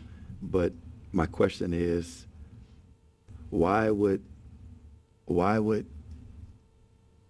the amount of kids being taught go from 90 to 180 for that one individual teacher? Right now, in a block of, right now, a teacher teaches an average of 28 students per period. Mm-hmm. In a single section class, like science or social studies, those students meet with that teacher for 48 minutes. She essentially, or he, sees double the amount of students a day that a teacher who is blocked. ELA is required by the state for grades 6 through 8 to be blocked. So an ELA teacher sees half the number of students that a science teacher would, because instead of teaching ELA for 48 minutes, she teaches it for 99 minutes on my campus. Right now, teaming allows us to do the same thing for math. And I would say some data to support what I'm saying, 85% of my students receive free or reduced lunch, and right now our math scores are for the first time ever at the district average. So my students are being as successful as students who don't come from low socioeconomic background. Okay. I still don't understand. The one teacher that teaches science has how many kids in her section? 28, but she teaches 6 sections a day. Okay. And so the math teacher or the English teacher teaches 3 sections a day. Okay. So 28 times 6. All right. So that teacher sees 168 kids as of right now. That's an average. I have some 8th grade science and social studies teachers who see more than 30 students at a time. Okay. So, well, just sticking with this science example. So if that teacher teaches 6 blocks and teaches 168 kids, explain to me the 90 to 180 example that you gave me. A teacher, the one science teacher would teach, and this is because I was an English teacher and not very good at math, so that's why I'm choosing the 180. Okay. So a science teacher who teaches 180 students in 6 sections a day, That same amount of time, the same minutes of instruction, a math teacher is teaching 3 sections a day. So she would currently have 90 students on her roster, and if we had to change the master schedule, she would go from 3 sections a day to 6 sections a day, and essentially the number of students she teaches in a day would double. Well, explain to me why does the number double if teaming is an extra teacher there to go and assist in that particular classroom? So the teaming, Because you're misunderstanding what teaming is. so the teaming teachers are indeed teaching Classroom teachers. No, I know, but I'm trying to understand the 90 to 180 reference if teaming is eliminated. Let me try to give you a snapshot of what my master schedule looks like at a grade level. So in 8th grade, Dr. Chasson, she's trying to explain. in 8th grade, I have 2 teachers teaching English, 2 teachers teaching math, and 1 teacher teaching science, and 1 teacher teaching social studies. Combined, they teach all of the 8th graders. The English and math teachers would have half the number of the science and social studies teacher. A science and social studies teacher at every grade level on my campus teaches every student in that grade level. A math and an English teacher teaches half the number because their classes double the amount of time. Teaming is not inclusion. It's not an additional teacher in a classroom. It's a single teacher with a roster in a traditional setting like you imagine. Right. Okay. And so what those 4 teachers on my campus allow us to do is block math. And currently, in our current situation, every teacher teaches 1 grade level and 1 subject. I, right now, don't have anyone who's required to teach English and social studies. We did have that situation last year. We're not in that position right now, but it allows a teacher to be fabulous at 1 thing instead of great at 2 things. Okay, thank you. Yes, ma'am.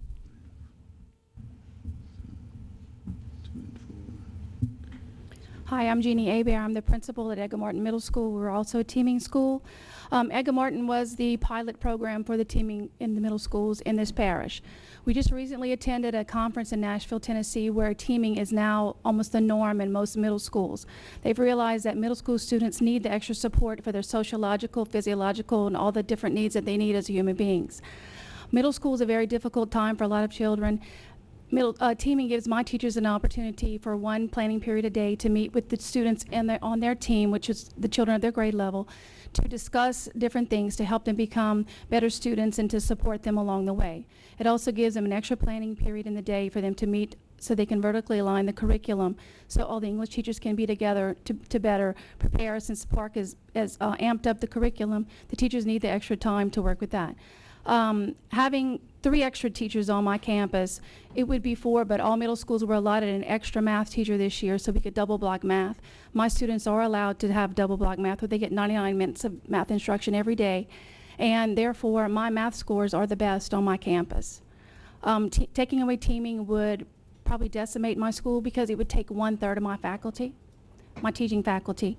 We would no longer be able to double block math, so the math scores would drop. It would be virtually impossible for my school to maintain the rating that they are, which we do help the district maintain a B average for our letter grade. Ms. Trahan. Yeah, I definitely don't have the knowledge to debate this issue with people who run teaming in their schools. I will tell you that on more than one occasion, I have spoken to the middle school principals in my district that don't have teaming and never have had teaming. They are A and B schools, both of them. And what one of our middle school principals did was, rather than 7 periods in the day, went to 8 periods in his day. We do have 8 periods a day. They do not have teaming. They double block math and they double block English for those students that need it. Not all, those that need it. And they do very well with that. I was told by quite a few principals that, and a previous superintendent and assistant superintendent, that they did the study on teaming and versus schools with teaming in the district versus schools without teaming, there is virtually no difference. Now, I understand in the scores, I understand that it may be a very big adjustment on campuses, but score-wise, there is very little difference. They saw no difference in schools with teaming versus those without.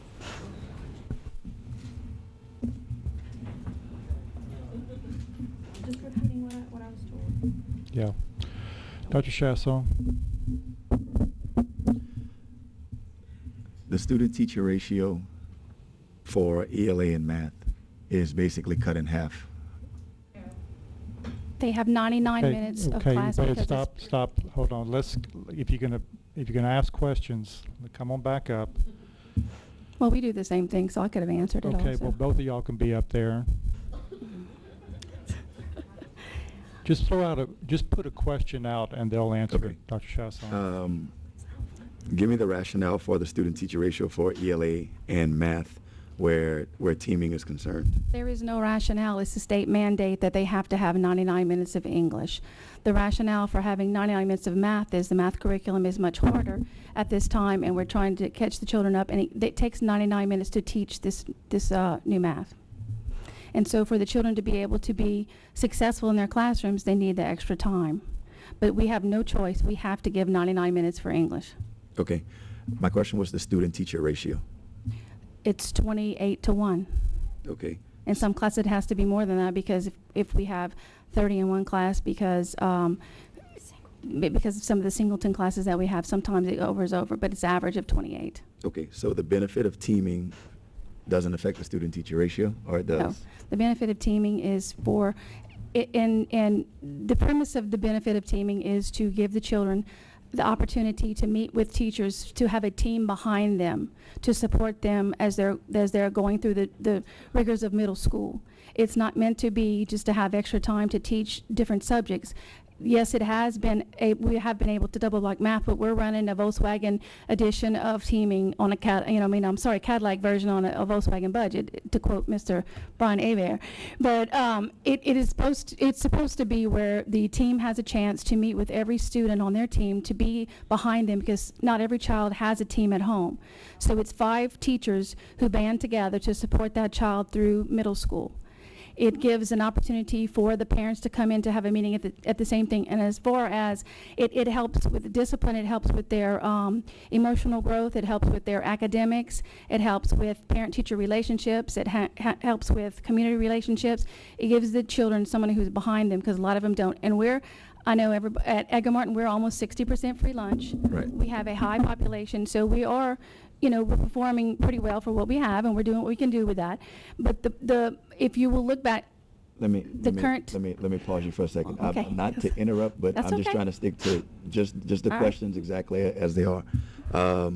So you guys have 4 extra teachers for you. I have 3. You have 3 extra teachers. Every middle school has 3 if they're doing teaming, because every middle school was allotted an extra math teacher this year, double block math. So if you're a teaming school, you got 3 extra teachers. Okay, and those 3 extra teachers do what as far as help? They teach student-teacher math, ratio English, science, or social studies. Right, I understand, but as Yes. far as student-teacher ratio, because here's what I'm trying to gather as a board member, as opposed to affecting the 3rd grade class that has the 1 teacher. Explain to me what the benefit is that you guys have, because I'm trying to determine, I need to find some money. It's given us an extra 45 minutes of math every day Okay. for our students. These people, Versus what you would have if you didn't have teaming, which would be, they would have 48 minutes. so wait, you're gaining 3 minutes without, It's about Because they don't change classes, they're in there for the extra 3 minutes. okay, no, I said, so with teaming, you're getting an extra 45 minutes. My question was, so without teaming, you would have, and you said an extra 48 minutes. 48 minutes is how long the class is. Okay. 2 times 48, 96. plus the 3 minutes in between ends up to be about 99. Okay, so without teaming, you would get less time Correct. in math. Okay, Correct. but you're saying more time. That's what I'm confused by. Oh, I thought, Yeah. I misunderstood what Yeah, you you said. said- Yes, they're getting, if we do not have teaming, they would lose a period of math every day. Okay, which would be replaced with what Nothing. We currently have an 8-period day. If I had to cut teachers from my schedule, I would have to change that to a 7-period day. Because if we unblocked math, I would need a second elective for them to go to, which would then require the same number of teachers. I understand. So the four of you, and you guys, if anyone knows, you know I care. Here's my issue, my quandary. It's some select schools are getting an extra block of math, an extra block of English, which is a benefit. No one will argue with that. But as opposed to cutting at the school that doesn't have it, which is what we're looking at, cutting at the school that doesn't have it. Well, not to cut you off, but some schools are getting the benefit of a dean of students. Some schools are getting the benefit of Yes, extra ma'am. I teachers understand that. because We're looking at they're all low of that. performing and they're getting extra teachers there. So Okay, if you want okay, to, hold on. Yes, ma'am. Wait a minute. We What are- I need, okay, just answer, I'll need a straight question, the straight answer Okay. is what's the benefit? Dr. Shafson wants to know, why should you get? She answered. Okay, good. Okay, I don't need y'all going back and forth. Okay? Right. So you got the answer. Dr. Shafson, do you have another question? Yes, a statement. The statement is, as opposed to looking at the schools that have it, all of these cuts are being directed at the schools that don't have it. So with the third grade class at this particular elementary school that will be cut and the student-teacher ratio then raised, I have to find it somewhere else. And indeed, it's not fair to you, but it's not fair to them. So as opposed to cutting the third grader who has the one teacher and has the one block, I have to find it somewhere else because we're getting to a point where everything is going to be very generic. It's going to be all the same across the board. I know it's hard. Well, let me not say it's hard for you to understand. I know you understand. I understand. But you guys see where this is eventually having to go, and we need to start looking at this now as opposed to next year? Dr. Chasson, I okay, completely wait, excuse me. He made the statement, he's concerned, he's made it very clear that there's cuts that have to either be made now or later. We got that. Okay, so he was not asking a question. Okay, so Ms. Aloisio, do you have something to contribute to this conversation? Kathy Aloisio, principal at LJ Allen Middle School, and I am not a teen in school. So I think the bottom line here is instructional minutes. I don't have all of my math classes double blocked because I'm not staffed for it. However, the scores that I have from my school in math are directly attributed to the children who are receiving the 90+ minutes of math because I'm an 8-period day and they're double blocked. I'm not a teaming school, so I don't have the benefit of all 5 teachers teaching the same because I have such a big school. But it's about the instructional minutes. If you look at my data from my school, we have grown, and I am proud to say that we're an A school, and a lot of it had to do with math and a lot of other things too, but the major impact in 2007 when we went to the 8-period day and double blocked my math, in 2009, I was a blue ribbon school because of the growth. I grew 9.2 percentage points in 1 year, and it was directly attributed to the minutes in the math class. The teaching didn't change, it's the curriculum. As a former high school administrator and teacher, I think one of the most difficult classes or the highest, and the high school principals aren't here, so I don't want to speak out of turn, but I think the most difficult subject is Algebra 1. It's where the children have the most trouble and the highest failure rate. And the curriculum that we have now in middle school, if you've not been in a middle school class, it's high school math. What I had in high school is now being taught in middle school. For them to be effective, they need to have that time in class to make up for what they haven't, not that they haven't been taught, but the standards are tougher. And instead of integrating this math and a gradual progression. We went in and just all of a sudden said, okay, you're in 7th grade and you've got to have this. Well, you didn't have the prior knowledge. So to fill those gaps, the time is crucial. I understand that we have to cut. But in the classroom, and this is just speaking as a person who's done a master schedule for over 18 years in schools, doing what it would do would be, it's worse than a massacre. And I don't have teaming, so I'm just speaking for the schools. I would love to have all of my maths, 90 minutes, but I'm not staffed for that. We got that one teacher this year. My 6th graders, this is the first year I can say that all my 6th graders have 90+ minutes of math. I can't wait to see what's going to happen with their scores. I'm thrilled about the thought that it would be a positive thing for them. I can't tell you how important it is. I just can't speak any, and she'll, Let me Penny. ask you a quick question before you go. Yes, sir. So you guys are succeeding and you're double blocking, but you're doing it without teaming. I don't have teaming, yes, sir. But I y'all are still have, double blocking. I got that extra staff person this year to have my math double blocked, yes, sir, in my 6th grade. I do have other children that are double blocked because of the way I do my master schedule. Okay. I tighten it up in a lot of places so that they can have the time, and that's been very successful and helpful for me, Okay. and the school. Okay. That wasn't a question to get support for or against teaming. I'm just trying to figure out, because this is coming down the pipe. Right, Whether I withdraw this motion or not, because this is Okay. Yeah, and I'm for what they, you see, it's not about, this is from my heart. It's not about, it's better for, it's the best for every child. It's Right. the best No. for every child for them to have it. With That's, you. I promise you, every single board member understands it. I know. We're just trying to find, we have to find it. And, Well- Okay, and listen, okay. and you got, Wait a minute. We know we need to get through, we need to move on. We know that, Dr. Chasson, that it's important to cut, and you've made that very clear.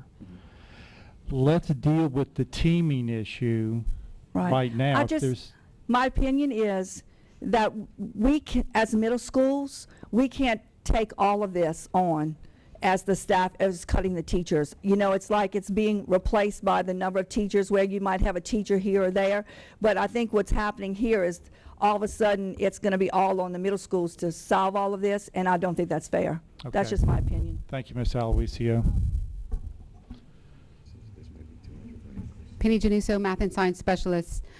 We have worked very hard to try to equal out that all schools have 90 minutes of math, because I think it's the only fair thing.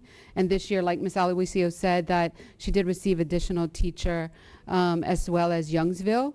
They have double blocked math in all 6th grade, and then just the regular classes for 7th and 8th, in hopes that, you know, that they could eventually get another teacher to double block all the way through. And every school, also Broussard before this year didn't have one. So it is our hope that we can continue to do this. Our accountability score is really based on a heavy weight on ELA and math. And, you know, it just works in our schools, and our middle schools desperately need that support. They're stuck in the middle, that, you know, they really need that time with those math teachers. So I just beg you not to take it out of our schools. Okay. Thank you, Ms. Januso. Anybody else? We're going to go ahead and we have an item on to Dr. Chasson, Ms. Trahan, that the board accept the amendment to cut teaming across the parish. So we're just going to see if we're going to add this to the agenda. Huh? Going to add it to the motion. That's correct. What did I say? Agenda. Yeah, okay, getting late. We'll call for the vote.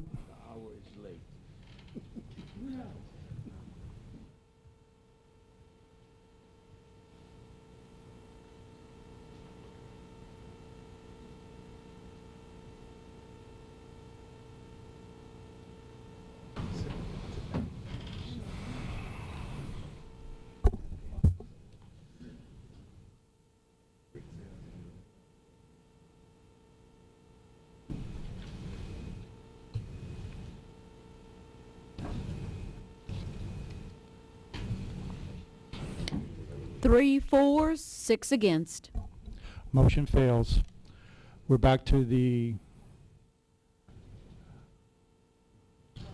last motion. Mr. Angel and Mr. Cobb, that the board approve alternative number 1, utilizing $8.7 million of the excess fund balance, $3.9 million from the contingency fund. Any questions?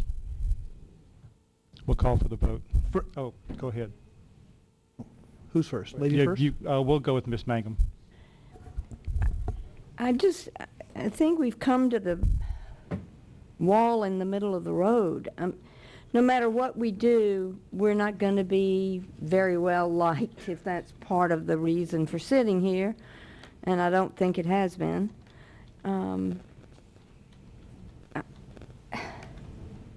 It just, whatever we do, we're in trouble as an individual sitting on this board, and I don't know how to make this.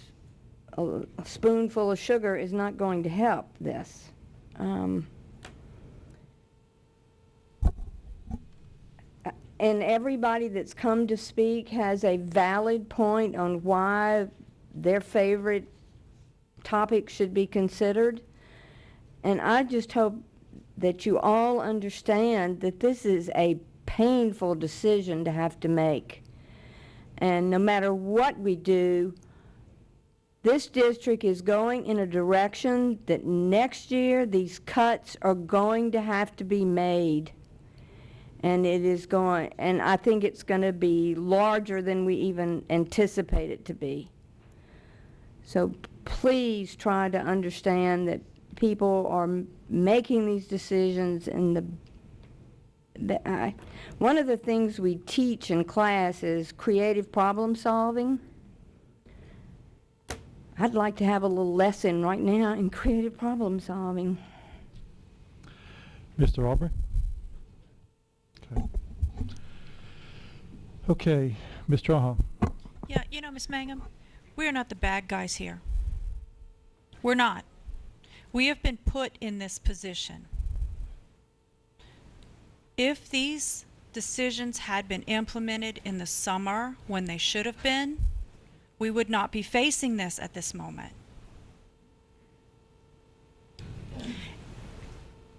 It's a tough decision, yes. Nobody wants to do this, but it is the seat that we sit in. Nobody said it was going to be a popularity contest, and believe me, everyone sitting here has had a very hot seat on many, many, many occasions, but to do the work that we were hired to do, our job is to balance the budget, and this by far doesn't do it. But it's as close as we can come with the cards we've been dealt. And the next board is going to be in much deeper straits than we're in. And although it's hard, it's something we have to do.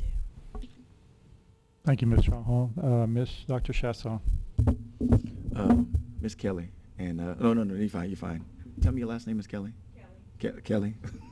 I could have sworn you said your name was Kelly something. Miss Kelly, Miss Aloisio, and Miss Hebert.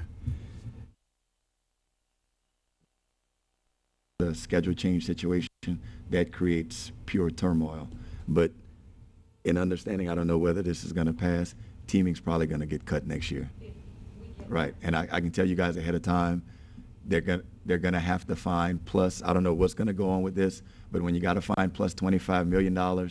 And 88 to 90% of our budget is salaries and benefits, then there's nowhere else to go but to these things. And high cost items, the district is about to go to the bare minimum. So just to tell y'all ahead of time, just wanted to let y'all know. Okay.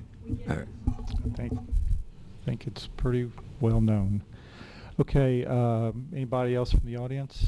Okay, we have a motion.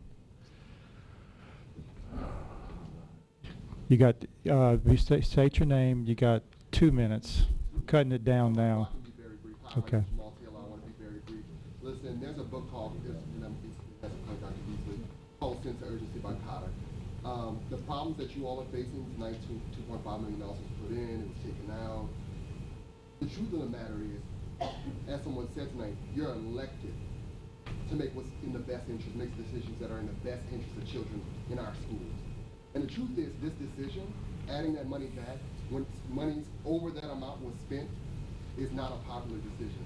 Because next year, people are, right now we're just cutting off our nose to spite our face. And the truth is, if you think the line was long today, next year this line is going to be wrapped around the building with everybody with their pork barrel spending projects. The truth is, this board needs to make the cuts. And that addition of that $2.5 million, although everybody has a sob story, is not going to be useful next year. You're going to have to cut, and you're going to have to close schools, and one of those schools is probably going to be Northside. And so that's what I have to say. Thank you. Thank you, Jamal. Okay, so the motion is Mr. Angel, Mr. Cobb, the board approve alternative number 1, utilizing $8.7 million of the excess fund balance and $3.9 million from the contingency fund. We'll need a 2/3 vote for this to pass. We'll call for the vote.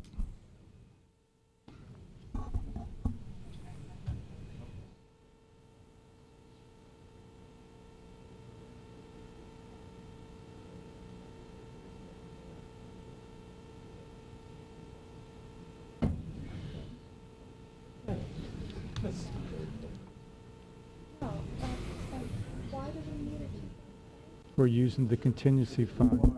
Is it, can I ask a quick question? Is it the fact that we're using fund balance money that requires a 2/3 vote, or that, okay, just the fact that we're using the money, period, not that we're not, well, we're not going under the 3-month threshold, but just because we're using a single dollar of the fund balance requires a 2/3 vote? Yeah.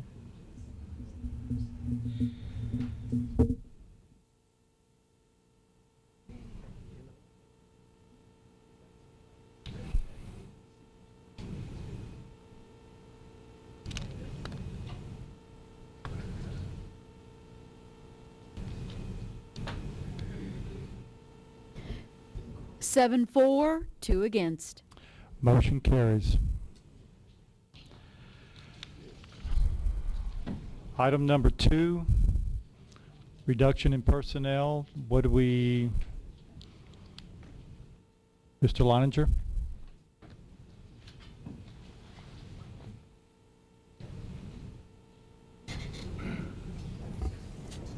Dr. Beasley, Mr. Lejeune, board. The timeline as it exists, we will, we've already been working on this actually quite extensively for the last week and a half, where we are examining from the top down positions that could be eliminated to identify where we can best place them so that they're qualified, and we'll push it down. We're going to be following the policies. So if you look at this guideline, you're considering a reduction in force. You've just voted on a reduction in force. So Mr. Lejeune, Sandra, Billy, and I will, and my HR department will put together a plan about how that will work. We'll identify personnel by name in each category. We'll present that to you. We'll keep it closed because it involves the names of employees, but that'll be sent out to you so you can examine the methodology. The methodology will follow the board policy with significant portions based on Act 1. So on the 17th, we'll come back to you so you can review this process of staff implementation of the personnel reduction. That will then begin immediately the next day. To some extent, we may be able to start that process beforehand, just like we have with some selected positions, identifying positions that people fit into, where they fit. For instance, I was talking to Mr. Roebuck just out in the hallway about what we might be able to do with his Dean of Students. Every employee affected will receive one of 2 letters that our attorneys are now reviewing. They'll be sent out, and we'll probably meet with people in small groups or one-on-one, depending upon the size of the group. People have 10 days in which to file an appeal. We need to examine those appeals so that December 20th, 27th, to 30th timeline will be within that 10-day period. We will respond to their requests for appeal. That doesn't necessarily mean in any case that anything would be turned around, but you could come back on the 17th and make a budget change, as my understanding, that would affect people. On January 6th, all reassignments or terminations of employment in the event that we can't find a place for people to take will become effective, and then any pay changes necessary will then take effect on January 7th. Okay. I think that basically there's nothing to vote on for right now, and so Want a motion to adjourn? No, Move to adjourn. Oh, Dr. Beasley, the board needs to adopt a motion to authorize the staff to implement reduction in force in accordance with the budget approved on 9/15 and subject to any amendments made tonight. okay. Repeat that and I'll second it.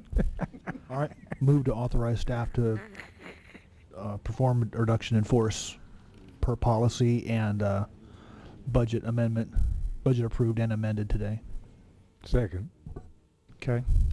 So we have a, Ms. Melvin, we have a motion by Mr. Aubrey and a second by Mr. Cobb to authorize staff to implement a reduction in force In accordance with the budget. in accordance with the budget adopted and any budget revisions.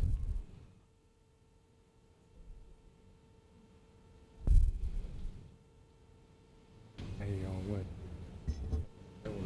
Teaching this marriage for a while. Any comments or questions from anybody?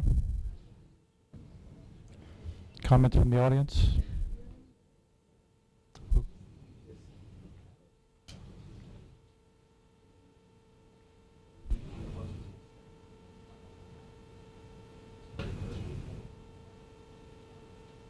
So we have a motion, Mr. Aubrey, second by Mr. Cobb, the board authorize staff to implement a reduction in force in accordance with budget adopted and any budget revisions. We'll call for the vote.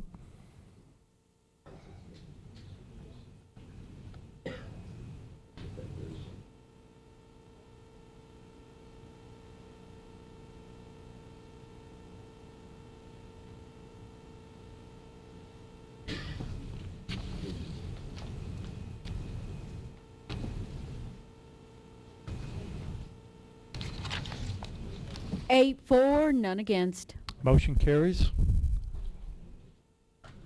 Move to adjourn. Have a motion by Mr. Aubrey and a second by Mr. Babineau to adjourn the meeting. Call for the vote.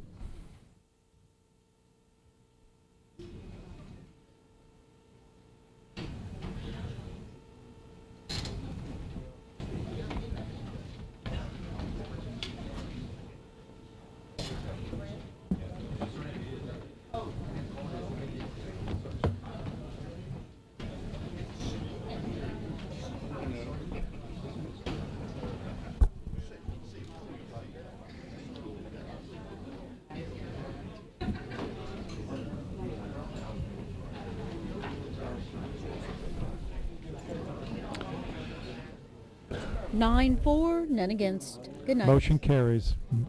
Meeting adjourned.